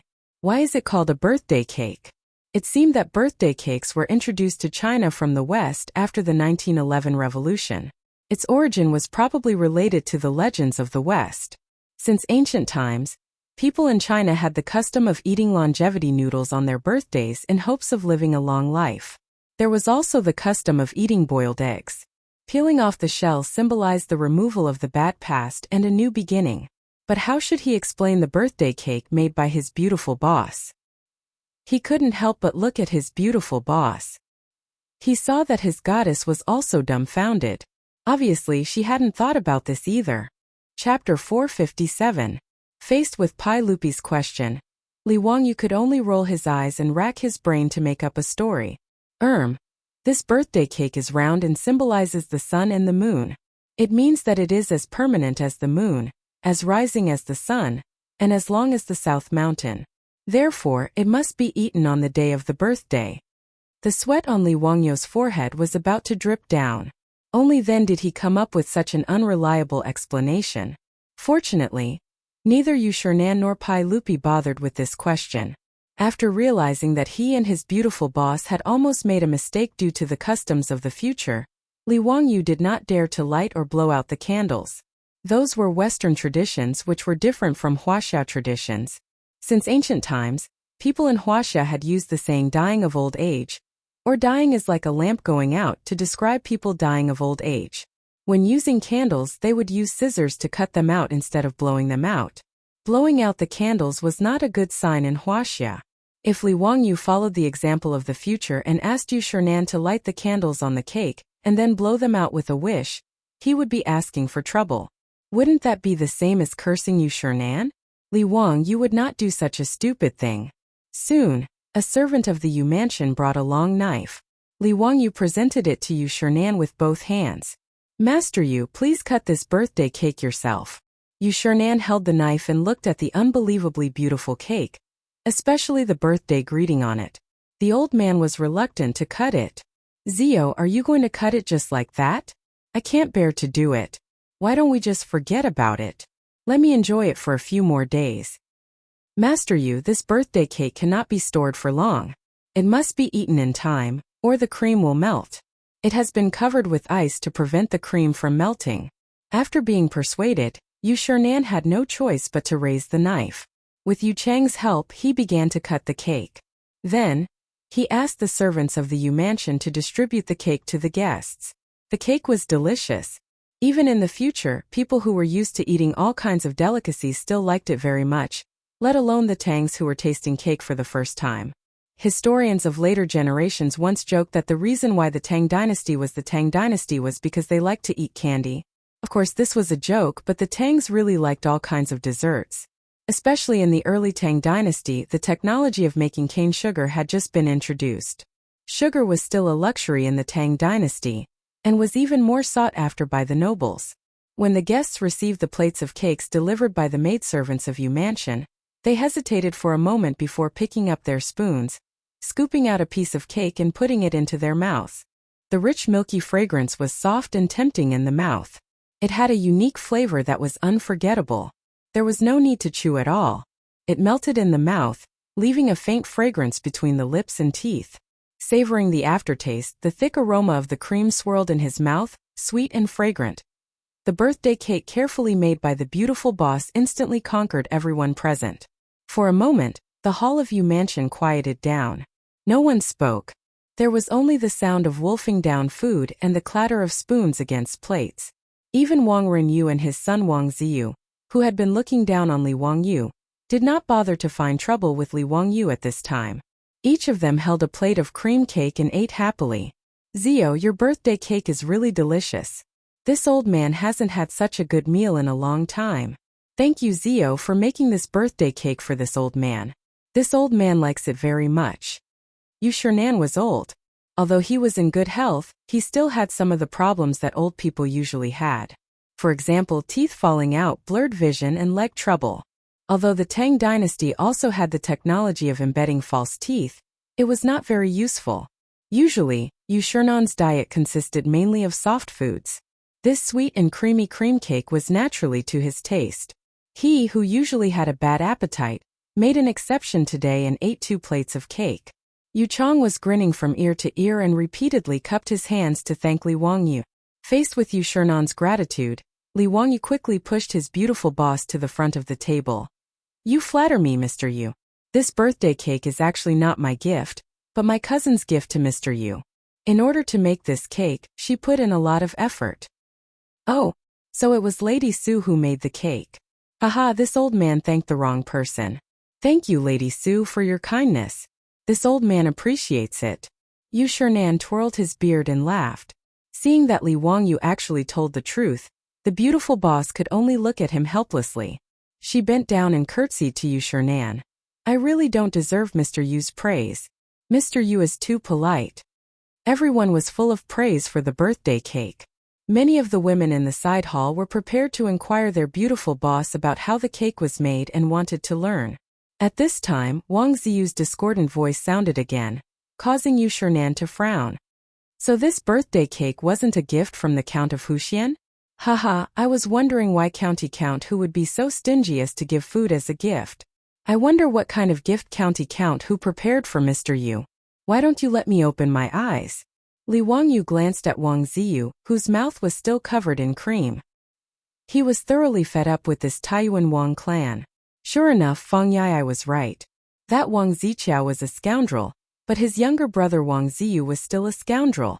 At Yu Shernan's birthday banquet, this Wang Ziyu was like an annoying fly, constantly buzzing around his ears. He was really annoying. Because today was a festive day, neither Yu Shernan nor Pai Lupi could do anything about it. This made Wang Ziyu even more disregard for etiquette and provoked them again and again. Wang Renyu didn't stop his son. Instead, he acted as if he didn't know anything and only watched from the sidelines. Li Wangyu had never been stingy with teaching this kind of overage brat who lacked discipline. Li Wangyu cupped his hands towards Yu Shernan and said, Mr. Yu, since the Taiyuan Wang clan is so concerned about my gift, I hope Mr. Yu and everyone else will forgive me, and allow me to give Mr. Yu my birthday congratulations first. Zio is so considerate. Then this old man will be disrespectful. Yu Shernan naturally nodded in agreement. After eating that delicious cream cake, the guests were very curious about what Li Wangyu's gift would be. In response, Wang Ziyu coldly snorted, his face full of disdain. Ever since the aristocratic gambling house lost a large sum of money, Chang'an City had been full of ridicule for the aristocratic gambling house. In particular, the Taiyuan Wang clan, who was the first to accept Li Wangyu's bet, was sneered at. Even the aristocratic families had many complaints. That was why the Taiyuan Wang clan threw in so much money today, sparing no expense to give away the Langxian tree that the family had treasured for many years. Although Wang Renyu felt the pinch, he wanted to use this opportunity to show the power of the Taiyuan Wang clan in front of the aristocratic families in Chang'an City. So what if the Taiyuan Wang clan lost the bet? How could the foundation of a 1,000-year-old aristocratic family be shaken by 50,000 taels of gold? Throwing in so much money to give away a gift, this kind of confidence was unparalleled in Chang'an City. That was why Wang Renyu's second son, Wang Ziyu, did this today under Wang Renyu's instructions. His goal was naturally to humiliate Li Wangyu and regain the face he had lost from losing the bet. After Yu Shernan had spoken, the master of ceremonies for the birthday banquet naturally took out Li Wangyu's gift list and began to read it out loud. The founding uncle of Hu County congratulates Mr. Yu on his birthday. He presents a painting scroll and a painting. Chapter 458. Li Wangyu's gift list left everyone in the hall dumbfounded. Everyone knew what a picture scroll was. But what the hell was Bayan? Everyone knew what Bayan meant. It referred to thick clouds that covered the sun. Pan and I of the Western Jin dynasty had a poem that said, "The morning clouds are Bayan, the morning dew is not yet dawn." This was something everyone knew. But how could Bayan be a congratulatory gift? Clouds and mist as a congratulatory gift? Was Li Wang, you going to perform an immortal spell in front of everyone? Hearing the gift list announced by the MC, everyone was confused.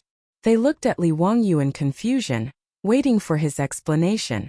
Yu Shernan, the birthday boy, didn't know whether he should say accept or thank at this time. Just now no one knew what the birthday cake was. Now this county man was creative and gave out something no one had ever heard of. Li Wangyu didn't explain. He just smiled and said, "Master Yu, you won't thank me for my gift, right?" Haha, since it's from Li Wangyu, this old man will naturally accept it. Although Yu Shernan didn't know what Li Wangyu had given him, he still accepted it with a smile. Li Wangyu's two gifts were placed in a long wooden box and a small copper box. Seeing their master nod, two maidservants of Yu Mansion immediately carried them into the hall, ready to show them to the guests. The beautiful superior hadn't returned to the side hall yet. She asked curiously in his ear, "Wangyu, what's that Bayan? Why haven't I heard of it?" You must know, but I won't tell you. See for yourself. Li Wangyu pretended to be mysterious and didn't answer the question directly. At this time, the maidservants of Yu Mansion had already taken the picture scroll out of the wooden box. They carefully unfolded it, revealing the true appearance of the picture scroll. When the picture scroll was displayed in front of Yu Shernan and everyone else, everyone couldn't help but gasp. Yu Chang looked as if he had seen a ghost. He pointed at the picture scroll, dumbfounded. This is my master. The other guests had similar expressions, as if they had seen something unbelievable. On the scroll was Yu Shernan himself. It was a full-body portrait of Yu Shernan drawn by Li Wangyu. There was a poem beside it. It was the same poem that was written on the birthday cake. Many of the guests present had seen this sketch before at the birthday banquet of Zhang Liang, the Duke of Chongping. Everyone believed Li Wangyu's nonsense, thinking that it was an ancient painting passed down from ancient times, a peerless painting technique that had long been lost. Only Pai Lupi later found out that the goddess Luo's portrait he hung in the Hall of Governance was actually drawn by Li Wangyu, which made him very depressed. At this moment, everyone was once again witnessing the miraculous drawing skills of Yu Shernan, who was standing right in front of them. Everyone was stunned. Looking left at Yu Shernan, then right at the portrait, it really looked exactly the same. It was as if Yu Shernan had walked out of the painting. Everyone was so shocked that they couldn't close their mouths. Could this portrait have been drawn by Count Hu? Hasn't this painting technique been lost for a long time? Where did Count Hu learn it? Miraculous. It's truly miraculous. This is the painting technique of the goddess Luo's portrait. Who would have thought that Count Hu would know such an ancient technique? There were also those who were quick-witted and immediately connected the dots. The so-called goddess Luo's portrait painting from that day had also been presented by Count Hu. In that case, the goddess Luo's portrait that had been collected by the sage must have also been drawn by Count Hu. This sketch of Yu Shernan caused Wang Renyu and Wang Ziyu's expressions to become somewhat unsightly. Although the value of this painting wasn't high, and even if it had been drawn by Li Wangyu, it would only be worth 100 strings of coins at most. However, this extraordinary technique was exceedingly precious. When Pai Lupi saw this portrait, he even had the thought of having Li Wangyu draw a portrait of him and Empress Zhang's son. This kind of vivid and lifelike portrait was much more meaningful than the goddess Luo's portrait. He couldn't help but glare at Li Wangyu, feeling extremely vexed. Since he knew that the goddess Luo's portrait had been drawn by Li Wangyu, why hadn't he thought of using this technique to draw a portrait of him and Empress Zhang's son? There were many other bigwigs who had the same thoughts as Pai Lupi. Just like how people in the future love to take selfies, how could a general like Cheng Yaoji not want to have such a realistic portrait? For a moment, everyone looked at Yu Shernan with gazes filled with jealousy. They hated that they couldn't hold their own birthday banquets tomorrow. That way, they could ask Count Hu to draw a portrait for them. Cheng Yaojin bluntly asked, Li family's brat, did you draw this portrait of Duke Yu? What did he mean? Li Wangyu was just about to nod and admit it when he suddenly noticed that the surrounding guests all had an eager attitude. He was immediately shocked. What the hell was the meaning of this? Could it be that after seeing Yu Shernan's portrait, they also wanted it? It seemed that giving Yu Shernan this congratulatory gift was a bit of a mistake. Had he underestimated the attractiveness of a portrait sketch to these bigwigs? If these bigwigs all came to ask him to draw a portrait, should he refuse? Or should he refuse? If he agreed, he really wouldn't have to do anything. Moreover, with Li Wangyu's lazy personality, how could he be willing to sit in front of a drawing board and draw portraits every day? He might as well be killed. How could Li Wangyu still dare to admit it? He hurriedly shook his head. No, this was done by my little nephew's disciple, Yen Liben. Although he studied under me, he has already surpassed me. Even your little nephew is ashamed of his painting skills. Today, Ma Zhou and Yen Liben were naturally also among the guests. When Yen Liben heard his teacher's words, he was so shocked that his jaw dropped. Could it really be like this? Was there no trust between people? This portrait of Yu Shernan was clearly drawn by Li Wangyu himself, but now he had directly pushed the blame to his own disciple. How could Yen Liben endure this? Faced with the heated gazes of the surrounding guests, Yen Liben's heart was filled with tears as he nodded his head in grievance. Li Wangyu gave him a thank you for your hard work look, but he didn't feel the slightest bit guilty. When a teacher has something to do, the disciple naturally has to do it for him. Otherwise, why would he accept a disciple? Of course it was to use him as a scapegoat, wahaha. Yu Shernan was naturally very satisfied with this congratulatory gift.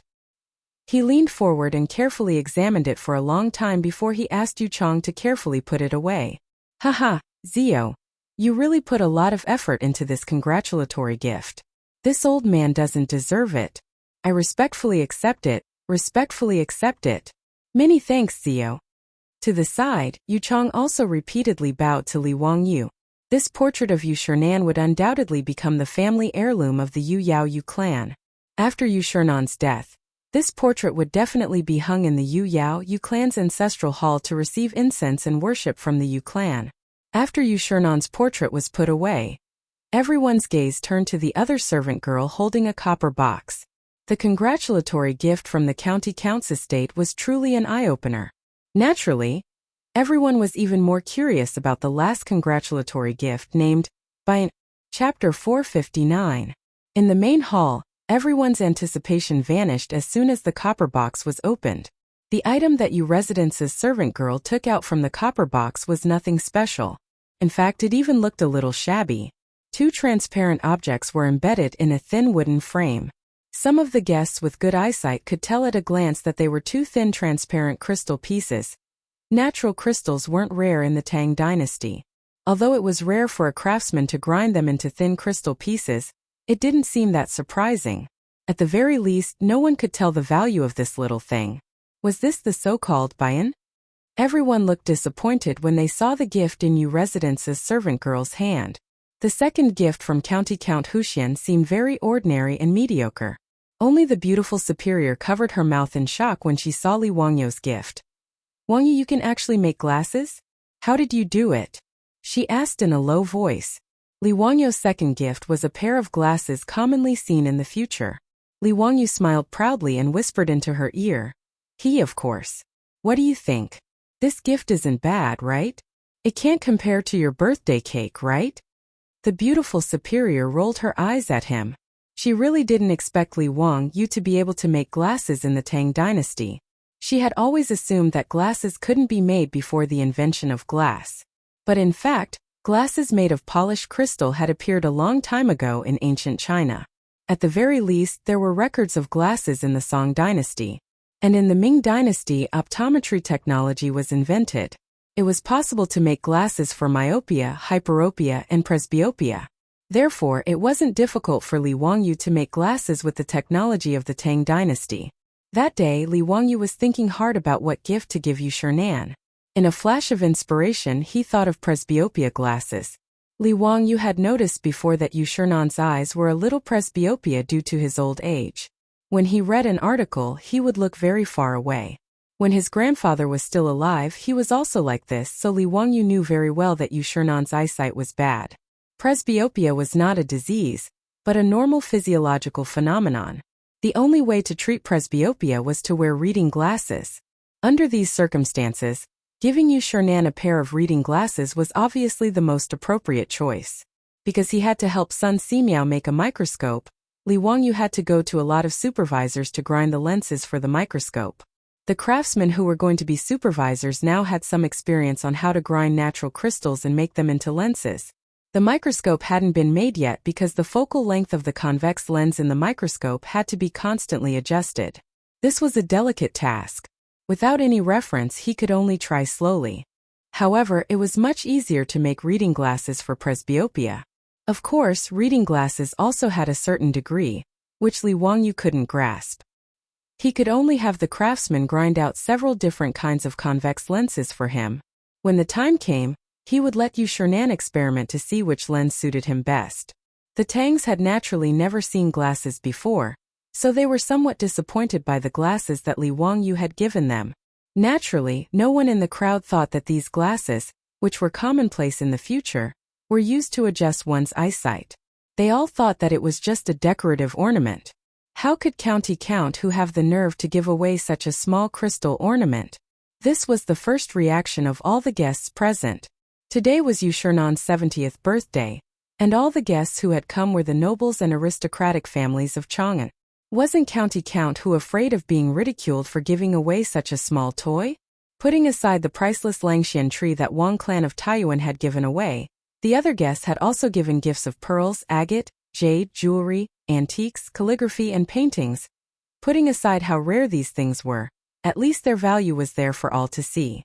Almost none of the gifts were worth less than 100 strings of copper coins. Compared to the birthday cake and the portrait of Yu Shernan that had been given to him by the county magistrate's estate, this little thing was far too shabby. Wang Ziyu had been sullen and silent for a long time. Now that he realized that he had caught Li Wangyou's sore spot, he immediately raised his voice and laughed. Haha, Count Hu, your crystal ornament is quite exquisite. How many strings of copper coins would you have to spend to buy it? Li Wangyou glanced at him and indifferently replied, That's right. I spent a total of 10 strings of copper coins to make this by an. Speaking of which, 10 strings of copper coins was quite a lot. If he used it to buy cattle, he could buy 2 or 3 of them. But in the eyes of the aristocratic families and the nobles of Chang'an, 10 strings of copper coins was a joke. Wang Ziyu laughed so hard that he rocked back and forth, tears even coming out of his eyes. I'm dying of laughter. Count Hu is truly thrifty. Today is Duke Yu's 70th birthday, and the birthday cake you sent over was made by your own residence, and the portrait was drawn by your disciple. Yet you spent 10 strings of copper coins on this by? TSK, you really are extravagant. Wang Ziyu's words made many of the guests frown inwardly. How could one's sincerity be measured only by money when it came to gifting? But when they looked at the crystal ornament in the hands of the Yu residence's maidservant, they didn't know what to say. This gift was indeed a little shabby. Chang Yaojin and the other big shots who were familiar with Li Wangyou were also secretly blaming Li Wangyou. Yu Shernan's portrait should have been enough. Why did he have to go the extra mile and give this crystal ornament? Originally, everyone had been shocked by the portrait, and were looking forward to Li Wangyou's next gift. But in the end, it was a bucket of cold water that had been poured over them. Even the congratulatory gift that he had sent out earlier had dimmed a little. When Yu Shernan saw this, he hurriedly stepped forward to smooth things over. Haha, Zio is too considerate. This old man really likes this bite. I respectfully accept it. When he finished speaking, he motioned for the maidservant to put the glasses back into the copper box and prepare to put it away. Li Wangyou was about to speak and explain the use of the glasses to Yu Shernan, but Wang Ziyu spoke up again. Duke Yu, this nephew still hasn't seen the gift from Count Hu clearly. Could you have your maidservant bring it over so that we can take a good look at it? Yu Shernan couldn't refuse his request and could only nod helplessly. He motioned for the maidservant to take out Li Wangyou's gift and hold it in her hands to show it to everyone. The maidservant had just walked over to Wang Ziyu's side when she saw Wang Ziyu's body suddenly sway and bump into the maidservant. The maidservant was very petite, so how could she withstand such a bump? Her body slanted, and she cried out in surprise before falling to the floor. Her fall wasn't a big deal, but the crystal glasses in her hands also slipped and fell to the floor. Pa! A light sound was heard, and the 2 crystal lenses were smashed into pieces. Chapter 460. This sudden turn of events shocked Yu Shernan and the others. Li Wangyou's gift had been smashed to pieces just like that? Wang Ziyu shrugged and cupped his hands towards Yu Shernan. Duke Yu, I'm truly sorry. I lost my footing just now and bumped into this servant girl of yours. He then pretended to look at the crystal shards on the floor and feigned regret. Count Huxian's gift was smashed to pieces. What a pity. This is all my fault. Please forgive me, Duke Yu. I'm willing to compensate. Count Huxian said he spent 10 strings of copper coins, so I'll compensate Duke Yu with 10 times that amount. Heh, I'm not as thrifty as Count Huxian. It was obvious that Wang Ziyu had deliberately bumped into the maidservant of Yu Mansion. His purpose was to humiliate Li Wangyou. His actions angered Yu Shernan so much that his expression turned ugly. Although Li Wangyou's crystal ornament wasn't very precious, it was still a birthday gift from Li Wangyou. Its value didn't matter. How could he not be angry that Wang Ziyu had purposely smashed it to pieces?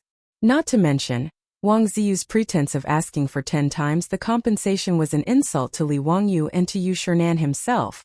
Wang Ziyu's actions caused Pai Lupi, Chang Yaojin, and the others to glare angrily at him.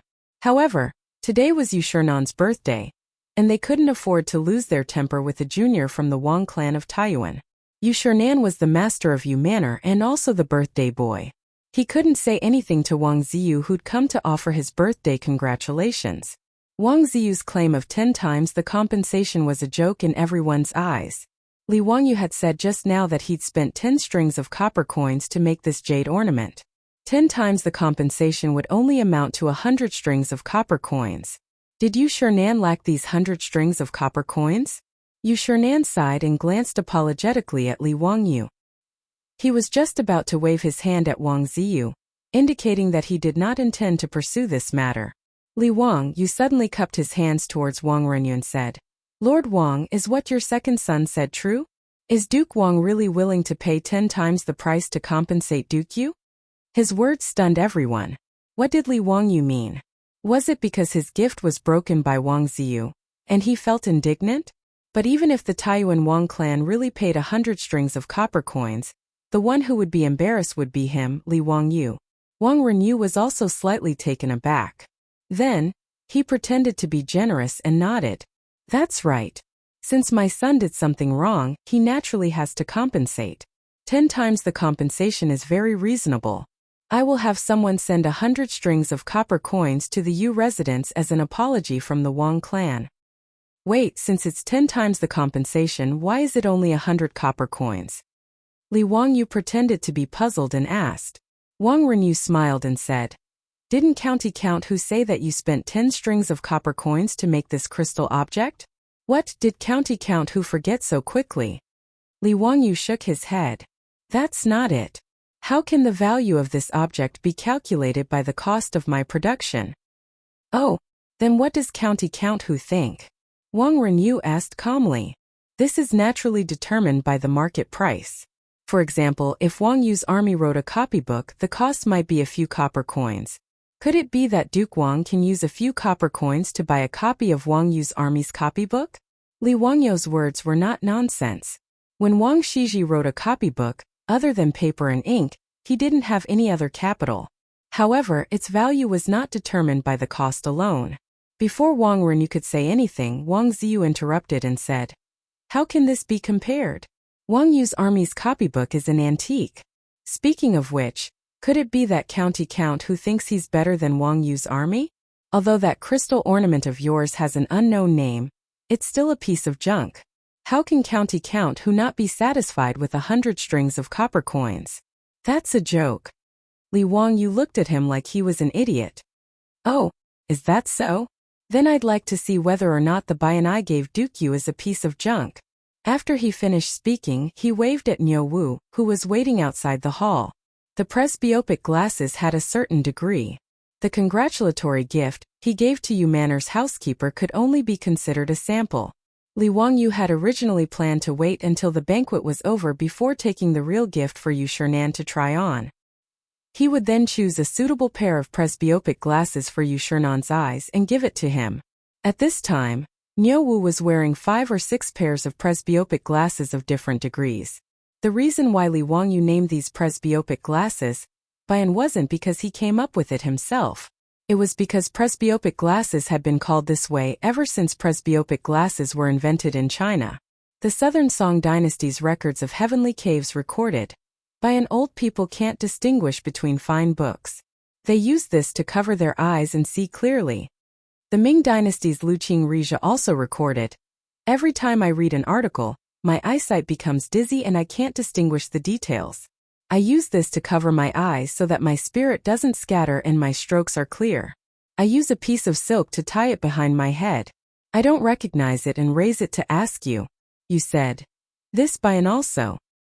Therefore, Bian was the ancient name for presbyopic glasses. Li Wangyu looked at the guests in the hall again. "Dare I ask, is there anyone who has poor eyesight and can't see clearly at close range?" The idiom "old eyes are dizzy" was used to describe the symptoms of presbyopia. There were quite a few elderly officials in the hall, and Yu Shernan wasn't the only one with presbyopia. Although the crowd didn't know why County Count who would ask such a question, many of the elderly officials, including Kong Ingda and Dai Zhou, expressed that they had such a disease. Li Wangyu nodded and turned around to take out a pair of presbyopic glasses from the wooden box in Yo Wu's hands. Another pair of Bayan? When the crowd saw that Li Wangyu had taken out another pair, the crystal ornament that he had given to Yu Shernan as a congratulatory gift, they became even more curious. Could it be that this thing had other uses? Li Wangyu took the presbyopic glasses and walked directly in front of Kong Ingda. He bowed and said, Duke Kong, I have a pair of Bayan here. It can cure Duke Kong's eye disease. Would Duke Kong be willing to give it a try? This crystal can cure eye disease? Not only was Kong Ingda stunned, but the other guests were also dumbfounded when they heard Li Wangyu's words. How do I use this thing? Kong Ingda was troubled by eye disease. When he heard Li Wangyu say this, he couldn't help but become excited and hurriedly asked. Li Wangyu put the glasses on the bridge of his nose and showed Kong Ingda how to put them on. Then he handed the presbyopic glasses to him and said, Duke Kong, you'll know once you try it. Kong Ingda took the presbyopic glasses and clumsily put them on in front of his own glasses.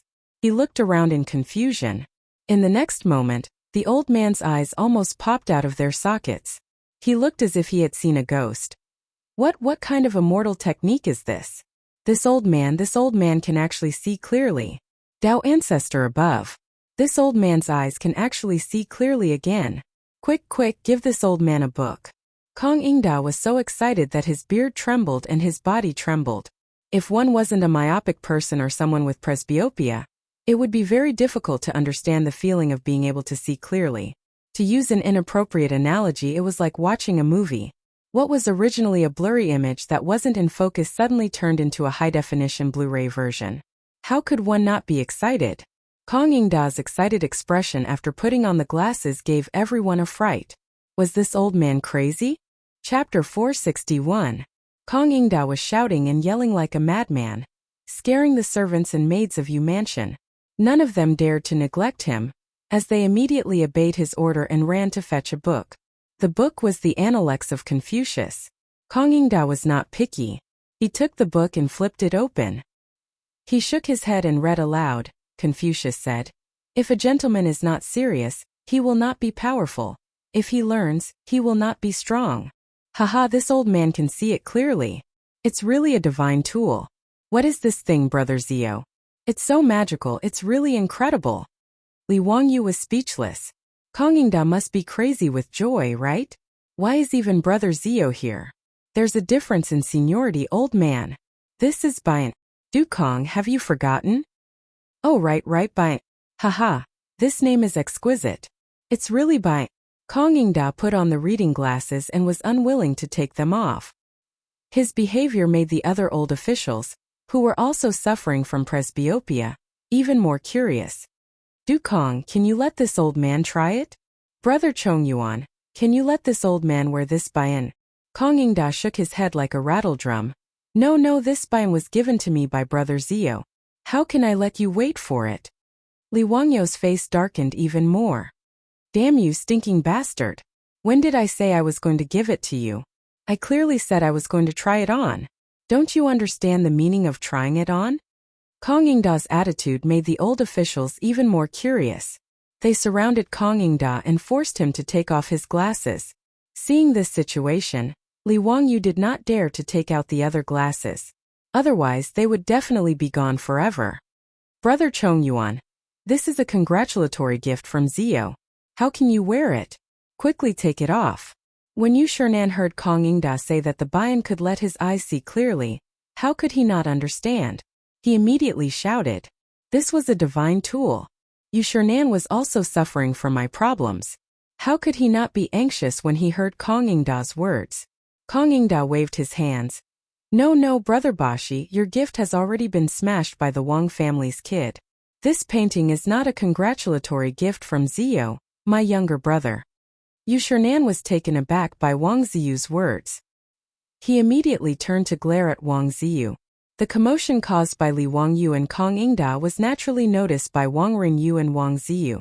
The two of them were a little stunned, not understanding why Kong Ingda and the others were so excited. Wang Ringyu had a bad feeling in his heart. Being glared at by Yu Shernan made Wang Ringyu even more flustered. Things seemed to have gone beyond his expectations. On the other side, The group of old officials that surrounded Kong Ingda finally took the reading glasses away from his face. Kong Ingda was so angry that he stomped his feet. Unworthy of being a son. You guys are really despicable. Bandits. Bandits. Lu Quan, Daizhou, Yu Shernan, and the others paid no attention to his curses. Each of them impatiently put on the reading glasses and made a big fuss again. None of the scholars who put on the glasses could bear to take them off again. The others were forced to argue and quarrel again before someone else tried on the glasses again. When this scene fell into the eyes of the other guests who came to offer birthday wishes, they almost thought that they were hallucinating. Whether it was Kong Ingda, Lu Quan, or Daizhou, these people were all great scholars of the present age or big shots of the imperial court. Why would the normally cultured, refined, and gentlemanly scholars make such a fuss over such an unremarkable crystal accessory? Could it be that Bayan was really so miraculous? After the ruckus, Li Wangyu cleared his throat and asked in a clear voice, "Gentlemen, how much is the Bayan I gave to Duke Yu? How many copper coins are you willing to pay for it?" Kong Ingda replied without hesitation, "This old man is willing to pay 500 strings of cash. My brother Zio, please sell this Bayan to me." "Move aside. This old man is willing to pay 1,000 strings of cash." "Humph, this old man will pay 1,000 taels of gold." "County Count who, please part with this Bayan to old me." 1,000 taels of gold it is. "Zio, you must keep this Bayan for this old man." "Don't be rude, today is this old man's birthday banquet." "Zio, this old man will also pay 1,000 taels of gold. Give this old man another Bayan." Yu Shernan was not to be outdone. Li Wangyu couldn't help but be dumbfounded. This group of old officials actually knew how to make an auction on the spot without a teacher, however. He also got the answer he wanted. He turned his head to look at the stunned Wang Renyu. "Duke Wang, you also saw it. This old man is willing to pay 1,000 taels of gold to buy the junk that your noble young master spoke of. I wonder if Duke Wang's words of being willing to pay 10 times the compensation still stands?" "You." Wang Renyu was momentarily at a loss for words. He didn't know what to say. Li Wangyu clearly said that he spent 10 strings of cash to make this item. Why were these old officials willing to pay 1,000 taels of gold for it? Did they have so much money that they didn't know where to spend it? Wang Renyu didn't dare to say that Li Wangyu had colluded with Kong Ingda and the others. If he said that, it would only make him a laughingstock. No one would believe him. Even Pai Lupi might not be able to make Kong Ingda, Lu Quan, and Daizhou lie at the same time. Wang Ziyu was also anxious. His face was flushed red as he shouted at Li Wangyu, "County Count who, this thing of yours is clearly made from 10 strings of cash. Why do you want our Taiyuan Wang clan to pay 10,000 taels of gold? I think you're crazy, aren't you?" Li Wangyu smiled contemptuously. "Then why don't I give young Master Wang 10 strings of cash and you go make me a Bayan?" Wang Ziyu was speechless. How would he know how to make Bayan? He also didn't understand why Kong Ingda and the others would fight over it so fiercely, even willing to pay 1,000 taels of gold for it. Wang Renyu was also in a bit of a predicament. He had just spoken big, but now it was difficult to clean up the mess. If they really wanted their Taiyuan Wang clan to pay 10,000 taels of gold to Yu Shernan, they naturally wouldn't be willing. The 50,000 taels of gold that they had lost to Li Wangyu was already a huge loss. If it weren't for that fool Li Wangyu being willing to accept private money, that 50,000 taels of gold really would have emptied the Taiyuan Wang clan's treasury. Don't look at how the Taiyuan Wang clan was very generous today, and gave Yu Shernan the Langxian tree. It was called a treasure and was worth 10,000 taels of gold. But in reality, this kind of treasure was priceless. It was very difficult to sell it and exchange it for gold. If they wanted their Taiyuan Wang clan to pay 10,000 taels of gold, then it would be too much. But just now Wang Renyu and Wang Ziyu had spoken so confidently, but now it was hard to take back what was spilled. Caught between a rock and a hard place, Wang Renyu's old face flushed red. He didn't know how to respond to Li Wangyu's question. It was Yu Shernan who laughed and helped him out of the predicament.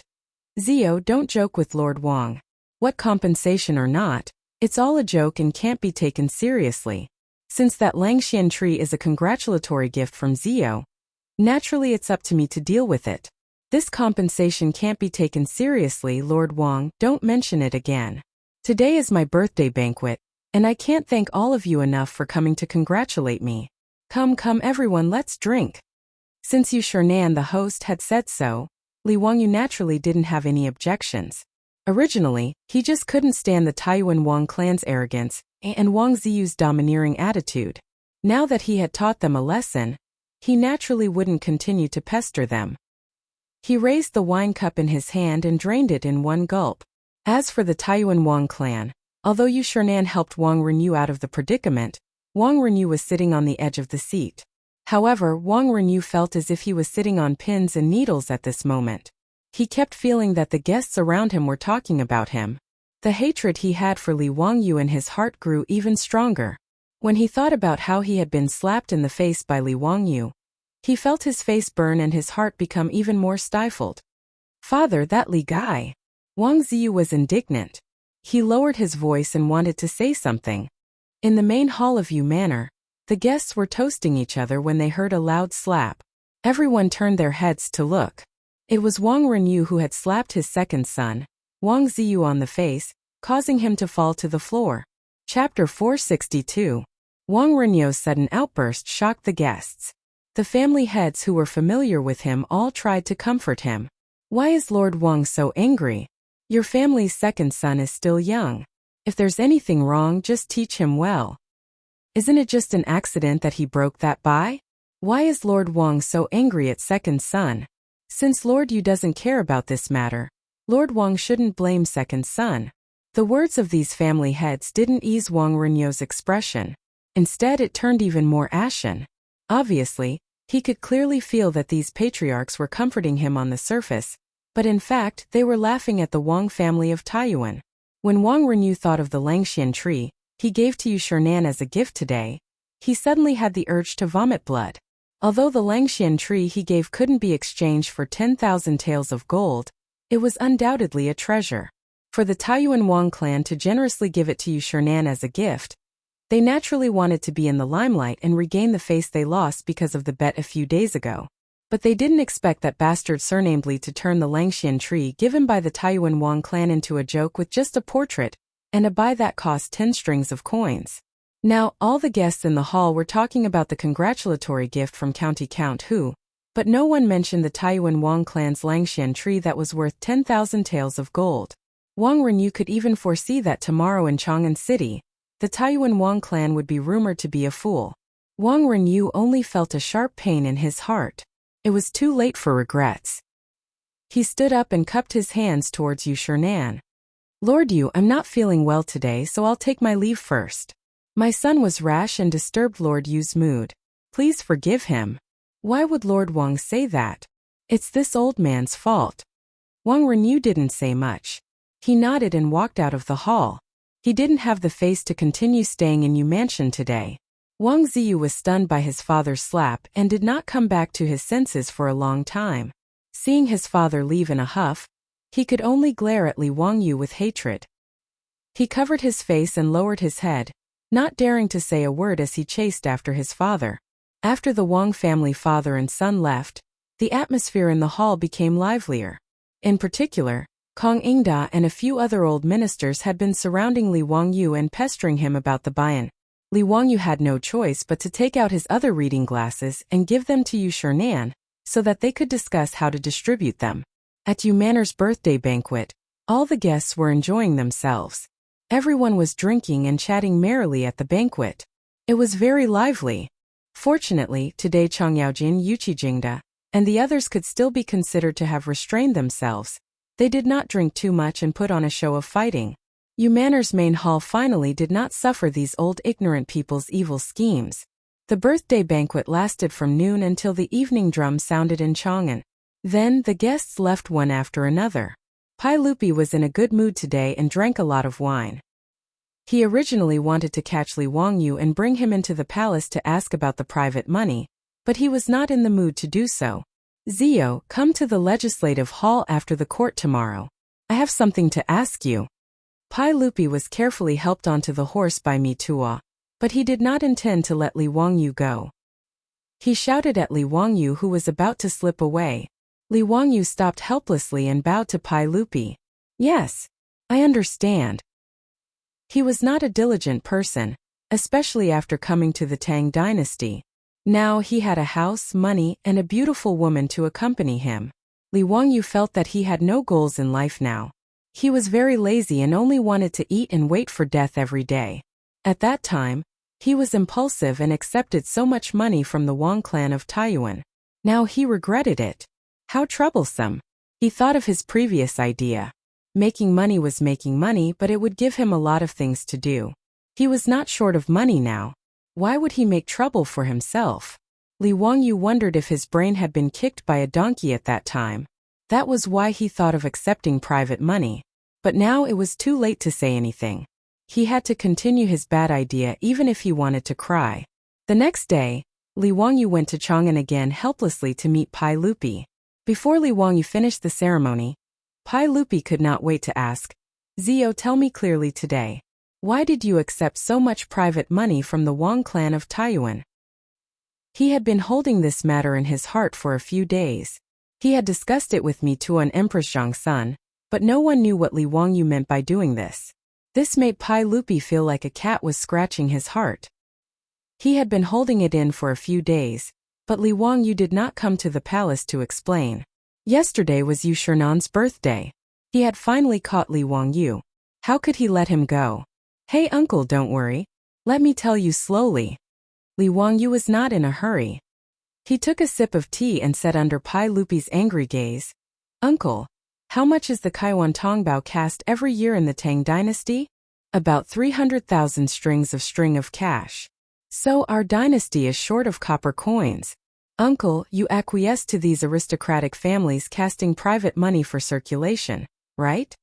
Li Wangyu continued to ask. "Yes, that's right." Speaking of this, Pai Lupi was a little helpless. He was well aware that the Tang dynasty was short of copper coins. However, no matter how hard the Ministry of Revenue and the Directorate of General Works tried, they could not increase the number of copper coins cast. Casting copper coins was actually very expensive. Casting 300,000 strings of cash every year was actually a huge expense for the imperial court. This was also a headache for Pai Lupi. This was also the reason why the imperial court of the Tang dynasty acquiesced to the circulation of private money. The lack of money was not only limited to the Tang dynasty. It was the same for all the dynasties. In addition to the lack of copper, the main reason was the limitation of casting technology. Since the aristocratic families like the Wang clan of Taiyuan could cast private money, it meant that the lack of copper was not the only reason. In the Song dynasty, the number of copper coins cast had increased by 10 times compared to the Tang dynasty. This was the increase in the production of copper coins brought by casting technology. The process of casting copper coins in Wuxia was very complicated. First, the coin had to be made. Then, the coin had to be put into a mold. After the mold was formed, the coin had to be taken out and poured with copper water. After the copper water had solidified and cooled, the sandbox was opened and the cast copper coins were taken out. The copper coins that were poured out were not scattered copper coins, but a whole string of copper coin trees. These copper coins had to be broken off one by one and then polished by hand. After going through more than 10 procedures, the final product was the Kaiwan Tongbao that could be circulated. Therefore, casting copper coins was very complicated and required a large number of skilled craftsmen. Even so, it was difficult to increase the production of copper coins. The annual production of copper coins was 300 strings of cash. The average daily production of copper coins was only 800 strings of cash. However, the number of craftsmen needed was in the tens of thousands. Li Wangyu naturally knew all of this. He grinned, revealing 8 white teeth. He smiled at Pai Lupi and said, "Uncle, if I only need a few dozen craftsmen to turn this private money into official money, and the daily production is no less than 1,000 strings of cash, would you be interested?" "What? Zio, what did you say?" When Pai Lupi heard this, he suddenly stood up. In a moment of excitement, he even knocked over the tea on the table in front of him. Chapter 463. Pai Lupi was so excited because Li Wangyu's words were too incredible. Dozens of craftsmen could make thousands of copper coins in a day. This efficiency was too amazing. The Ministry of Revenue and the Directorate of Generals had nearly 10,000 craftsmen who cast the copper coins. If more craftsmen were arranged to cast the coins according to this ratio, wouldn't the Tang dynasty be able to solve the problem of money shortage? How much is the expense? Pai Lupi's voice was trembling. It was very important for the Tang dynasty to have enough copper coins. The consumption is very low. It's mainly the consumption of melting the copper and the craftsman's salary. Li Wangyu said with certainty. Really? Tell me clearly, how did you do it? Li Wangyu smiled and asked Pai Lupi first. Uncle, do you still remember the water wheel I built in Dingzhou village? Of course I remember. That water wheel is even more magical. It can raise water to a high place by itself and use it for irrigation. Haha, uncle, don't you think that water wheel has other uses? Pai Lupi was puzzled. He didn't understand the meaning of his words at all. Li Wangyu took out a drawing that he had drawn in advance and presented it to Pai Lupi. Uncle, please take a look. If the bamboo tube that fetches the water from the water wheel is removed and replaced with a baffle, the water wheel will still rotate under the push of the water flow. Yes, that's right. So you can use the power of the water flow to do many things. Uncle, please take a look here. Li Wangyu pointed to a device drawn on the drawing and introduced. This nephew has designed a hydraulic forging hammer press. It uses the water flow to drive the water wheel to rotate. When the central axis of the water wheel rotates, it can constantly lift and drop the forging hammer. This nephew calls it the hydraulic forging hammer. Pai Lupi was still a little confused. He looked at Li Wangyu with a blank face. Li Wangyu could only curse in his heart. Damn, this technological illiterate. He doesn't have any scientific awareness. He didn't beat around the bush and went straight to the point. Uncle, the copper coins of the Tang dynasty are all cast, which takes a lot of time and effort. The hydraulic forging hammer that little nephew designed can directly punch copper into coins. Strike copper into coins? How is this possible? Pai Lupi was still in disbelief. Li Wangyu was speechless and face-bombed. Explaining technology to an illiterate was simply too painful. Since ancient times, Wuxia had always minted coins. Even in the Qing dynasty it was still the same. The West, on the other hand, began to use stamping to make money during the Greek and Roman periods. Not only was the design of the stamp coins clear and distinct, but because of the technical advantage, it was very difficult for people to imitate it. It also had a very good anti-counterfeiting function. Of course, the most important thing was that the cost of stamping coins was much lower than the cost of casting coins. Moreover, it was faster. The coins were formed in one go, so there was no need to waste time and effort on subsequent processing. Li Wangyu spent a lot of effort to make Pai Lupi understand the meaning of the drawing in front of him. Wonderful. It's really wonderful. If we use this hydraulic forging hammer to make coins, the money shortage of the Tang dynasty can be solved. Pai Lupi was so happy that his eyes narrowed into slits. It was as if he could already see the scene of the national treasury being piled up with shiny yellow copper coins.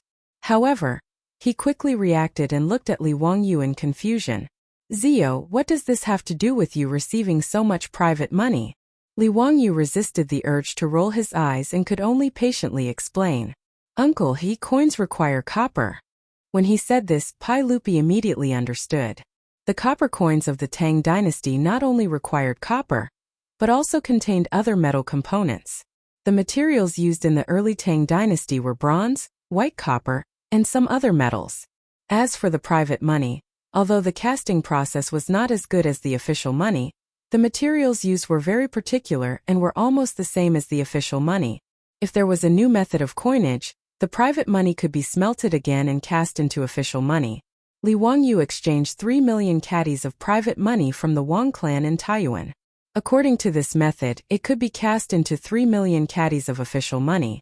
That was equivalent to 600,000 strings of cash. Even if there were losses and expenses in the process of coinage, at the very least, coins worth 500,000 strings of cash could be cast. Back then, the copper coins that the Wang clan in Taiyuan lost to Li Wang only amounted to 300,000 strings of cash. In this way, the profit was close to double. After understanding the key point, Pai Lupi's breathing quickened. Zio, this is not a joke. Are you really sure? Li Wangyu nodded. As long as Uncle can let the craftsmen of the Ministry of Works and the Ministry of Works cooperate with me, I can quickly set up this mint. At that time, Uncle will know when you try it. If I am lying, I am willing to compensate Uncle for the 3 million caddies of private money in the palace. Naturally, he dared to say such words because he was very confident. Before Li Wangyu's rebirth, he had a friend who made fake money. In fact, it was not considered fake money. Instead, it was made with a punching machine to forge antique copper coins and sell them as handicrafts. Therefore, he was very familiar with how to cast coins. At least in this era, he was definitely at the level of a master craftsman. Li Wangyu's confident answer made Pai Lupi ponder. He kept pacing back and forth in the hall. After a long while, Pai Lupi stretched out his hand and beckoned Mito into the hall. "Mito, I have a task for you." Mito was so scared that he quickly knelt down. "If your majesty has any orders, I will do it with my life." "All right, it's not a matter of life and death. I am going to let you transfer all the copper and gold coins in the palace and exchange them all for private money." "What?" Mito thought that there was something wrong with his ears. Was he hallucinating? Pai Lupi wanted him to exchange gold and copper coins for private money? Was he crazy? What was private money? It was all copper coins made by aristocratic families. The craftsmanship was rough. When used outside, there were only 2 or 3 coins which could be used as an official coin. Even aristocratic families were not willing to use this private money. But now, His Majesty wanted him to exchange the gold and private money in the palace for private money? Remember, don't make this matter public. Let the cavalry department do it. Convert all the gold and copper coins in the palace into private money and transport them into the palace. Do you understand? Pai Lupi ordered again. This time, Mito finally understood and confirmed that he was not hallucinating. He turned his head to look at Li Wangyu, hoping to get an explanation from him. Pai Lupi's request was really against common sense. Li Wangyu was also shocked by Pai Lupi's generosity. This guy was even more black-hearted than him. He remembered that last time when Pai Lupi wanted to go to the aristocratic family's gambling house to bet. He asked Mito and found out that there were more than 80,000 taels of gold in the palace. If he were to exchange all of this for private money and then melt them into copper coins, the profit would be an astronomical figure. However, Li Wangyu would not stop Pai Lupi. After all, most of the private money was made by aristocratic families. Pai Lupi was sucking the marrow out of the aristocratic families. He was naturally happy to see this happen. Li Wangyu did not forget to give Pai Lupi an idea. "Uncle, you can let the cavalry department take the gold and copper coins to various counties to exchange. I heard that the more remote a county is, the higher the exchange rate of official money for private money." When Mito heard him say this, he was really about to cry. He racked his brain, but he could not figure out what this uncle and nephew wanted to do. Chapter 464. In recent days, many merchants in Chang'an City realized that the amount of private money they had was much less. There were even rumors that someone was buying up large amounts of private money. Moreover, the exchange rate was 1 to 2, which tempted many merchants who had private money. They discussed amongst themselves, how could there be such an idiot? When the private money of the aristocratic families was used, in Chang'an City, it was usually 5 copper coins for 2 official coins. As for the provinces and prefectures further away, 3 to 1 was the normal exchange rate. As for the aristocratic families who had large amounts of private money, they knew about this long ago. There were even merchants who came to ask if they were willing to exchange. Regarding this, these aristocratic families naturally did not reject anyone. If they rejected such a good thing, they would be stupid. In less than a month, there was almost no trace of private money in Chang'an City. Without a doubt, all of this private money had been silently moved into the treasury of the Taiji Palace. This was all for later, so let's not talk about it for now. Li Wangyu patted his chest and promised Pai Lupi that he would definitely create the hydraulic forging machine. Then, Pai Lupi gave an order for the Ministry of Works and the General Supervisor to cooperate with County Count Hu. Li Wangyu used the excuse that the mint needed to be kept a secret, and that they needed an abundant water source to suggest that the mint be built in the Yellow Valley of the Qinling Mountains, near the Imperial Palace. Near the palace, there was a river that flowed out of the Qinling Mountains. The river water flowed rapidly, and was very suitable for moving water wheels. Moreover, it was located in the Yellow Valley and was guarded by the palace guards, so keeping it a secret and safe was not a problem. As for whether or not the smoke from the blast furnace would pollute the environment, Li Wangyu could not be bothered to consider it. The main reason he suggested this to Pai Lupi was because it was close to home. 20 miles was only a matter of 15 minutes on horseback. For Li Wangyu, who was getting lazier and lazier, the most important thing was to be close to work. How could Li Er have thought of his cunning scheme? Naturally, he nodded his head in agreement. As a result, the area near the royal palace, Tsuewei Palace, became a bustling construction site. Countless craftsmen from the Bureau of Works were like diligent worker ants, carrying all kinds of wood and bricks, preparing to construct a workshop here. Fortunately, with the four-wheeled carriage and the mirage mud that could be considered a divine artifact, it was very easy for the Ministry of Works to build a workshop of this scale. It didn't take much time at all. On the other hand, Li Wangyu and the craftsmen under the work supervisor had to spend a lot of time and effort to develop the hydraulic press forging machine. Li Wangyu was very annoyed by this. He felt that it was wasting his time. He still had other things to do. Fortunately, he had a disciple like Yin Liben, who was proficient in mechanisms and construction. Although Yin Liben had never seen the hydraulic stamping forging machine mentioned by Li Wangyu, he quickly understood its operating principle after looking at the blueprint. Division Commander, wonderful. Through the flow of water, this item could be continuously hammered and forged without the need for manpower.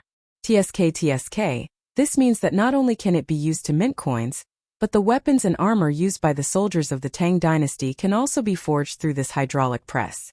Wonderful, truly wonderful.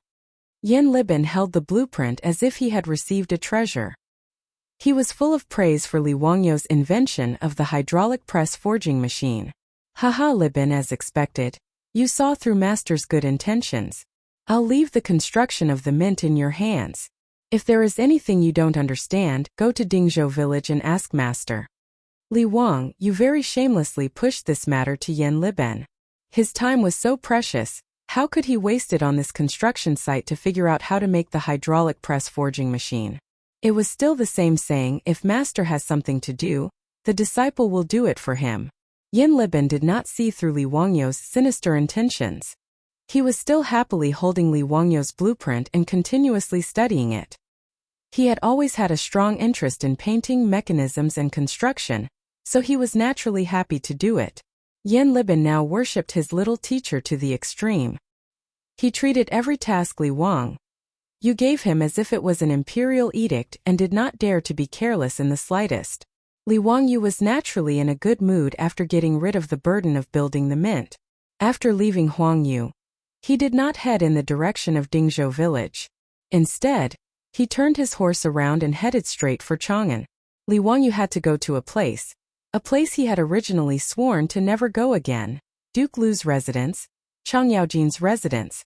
There was no other reason other than the fact that his manor had already been completed. It had to be said that the Ministry of Works was really efficient. A manor in Noda was actually completed in 5 months with only manpower and simple construction machinery without the help of modern machinery. Li Wangyu, his beautiful boss, Aphrodite, and the others had already visited the new residence several times. Everyone was extremely satisfied.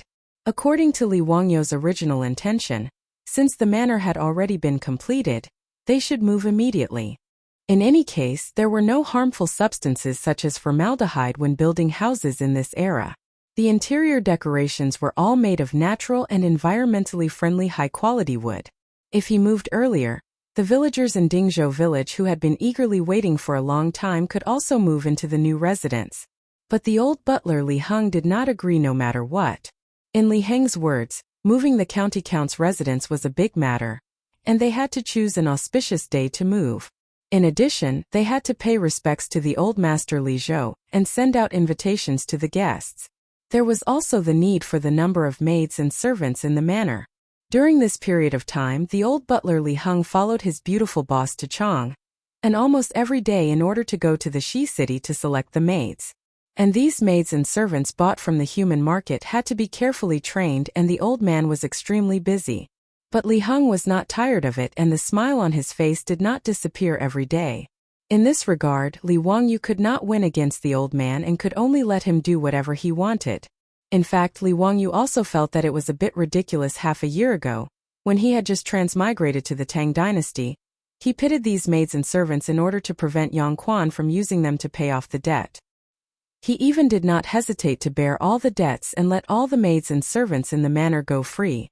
But now, in just half a year, he had thrown out a large amount of copper coins and bought more maids and servants. This was really ironic. In this regard, Li Wangyu could only secretly shake his head. But he did not intend to be a saint. As long as he did not mistreat these maids and could live with his conscience, he could only let it be. This time the old man Li Heng did not save at all. He bought nearly 100 maids and servants and sent them all to the manor. The old man also asked Li Wangyu to go to the Taiji palace and borrowed a few servants and maids who were proficient in etiquette from Mitua to train the maids and servants he had just bought. In short, in order to move to a new home, Li Wangyu was tortured by Li Heng a lot. He also specially asked the old Taoist Yuan Tiangang to calculate an auspicious day for him. The 31st day of the 8th lunar month in the second year of Chang'an was an auspicious day and easy to move. After confirming the time to move to the new mansion, Li Wangyu still had a lot of things to do. Naturally, he could not take care of the matters of the mint, so he threw it all to Yan Liben. Today, the reason why Li Wangyu braced himself and prepared to go into the dragon's den and tiger's den was naturally to collect the debt from Chang'an. Chapter 465. That day, when Chang Yaojin and his group of old men came to the Li family's old residence to drink and make a scene, they personally promised him that when his county magistrate's mansion was completed, they would give him 50 troops. Now that the county magistrate's mansion, oh no, it was already the county magistrate's mansion, they could only move on an auspicious day. Li Wangyu naturally had to find Chang Yaojin and ask for people. He couldn't just rely on Niu Yong and Niu Wu to build such a large manor, right? Therefore, Li Wangyu didn't have time to fear Chang'an, that old scoundrel, and could only brace himself to ask for the debt. Wahahaha, nephew, what wind blew you here today? You came at the right time. Come, accompany me for a few drinks. As soon as Li Wangyu stepped through the door of Duke Lu's residence, he heard a voice that made his scalp go numb. He quickly bowed and greeted. Nephew greets Uncle Chang, but nephew can't accompany Uncle Chang to drink today. I hope Uncle Chang can forgive me. Oh, why is that? Chang Yaojin's eyes immediately widened. In his opinion, coming to Chang Yaojin's residence without drinking was simply heinous. There was no ceremony without wine, no joy without wine, no banquet without wine, no respect without wine. These were the family rules of Duke Lu's residence. Since Li Wangyu dared to come, he naturally thought of an excuse. Nephew has recently been following old immortal son to practice a kind of magic, so I need to abstain from drinking. Therefore, I can't accompany Uncle Chang to drink today. It's really regrettable. Learning magic from Sun Simiao was naturally Li Wangyu's nonsense, using the tiger skin as a banner. He was purely afraid of Chang Yaojin, that old scoundrel, forcing him to drink, so he came up with this excuse. Although it was a fabricated excuse, Chang Yaojin had nothing to say. When he heard that Li Wangyu didn't drink, Chang Yaojin's face, which was brimming with enthusiasm, immediately darkened. He asked in a low muffled voice, Li family's child, since you didn't come to drink, why did you come today? F***ck, just now he was still a virtuous nephew, and now he was a child of the Li family. Li Wangyu's fingers couldn't help but tremble a few times, and he suppressed the urge to raise his middle finger with great difficulty. Uncle Chang, that day when we were drinking in my mansion you promised to give me 50 troops. I wonder if Uncle still remembers? Li Wangyu did not beat around the bush and went straight to the point. Chang Yaojin rolled his eyes. Is there such a thing? Why can't I remember? Li family's son, you must have remembered wrongly. Seeing that Chang Yaojin was planning to go back on his word, Li Wangyu could only curse the old gangster for being shameless. Isn't it just that I didn't drink with you? He actually turned his back on him and refused to acknowledge him. He was truly inhumane. Fortunately, Li Wangyu was not unprepared for this. Uncle Chang. I'm actually here to give you a gift. As Li Wangyu spoke, he reached into his waist and took out an item. He wore it in front of his eyes. Uncle Chang, look at this item. I specially made it for you. Chang Yaojin took a closer look and flew into a rage. Isn't this the one you made? Boy, my eyes are very good, and I'm not old and dim-sighted. Why are you giving me this? Do you believe that I won't slap you to death? No. This item is called sunglasses and it's definitely not Wan. Uncle Chang has misunderstood me. I feel that Uncle Chang has to endure the scorching sun every day to go to the army and train the soldiers. It's very tiring. That's why I specially order people to make these sunglasses for Uncle Chang to block the sun and make Uncle Chang look even more heroic and heroic. When he said this, Chang Yaojin finally noticed that the one in front of him was indeed different from the other sunglasses Li Wangyu was wearing. The outer frame was made of metal, and the crystal embedded inside was actually blue. Li Wangyu had thought of giving Chang'an a pair of reading glasses. Naturally, he wouldn't forget about these pretentious divine tools like sunglasses. Natural crystals, other than being transparent, had different colors such as purple, blue, yellow, and red. When Li Wangyu asked the craftsman to help him grind the reading glasses, he also used different colored crystals to grind out flat lenses to act as sunglasses. As a must-have summer artifact for handsome men and beautiful women, sunglasses naturally had their own uniqueness. What kind of sunglasses are you wearing? It's quite interesting. Hurry up and let me try it. Chang Yaojin's interest was piqued as he impatiently reached out to Li Wangyu. This is a small gift from your nephew. I hope Uncle Chang will accept it. Li Wangyu very obediently handed over the sunglasses with both hands. Chang Yaojin immediately placed it on the bridge of his nose. The dazzling light in front of him suddenly dimmed. Through the blue crystal, the scenery outside made people feel exceptionally refreshed. Wahaha, not bad. These sunglasses are very interesting. It's rare for you to be so filial. You still think of me when you have such a good thing. Someone, bring me the bronze mirror. Chang Yaojin laughed heartily. His palm leaf fan-sized palm landed on Li Wangyu's shoulder, slapping Li Wangyu until he grimaced in pain. Chang Fu's servant girls immediately brought over the bronze mirror. Chang Yaojin, this old fellow, wore the sunglasses and looked left and right in front of the mirror. He was very satisfied. Narcissist. Li Wangyu inwardly ridiculed. He had been looking at the bronze mirror for a few minutes, but Chang Yaojin, this old fellow, still hadn't had his fill. Wahaha, not bad. Someone prepare the horse. I'm going to the Duke of Yi's estate. Chang Yaojin was in a very good mood. He called for his troops to prepare the horse and prepared to go to Yuqi Jingda's estate to show off. Seeing Chang Yaojin take his things and want to run, Li Wangyu couldn't help but panic. Uncle Chang, this nephew's troops? You stinking brat, you really won't act until you see the hair. Your family's Duke Li is such a loyal and honest person. How did he give birth to such a slippery brat like you? Don't worry, I've already prepared those 50 troops. In a moment I'll have Chumo take you to pick them up. Alright, scram, scram, scram. I'm annoyed just by looking at you. Scoundrel, why aren't my 3 disgraceful brats as smart as you? After Chang Yaojin finished cursing, he no longer paid any attention to Li Wangyu. Wearing the sunglasses, he arrogantly walked out the door. Li Wangyu hurriedly bowed to him and sent him off with his eyes. This old scoundrel had a sharp tongue but a soft heart. He had already prepared troops to watch over the house, but he still insisted on scaring the little children like this. Chang Chumo had naturally already been notified by the servants in the estate. When he rushed to the front courtyard, he saw his father carrying a blue cloak and walking out the door with his head held high. Ziyu, what did you give my family's Darren? It's quite interesting. Chang Chumo immediately asked Li Wangyu. Needless to say, this kind of thing was definitely his doing. Li Wangyu wasn't in a hurry to speak. He first took out a folding fan from his waist and opened it with a schwa sound. After being angered by the old scoundrel, he naturally had to make it up to his son. Brother Chumo, this thing is called sunglasses. Do you want it? Sunglasses? Ziyu, you made them? They look just like mine. Quickly bring them out and let your older brother see. Brother Chumo, I naturally have sunglasses, but... Chapter 466. Li Wangyu did not finish his sentence, which made Chang Chumo's heart itch. He saw his father wearing sunglasses and thought it was very interesting. Naturally, Chang Chumo wanted to get a pair. But what? Ziyu, if you have something to say, just say it. Even if I have to risk my life, I will not hesitate. Chang Chumo patted his chest loudly. Li Wangyu heard him say this and could not help but smile until his eyes narrowed into slits. It was as if there was a fox's tail wagging behind him. Since Brother Chumo said so, I will not be pretentious.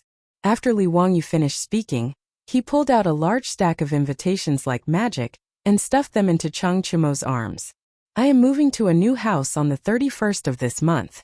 Brother Chumo, please help me with these invitations, please. The nobles of the Tang dynasty naturally had to formally hand over invitations if they wanted to treat someone to a meal. Moreover, these invitations could not be casually sent by the servants. They had to be of a certain status. This was basic etiquette. Now that Li Wangyu was in notice Chang'an city, he knew a lot of rich and powerful people. Since he was moving to a new house, he naturally had to invite many guests. Therefore, on such a hot day, running all over Chang'an city to deliver invitations was definitely a difficult task. Chang Chumo was naturally aware of this. Hugging the stack of invitations in his arms, his expression was bitter, but he was also curious. Zio, you have too many invitations. Where did you get them from? That's not important. Like Doraemon, Li Wangyu reached into his waist and pulled out a pair of purple crystal sunglasses and put them on his face. Brother Chumo, what do you think of these sunglasses? Chang Chumo swallowed a mouthful of saliva and replied with difficulty. Ziyu, leave this matter to me. These sunglasses. Li Wangyu was not stingy and immediately pulled out 3 more pairs of sunglasses and handed them to Chang Chumo. In fact, these sunglasses were originally prepared for the rich. Now that they could exchange them for free labor, it was a huge profit. Chang Chumo was just like his father. After putting on the sunglasses, he immediately asked the servant girl to bring him a bronze mirror. In front of the bronze mirror, he stroked his hair and flirted for a long time.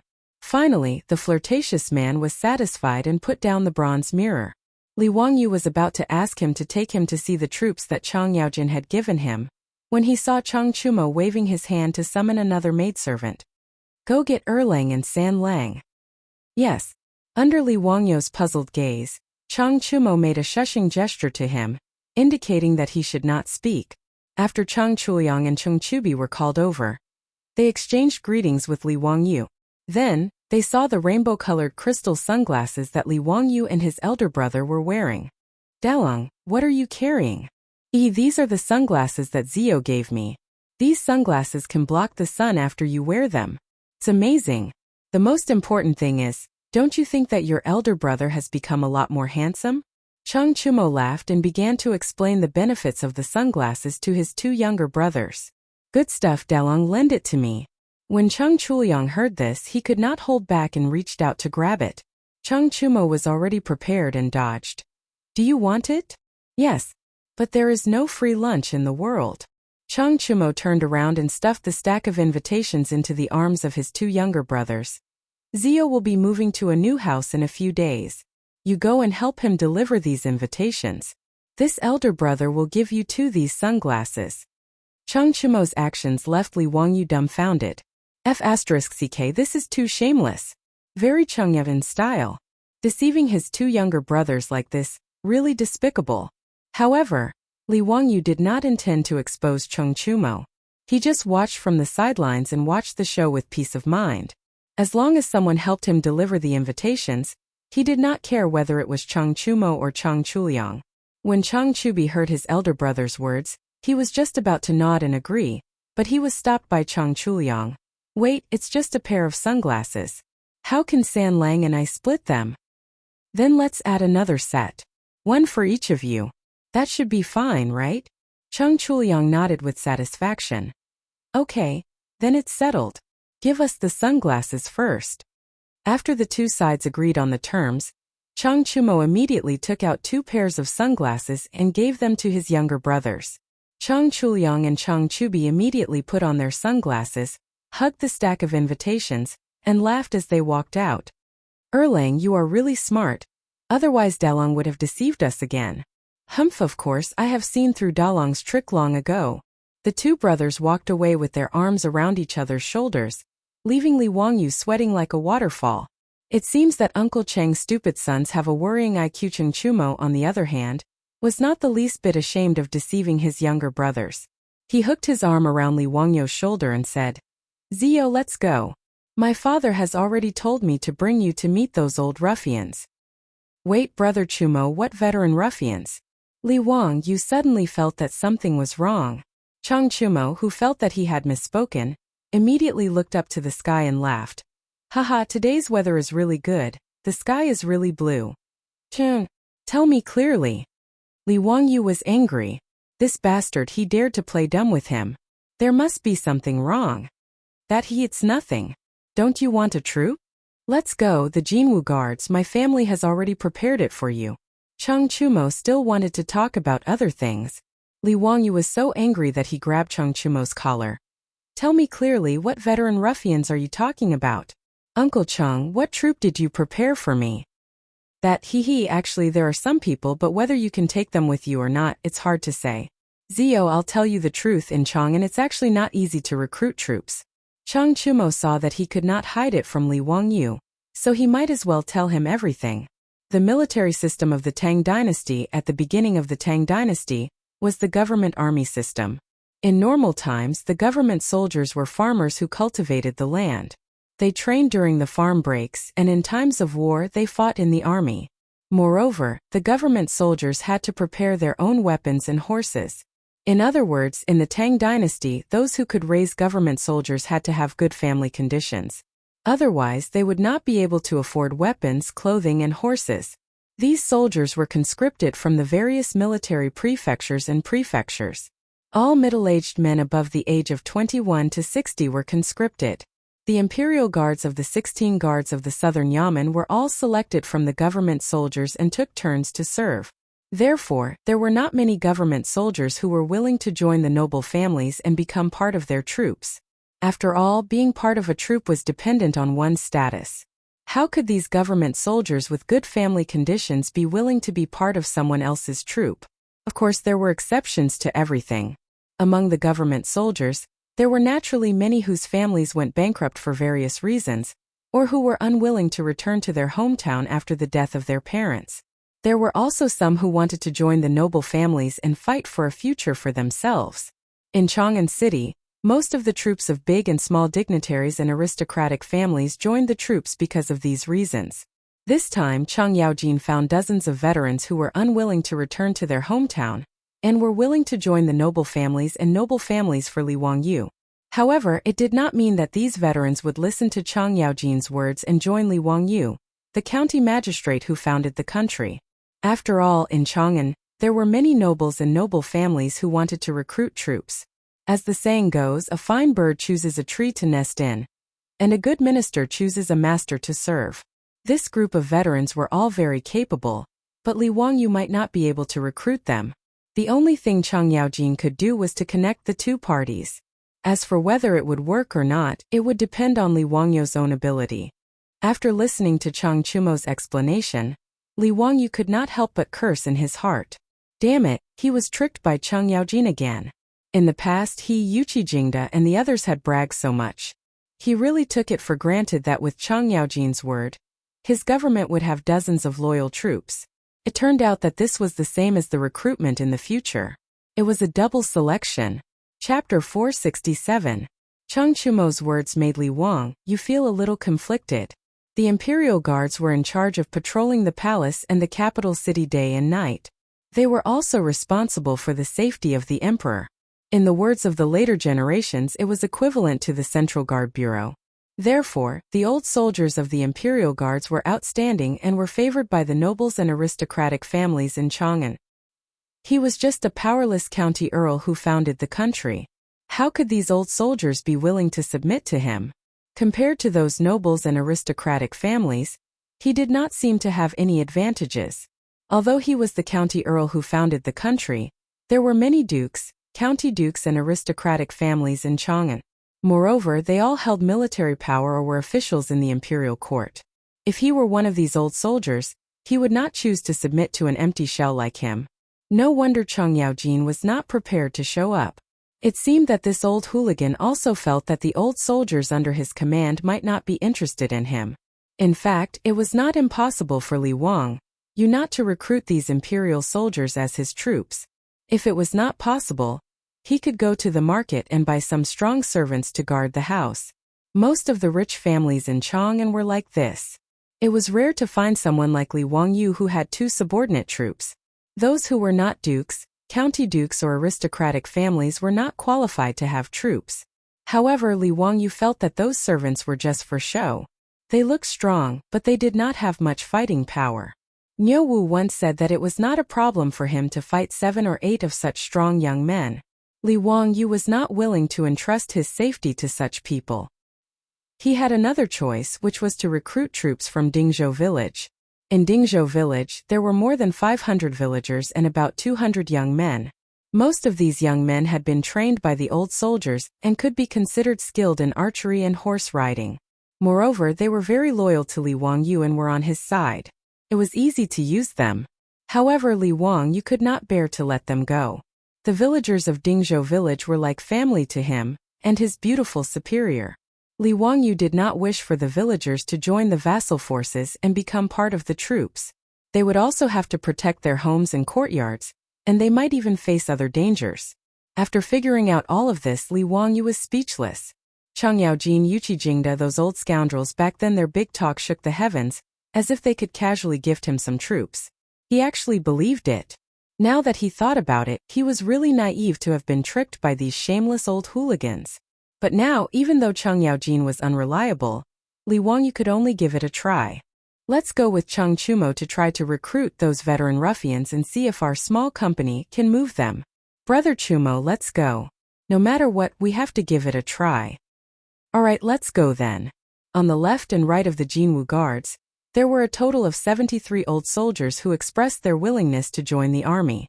Most of these people have served in the army for many years and their abilities are indisputable. How many troops you can recruit will depend on your ability, Brother Chumo. I have high hopes for you. Li Wangyu rolled his eyes. Are you Constable Sheng? You have high hopes for me. He was too lazy to say anything else. He placed the crystal sunglasses on the bridge of his nose and snapped his fingers, indicating for Chang Chumo to lead the way. The two of them left Duke Lu's estate. Li Wangyu called Niu Wu and the three of them rode toward the Jinwu guards' encampment. When they dismounted at the entrance of the Jinwu guards' encampment, an imperial army captain immediately bowed to Chang Chumo. As a trusted subordinate of the Jinwu guards, even though it was just a nominal position, Chang Chumo was still a 6th-ranked Jinwu guards general. Furthermore, Chang Yaojin was his old man, so there were no taboos in the Jinwu guards.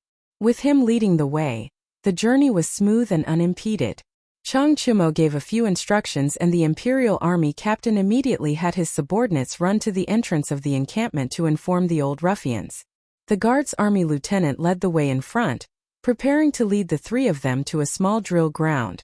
After taking a few steps, they heard the sound of horse hooves behind them. Chang Chumo turned his head and his face couldn't help but turn unsightly. However, he still respectfully greeted the person who had come. This child pays respect to grandfather. Greetings to Duke Lu. Why are the two of you free to come to the Jinwu guards' encampment today? Are you looking for my lord? He isn't in the encampment today. The person who had come was Chang Chumo's mother's father, Chang Yaojin's convenient father-in-law, the head of the Chui clan of Qinghe, Chui Exen. The other person was Duke Lu, the general of the right guards, Ho Junji. Chang Chumo and his two brothers were born from Chang Yaojin's first wife, Madame Sunday. They had a good relationship with their father's second wife, Madame Chui, but they didn't have a good impression of this convenient grandfather. But regardless, Chui Exen was still their senior, so they naturally had to show him some courtesy. And Ho Junji was Chang Yaojin's colleague, a big shot in the army, so they naturally had to treat him with respect. Although Ho Junji's relationship with Chang Yaojin wasn't that bad, they were both officials of the court, so their relationship wasn't too stiff. Chang Chumo was very curious as to why these two had come to the Jinwu guards' encampment today. When Li Wangyu saw the two of them, he naturally went up to greet them. This one pays respect to Duke Lu and Duke Chui. Although he didn't have a good relationship with the great clans, he still had to show the necessary courtesy. As for Ho Junji, they didn't seem to have much interaction. But Li Wangyu knew that this fellow was extremely arrogant and proud, and his future wouldn't be very good, so he had no intention of getting too close to him. But upon seeing Ho Junji, Li Wangyu suddenly had an interesting idea. If Li Changqian, under his tutelage, became a loving father and filial son with Pai Lupi, Li Changqian probably wouldn't try to rebel again. What would happen to Ho Junji then? It was rather interesting. Chui Exen and Ho Junji naturally had to return Li Wangyu's greeting, but their tones and attitudes were extremely flat. paying respects to County Earl Chumo. After this simple greeting, the two of them turned to Chang Chumo. Chumo, we didn't come today to find your lord. Rather, we heard that many old soldiers of the Imperial Army and the Jinwu Guards intend to stay in Chang'an and join the vassal army. Thus, we came today to recruit these old soldiers. Nanny, these two fellows also came to recruit those old ruffians? Li Wangyou's face instantly turned rather nasty. Fuck this damn Chang'an. How could a woman get married so many times? It seemed like this recruitment had become a recruitment meeting. Even competitors had come out. In truth, Cheng Yaojin had no other choice. No matter what, Cui Exan was still his father-in-law. And Ho Junji was a fellow duke in the army, so he naturally couldn't give these two any face. The fact that some old soldiers of the Jinwu Guards wanted to join the vassal army naturally couldn't be kept a secret, and quite a few people knew about it. Hearing this, Chang Chumo's face turned ugly. He looked at Li Wangyu with a troubled expression, but he could only nod his head and say, if that is the case, then I ask grandfather and Duke Lu to travel with us. County Count who has also come today for this matter. Cui Exan couldn't help but reveal a mocking expression when he heard this. He snorted coldly but didn't say anything. Ho Junji, on the other hand, had a playful smile on his face as he looked at Li Wangyu. County Count who you also want to recruit soldiers? That's truly interesting, huh? After saying this, Ho Junji strode back into the Jinwu Guard camp, leaving Li Wangyu with a pained expression as he mentally cursed. Interesting your sister. Chapter 468. On a small drill ground in the barracks of the Golden Guard, the old soldiers of the Golden Guard who had received the notice had already gathered. The 73 old soldiers were either standing or squatting, chatting in groups of twos and threes as they waited for Wang Chong and the others to arrive. When they saw Chang Chumo, a general of the Imperial Guard, arrive, they simply stood up and gave a casual bow. But they were more interested in Cui Exai and Ho Junji, and the others behind Chang Chumo. They were well aware that if nothing unexpected happened, this would be the main family they would be joining in the future. As for Li Wangyu, he had long been ignored by this group of ruffians. They all thought that he was just here to watch the show, and was a descendant of some noble family. Li Wangyu followed Chang Chumo into the drill ground. When he saw the ruffian appearance of these old soldiers, he couldn't help but be speechless. Are you sure that these are valiant soldiers? What difference was there between this group of people and the villagers who had finished their farm work and gathered together to chat? In his imagination, shouldn't these elite soldiers have bright armor, imposing appearances, and valiant spirits as they crossed the Yalu River? Apui wrong, should they be majestic and valiant? These fellows wrapped in jackets and wearing scarves, standing and sitting without a proper posture, were they really the valiant soldiers of the left and right Golden Guards? Li Wangyu cast a doubtful glance at Chang Chumo, wondering if this old hoodlum Chang Yaojin was trying to trick him again. Chang Chumo could see the doubt in his heart and chuckled. Before he could explain, Niu Wu suddenly spoke. Lang Jun, these people are incredible. They are all valiant soldiers who have killed and seen blood. Li Wangyu couldn't help but be stunned by Niu Wu's words. These village-like people were valiant soldiers? Niu Wu, are you sure you're not mistaken? Niu Wu nodded with certainty. There's no mistake. When I was in the army, I saw many valiant soldiers like this. These valiant soldiers seem casual, but they can actually go on a rampage at any time. They seem undisciplined, but they are actually valiant and have a fierce aura. If Lang Jun can recruit these people, it would be quite good. Li Wangyu naturally believed Niu Wu's words. No matter what, the Niu brothers were the kings of the special forces in the Sui army. To be able to become a member of the Tabai army, all of them were elites.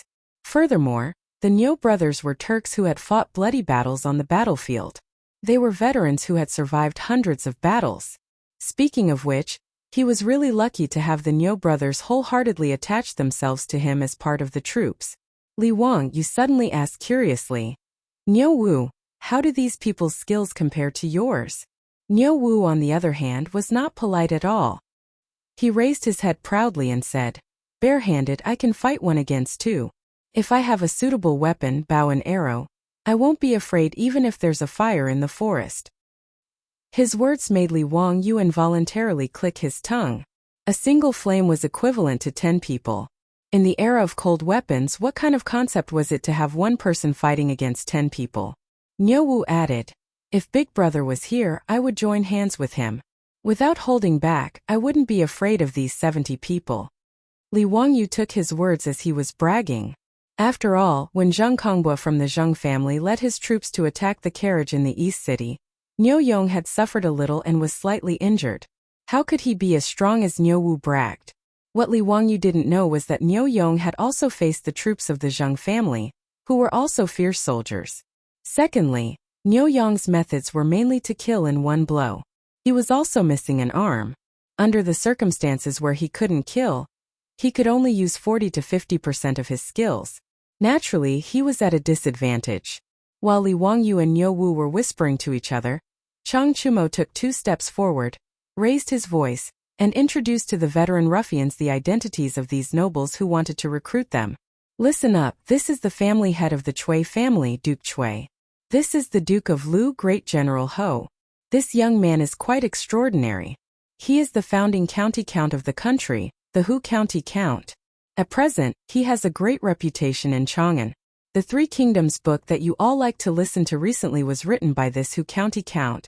Chang Chumo also had his differences. He only gave a simple introduction to Chui Xian and Ho Junji, but when it came to Li Wangyu, he was full of praise. However, these words of his were a little useless. In front of the reputation of the Chui family and Ho Junji, there didn't seem to be any old soldiers interested in a minor founding county count like Li Wangyu. After all, there was no one in the world who didn't know of the Chui clan. At the time, the Chui clan was regarded as the #1 clan in the world, the leader of the northern clans. In the 6th year of Zhengguan, in order to suppress the influence of the great clans and strengthen his imperial authority, Pai Lupi ordered people to revise the clan annals and re-rank the clans. But in the 12th year of Zhengguan, when the clan annals were completed, the Chui clan was still ranked first. This infuriated Pai Lupi so much that he wanted to die. Under the forceful suppression of Pai Lupi, he ordered people to revise the clan annals, and only then did he carry out Pai Lupi's orders. With the imperial clan as the leader and the relatives of the emperor as second, the Chui clan was demoted to the 3rd tier. From this, one could see the status of the Chui clan in the eyes of the common people. Today, the head of the Chui clan, Chui Xian, had personally come to recruit them. What sort of glory was this? As for Ho Junji, although he wasn't from a great clan, he was the Duke of Lu and the great general of the Right Guard. To those old soldiers who wanted to fight for a better future, he was rather attractive. As for Li Wangyu, he was beautifully ignored. Although the Golden Guards protected Chang'an and knew all sorts of things in the city, they had heard of Li Wangyu. They had long ago heard of Li Wangyu, the newly promoted county count of Huxian, and they knew that he had stirred up a great deal of trouble. But in any case, in their view, a young county count who had yet to become an official of the court had no power or influence. How could he possibly compare to the other 2 clans? After hearing Chang Chumo's introduction, the attitude of these old soldiers became much more respectful, and they once more bowed to Chui Xian, Ho Junji, and Li Wangyu. But the majority of their gazes were on Chui Xian and Ho Junji. They only curiously glanced at Li Wangyu. After all, Li Wangyu was a young county count, and there were many rumors about him in the market square of Chang'an. Some called him a wastrel, some called him the god of wealth, and some said that he was the reincarnation of the literati star or a divine physician. But to these old soldiers, these were just idle chatter. If they wanted to entrust the rest of their lives to such a young man, throw themselves into a vassal state, and regard him as their master, they would almost never consider it. Chui Xian and Ho Junji naturally noticed the behavior of these ruffians. The 2 of them looked at Li Wangyu with ridicule. They felt that this county count was about to lose a great deal of face today. Chui Xian was already thinking that once this matter was over, he would bring this matter to the banquet and have a good talk about it. County Count Huxian had wanted to recruit troops, but he had ended up returning in defeat. For the great clans, this matter was enough to make them laugh for a very long time. Chang Chumo's face also darkened, but there was nothing he could say. He could only mutter, "Grandfather Duke Marquis Zio, tell them about the salary." He was going to talk about the salary and benefits. Li Wangyu was well aware that whether or not he could recruit troops today would depend on whether or not the benefits he offered were attractive enough. Chapter 469. After exchanging some pleasantries, Chui Xian and Ho Junji ignored Li Wangyu and turned to the veterans. The Chui clan of Qinghe receives a monthly salary of 6 strings of coins. If there is any injury or death, there will be additional compensation and rewards. This one's residence is the same as Duke Chui's. In truth, Chui Xian and Hou Junji's conditions were the customary conditions for the great clans and nobles of Chang'an to recruit soldiers. A monthly salary of 6 strings of coins was truly not a low income. This was the same as the salary of a rank 2 official of the imperial court. Of course, officials also received other benefits, as well as income from land. But 6 strings of coins was still equivalent to the actual income of a rank 4 official. In a situation where the average income of Chang'an was the same, this was considered a high-income class. Thus, unless one was a noble, one would not be able to support a troop. If not for the fact that Li Wangyu didn't lack money, he wouldn't have dared to ask for 50 soldiers. Even at the market price, 50 soldiers would still cost 300 strings of coins a month. After all, the soldiers had to protect their master, and when needed, it was very normal for them to put their lives on the line. Thus, the master naturally gave his soldiers generous treatment, similar to that of bodyguards in the future. The veterans nodded in satisfaction at Chui Xian and Hou Junji's conditions, and they began to whisper to each other about whether to join the Chui clan of Qinghe or Hou Junji. While everyone was discussing animatedly, Li Wangyu burst out laughing, attracting everyone's attention. Chui Xian and Hou Junji didn't like Li Wangyu to begin with, and now they found him even more frivolous and couldn't help but show anger. Li Wangyu put away his smile and lightly coughed. My apologies, I couldn't hold back for a moment. I just didn't think that the monthly salary of the soldiers in Chang'an would be so low. The monthly salary that my count of Hu County gives to the soldiers. Cough cough, Nyowu, tell me, how much is your monthly salary? Soldiers were different from servants. Although they were subordinates, they did not sell their bodies to the master, so they naturally had to be paid. Li Wangyu had been a poor loser in the past, so he had been unwilling to take in the Niu brothers mainly because he was poor and couldn't afford a salary. Fortunately, the Niu brothers didn't care about this at all. The two of them were here to repay the debt of gratitude. Li Wangyu made a fortune very quickly. In less than half a year, his net worth had increased rapidly. The treasury in the old house could not hold any more copper coins. Naturally, he would not be stingy with the Niu brothers. Moreover, after the Niu brothers got married, they would also have to support their own mother-in-law. Li Wangyu naturally couldn't let these two brothers be embarrassed. Niuwu grinned at the group of veterans and said with a simple and honest smile, "Now that eldest brother and I have received Longjuan's favor, our monthly salary will be 50 strings of copper coins." His words caused an uproar among the veterans. 50 strings of coins a month? Was this a joke? How could the main family give such a high salary to the troops? Could it be that this county earl was, as the rumors said, the god of fortune in this world? Actually, Li Wangyu originally wanted to give the Niu brothers a monthly salary of 100 strings of copper coins. But the two brothers refused to accept it no matter what, so he reduced it to 50 strings of copper coins. Li Wangyu's businesses were now bringing in a daily income that he couldn't even calculate, so how could he care about such a small sum of money? If everyone is willing to come to my county earl's residence, 50 strings of copper coins is temporarily out of the question.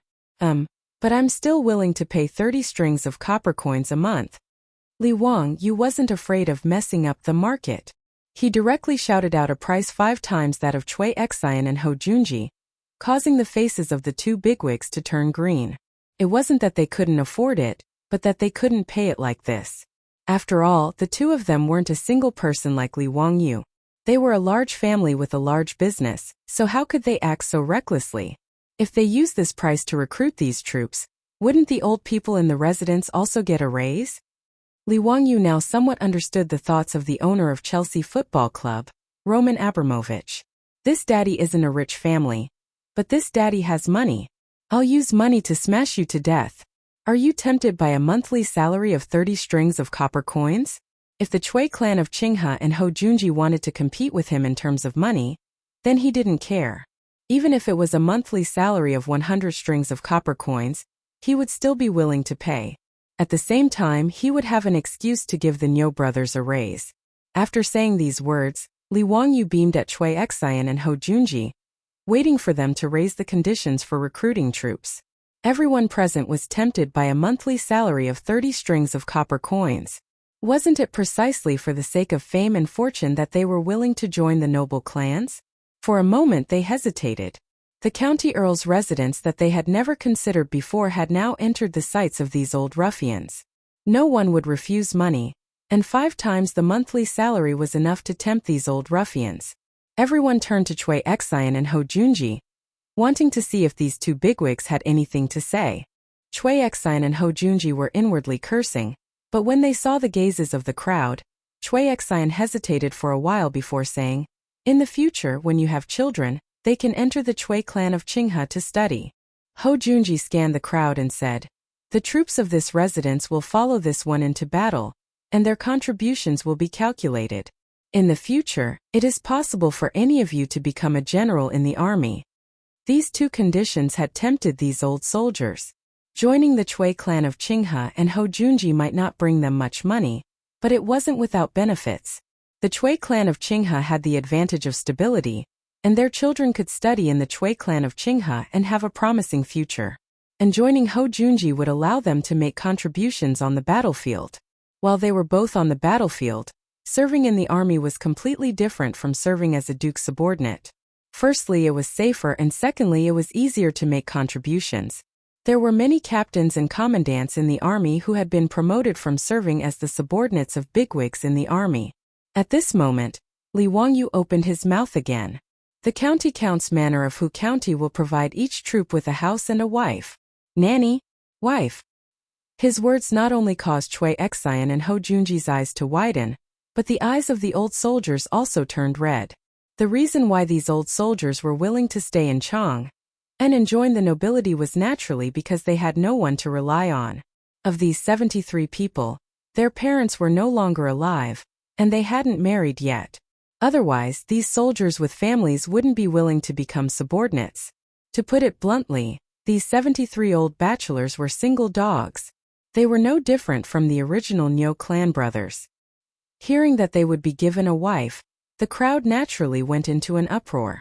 "County Earl of Wuxia, you must be joking. You can give a wife? She can't be a maid bought from the market, right? Is she really a woman with a clean background?" Li Wangyu turned to Niu Wu and asked, "Niu Wu, tell us, what is your wife's background?" Niu Wu couldn't help but be a little surprised. He rubbed his hands together and chuckled foolishly. "Before my wife married me, she was a palace maid in the Taiji Palace." "Is she beautiful?" "As beautiful as a fairy." Li Wangyu nodded his head in satisfaction. Then he turned to the old soldiers and asked, "Did you hear that? A palace maid in the Taiji Palace. Do you want her?" The wolves howled. "Yes." Chapter 470. Li Wangyu inwardly cursed these old perverts. When they heard that he was going to marry a beautiful wife, they started howling like wolves. His words just now had Chui Xian and Hou Junji panicking. Hou Junji's face turned stiff. "County Count Hu, how could you say such things? Marriage is naturally decided by the parents. What reason is there to give them away? Aren't you a sex matchmaker?" Li Wangyu rolled his eyes. "How am I a sex matchmaker? Of course it's a formal marriage. Isn't this Chu of mine also a formal marriage? Duke Marquis should know that the sage personally gave her away, right?" Hou Junji angrily retorted. "Even so, the sage showed mercy last time and allowed 3,000 palace maids to leave the palace. Presumably, this Chu of yours is also one of those palace maids. But now, where are you going to give your fellow soldiers the chance to marry palace maids? Aren't you just using your fellow soldiers to tease us?" His words made the old ruffians rather suspicious. Just because County Count whose soldiers could marry palace maids didn't mean that they could as well. Li Wangyu chuckled. "Why not? I can ask the sage to release several dozen palace maids. This isn't a difficult matter." Who do you think you are?" Hou Junji was so infuriated that he almost choked on his own saliva. "Me? Surnamed Li, given name Wangyu, given name Zio. Has Duke Marquis forgotten?" Li Wangyu shook his head, seemingly regretting that Hou Junji's memory was poor. Before Hou Junji could speak, he added, "Right, my uncle's surname is also Li." Hou Junji was rendered speechless by his words. On the other hand, Li Wangyu was delighted. He had finally experienced the pleasure of shouting "My father is Li Gang" in the Tang dynasty. Moreover, how could "my father is Li Gang" compare to "my uncle is Li Shimin"? Saying these words made his mind and body feel refreshed, his thoughts clear. Li Wangyu truly wasn't trying to fool these old ruffians. In any case, there were still several thousand palace maids in Taiji Palace. With his reputation, it would not be difficult to ask Pai Lupi to release dozens of palace maids who were willing to marry. The performance of these veteran ruffians even made Li Wangyu wonder if he could use this method to recruit long-term troops in the future. He didn't think that having a few dozen troops was enough. Even that Zhang Liang had shamelessly taken in 500 fake soldiers. He, Li Wangyu, had so many businesses. If he didn't recruit more troops to protect them, it wouldn't do. If Pai Lupi knew that Li Wangyu used the palace maids in his Taiji Palace as a bargaining chip to recruit troops, he would probably chop Li Wangyu into pieces. Li Wangyu's shameless words made even Chang Chumo's eyes widen. Hedonistic, he was too hedonistic. Seeing that many of the Golden Guard still didn't understand, Chang Chumo could only lightly cough and say to the stunned veterans, "County Count whose Uncle Tsong is the current sage." The Uncle Tsong who hasn't stepped out of his first marriage. With his explanation, the old ruffians from the Jinwu Guard finally understood why Li Wangyu had said those words. The young county count in front of them was the current sage's nephew Tsong who hasn't stepped out of his first marriage. 5 times the salary, a promised daughter-in-law, and a frighteningly deep background, this county count who seemed to be the one in high demand. Before anyone could say anything, Li Wangyu added another heavy bargaining chip. In the future, when you have children, they can study with His Highness the Crown Prince, His Highness King Yu, and the sage's 7th Prince, His Highness King Jin. This lord might also accept them as disciples. His words first stunned the veteran ruffians. Then they became ecstatic. Yes, how could they forget that this county count who was the Crown Prince's imperial tutor? If they became his troops, wouldn't their sons be able to study with the Crown Prince in the future? In comparison, the teachings of the Chui clan of Qinghe weren't even worth a mention. In truth, they had also forgotten that the Crown Prince was already 9 years old, but they didn't even know where their daughter-in-law was. Even if they were to get married right away and give birth to a son after 10 months, how old would Li Changqian be by the time he reached the age where he could study? How could he possibly study with those brats? However, Li Wangyu wasn't trying to fool them. After all, the future emperor of the Tang dynasty, Li Ji, had just been born. If they moved fast enough, it wasn't impossible for their children to study with Li Ji in the future. Li Wangyu's many conditions left Chui Xian and Hou Junji with bitter expressions. They had thought that this county count who was overestimating himself by competing with them for a troop. But looking at the gleaming eyes of the veteran ruffians, how could they not know that they had made a wasted trip today? As the head of the Chui clan of Qinghe, Chui Xian didn't like Li Wangyu, but he didn't have much of a grudge against him. Of the 5 clans and 7 watches, only the Zhang clan of Xingyang and the Wang clan of Taiyuan were like fire and water with Li Wangyu. While the other clans didn't like Li Wangyu, they weren't so bad as to make things worse. Seeing that he couldn't do anything, Chui Xian decided to leave. Too lazy to stay any longer, he coldly snorted and led his servants away. Hou Junji wasn't as straightforward. His triangular eyes were filled with hatred as they constantly scanned Li Wangyu's body. Hou Junji had always been a narrow-minded man with a crude personality. The old book of Tang described his character as arrogant and reserved.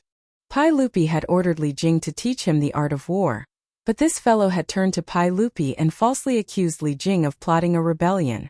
From this, one could see just how narrow-minded Hou Junji was. He had rendered a great service in the coup at the Xuanwu Gate, and had been made Duke of Lu and Great General of the Right Guard. With his pride, he naturally looked down on Li Wangyu, the founding county count. But today, Li Wangyu had managed to steal the limelight when he had come to recruit soldiers for the Golden Guard, infuriating Hou Junji. In truth, Li Wangyu had never offended him. It was just a fair competition. His offer wasn't as generous as Li Wangyu's, but Hou Junji was so angry that he vented his anger on Li Wangyu. But Hou Junji also knew that Li Wangyu was a noble and also Pai Lupi's nephew, so he couldn't do anything to him. His triangular eyes couldn't help but turn to Niu Wu, who was standing behind Li Wangyu, and a sinister smile appeared on his lips. County Count Hu, this one has heard that one of your 2 soldiers is one-armed and one-eyed. Today I see that this is just as I expected. Since you're willing to give this one-eyed soldier a monthly salary of 50 strings of coins, he must be very capable for County Count Hu to value him so highly, right?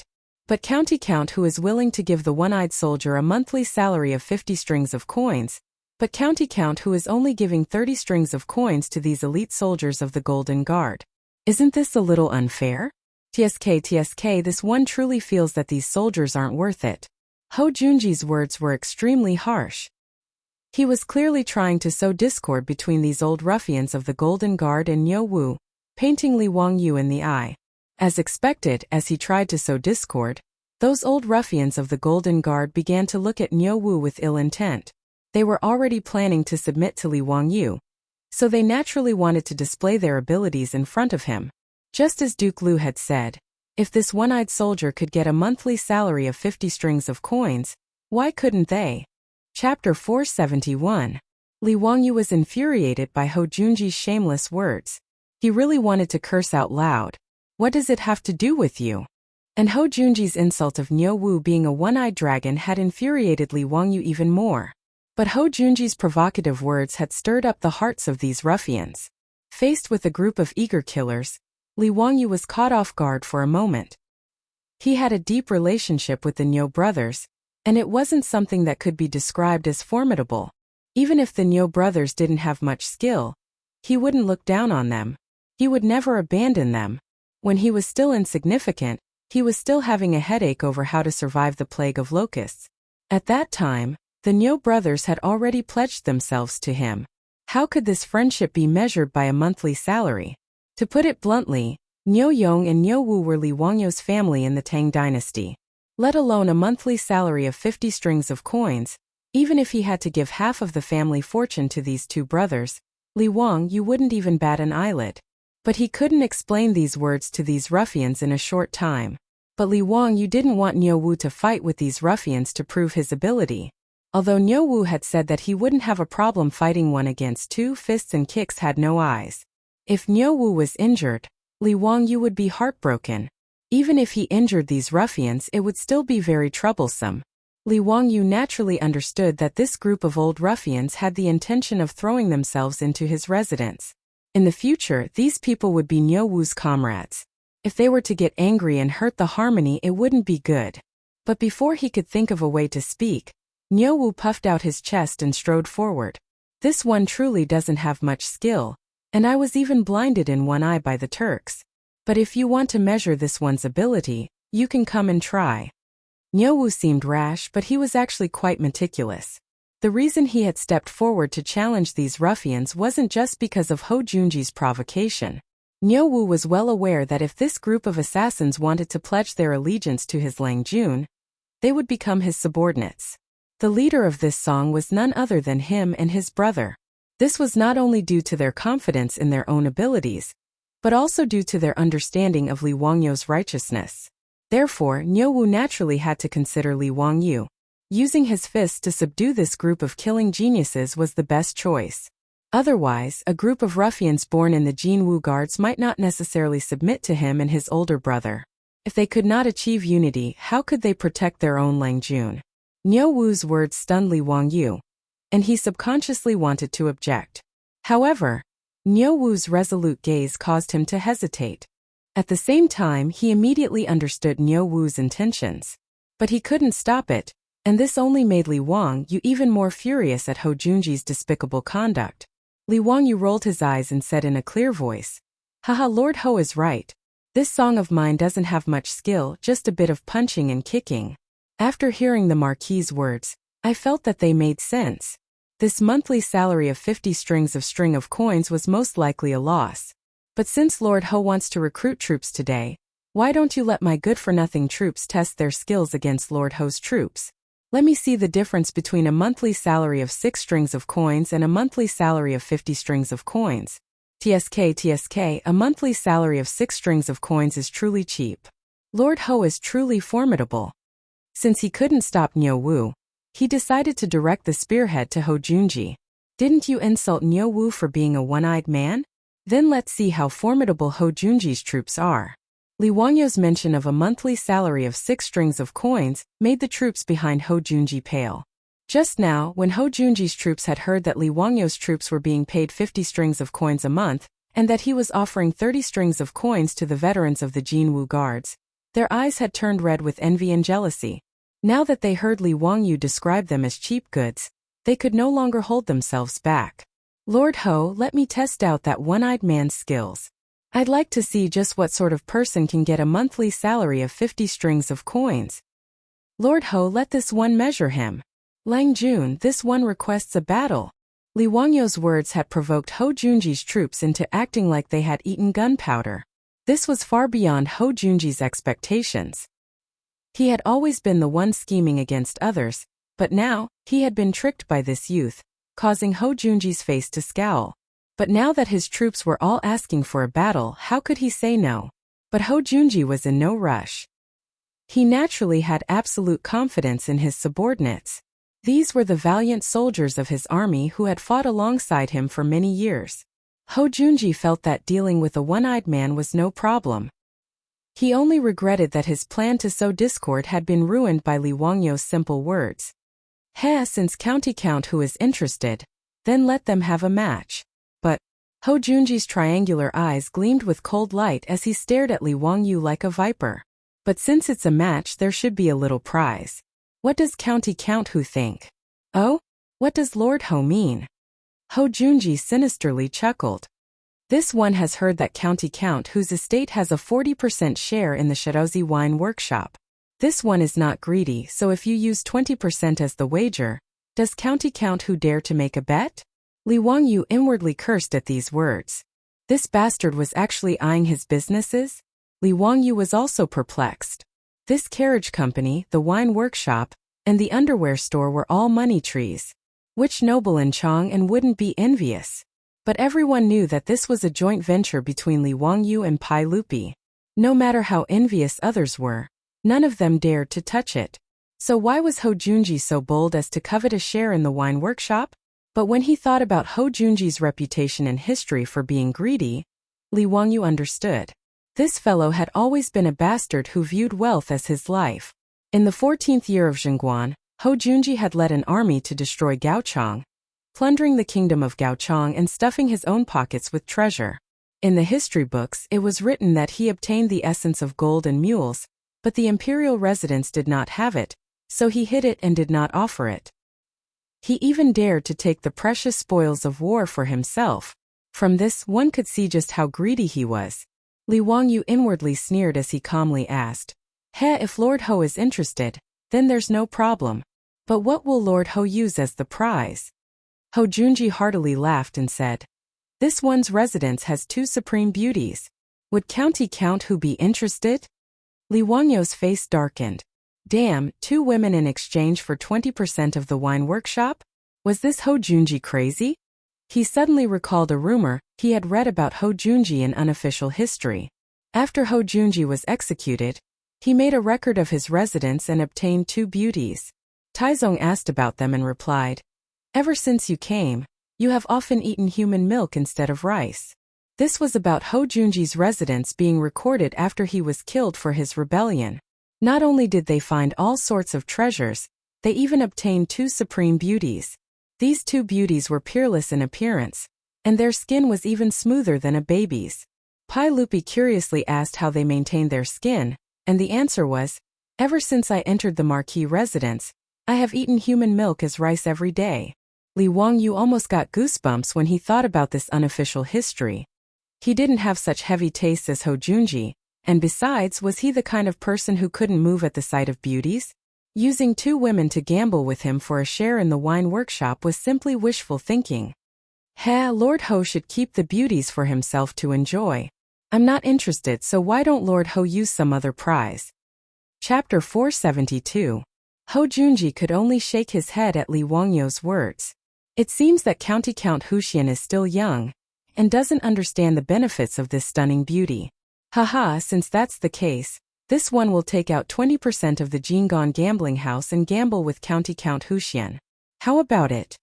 The Chang'an gambling house was Ho Junji's property, one of the 72 gambling houses in Chang'an. Li Wangyu immediately shook his head. Might I ask Lord Marquis how much your Chang'an gambling house earns each month? This about 5,000 strings of cash. Li Wangyu coldly chuckled. Does Lord Marquis know how much the winery earns each month? This one does not know. At present, the winery earns 40,000 strings of cash a month, and it's still increasing. Even if it's 40,000 strings of cash, 20% is still 8,000 strings of cash a month. Does Lord Marquis feel that using 20% of the gambling house's shares to gamble with me is somewhat inappropriate? Ho Junji's eyes turned red when he heard that the winery's profits were this frightening, and he gasped for breath. Then this one will use the entire Chang'an gambling house to gamble with you. The land of the gambling house is also worth quite a bit of money. Li Wangyu couldn't help but chuckle at Ho Junji's appearance. Although I have no interest in the gambling house, since Lord Marquis has such a refined interest, it's naturally fine. But what? Ho Junji impatiently asked. He could already see the 20% share of the winery falling into his pocket. But since the stakes are so large, this gamble naturally can't be so casual. A witness must be invited. In addition, a mere competition of fists and feet is a bit too much of a joke. I have a suggestion for a gamble. Would Lord Marquis be willing to hear it? Li Wangyu already had a plan in mind, so he unhurriedly spoke. Speak. A mere competition of fists and feet between two troops is truly boring. Why don't our troops find a forest outside Chang'an and have a real battle? What does Lord Marquis think? This. Li Wangyu's suggestion caught Ho Junji by surprise. Of course, since my troops have a high monthly salary, they naturally can't be the same as the Marquis troops. TSK, a monthly salary of 6 passes is truly cheap. Li Wangyu's words caused Ho Junji and his subordinates to scowl. This bastard, is he addicted to talking? Logically speaking, the 2 troops in my residence have a monthly salary of 100 strings of coins, which is equivalent to the salary of 16 troops of the Marquis. However, as Marquis Ho said, these 2 troops in my residence are handicapped. Li Wangyu pointed at Niu Wu and continued. So, after weighing the pros and cons, let's have 2 troops from my residence fight against 10 troops from the Marquis residence. How about it? Is Marquis interested? Li Wangyu's words caused Ho Junji's eyes to brighten. 2 cripples against 10 of his troops. Weren't they rushing to give him money? There was no reason for him to refuse. In a one-on-one battle, he didn't think that Li Wangyu's troops had a chance of winning, much less 2 against 10. This was simply suicidal. Was this young man worried that his troops wouldn't die quickly enough? Agreed. Let's do as County Count Hu says. Ho Junji was worried that Li Wangyu would go back on his word, so he immediately nodded. Li Wangyu happily smiled. Okay, then it's settled. Of course, in order to avoid harming the relationship between our 2 clans, when they fight, the weapons and arrows must be wrapped in cotton cloth. They can be smeared with lime. And if they are struck by a sword or saber, they will have to withdraw from the competition. Does Lord Marquis think this is acceptable? Ho Junji thought about it and decided that there was nothing disadvantageous to him, so he nodded. It's fine. Since that's the case, how about Duke of Lu and the Duke of Yi act as mediators and referees? 3 days later, our 2 clans will find a forest near the Jade Star Palace and decide the victor. Ho Junji naturally nodded in agreement, and the 2 clapped their hands together to seal the deal. Haha. Then this one won't delay County Count Hu from recruiting troops. This one will go find Duke of Lu and the Duke of Yi and have them act as mediators. See you in 3 days at the Jade Star Palace. After saying this, Ho Junji heartily laughed and led his troops away. Li Wangyu looked at Ho Junji's back, a smile on his lips. Chung Chumo hurried over and anxiously asked, Zio, have you gone crazy? How could you agree to this kind of condition? Even if it's a one-on-one, the Niu brothers might not be able to win. Why did you ask for a 2-on-10 battle? How could you possibly win? Before Li Wangyu could reply, Niu Wu replied in a low, muffled voice. Humph. So what if it's 2 against 10? Do you think that my brother and I are afraid of them? Jay, you can't say it like that. Zio, why did you agree to this kind of bet? It's completely unfair. Chang Chumo anxiously said. This won't do. I'll go find my lord and have him come forward to stop this bet. Li Wangyu hurriedly grabbed Chang Chumo and said, Haha, big brother Chumo, don't be anxious, don't be anxious. Since this little brother dares to propose such a bet, he naturally has complete confidence in winning. What confidence do you have? I know that the Nyo brothers are very capable, but they're still. Chang Chumo glanced at Nyo Wu, too embarrassed to say the word cripple. Haha. Let's keep it a secret for now. In any case, big brother Chumo, be at ease. I'm not a wastrel. How could I possibly go and make a bet with that bastard Ho Junji if I'm not confident? Just watch. He dared to call Nyo Wu and Nyo Yong cripples. This time, this old man will definitely make Ho Junji take a big tumble and obediently hand over his gambling house. Right, go back and ask Uncle Chung if he's interested in taking over the Chang'an gambling house. I have no interest in the gambling house. If Uncle Chung is willing to take over, I'll sell it to him at a cheaper price. Chang Chumo was somewhat dumbfounded by these words. Could it be that he had made an error in judgment? Were these Nyo brothers some sort of peerless expert? But now that things had gotten to this point, he could only nod hesitantly. Fine. Then Zio, you have to be careful. Duke Lu's troops aren't easy to deal with. They're all fierce soldiers of the army. Haha, what's there to be afraid of? Isn't it just a troop with a monthly salary of 6 strings of coins? Big brother Chumo, haven't you heard of this saying? Nothing good comes cheap. Chang Chumo's nose was about to become crooked from anger. How could there be such a comparison? Moreover, didn't the troops of his Duke Lu residence also have a monthly salary of 6 strings of coins? Could they also be cheap goods? Zio, it's best if you be careful and don't be careless. Okay, I understand. Let's not talk about this for now. I still have to recruit troops, Li Wangyu said, and then turned to the group of veteran ruffians. Everyone, what do you think? Are you interested in joining the vassal forces and joining Maihu County's county count residents? The confrontation between Li Wangyu and Ho Junji had already left them dumbfounded. At this moment, they no longer had any desire to compete with Ho Junji. Hearing Li Wangyu's question, the veteran ruffians of the Golden Guard glanced at each other. One of them asked, "Dare I ask County Count who is our monthly salary the same as what County Count who said just now, the monthly salary of 30 strings of coins? Does it still count?" Of course. Since I said it, it's only natural that I keep my word. Another veteran ruffled his feathers and asked, "County Count who, are you in charge of finding ants?" Li Wangyu heartily laughed. Haha, of course. The veteran ruffians glanced at each other and finally made their decision. In the next moment, the 73 veterans of the Golden Guard all got down on one knee and said, "We pay our respects to Lang Jun. Lang Jun didn't abandon us and was willing to take us in. We dare not serve you with our lives." Li Wangyu had originally planned to recruit 50 troops, but he didn't expect that he would be able to recruit 73 veterans today. He naturally didn't refuse anyone. This was Han Xian's army, so the more the better. Haha, good. Everyone, please rise. From today onwards, as long as you don't betray me, I will definitely not betray you. When he thought about how he would be able to lead a group of troops and strut around the city, Li Wangyu couldn't help but throw his head back and laugh heartily. How delightful.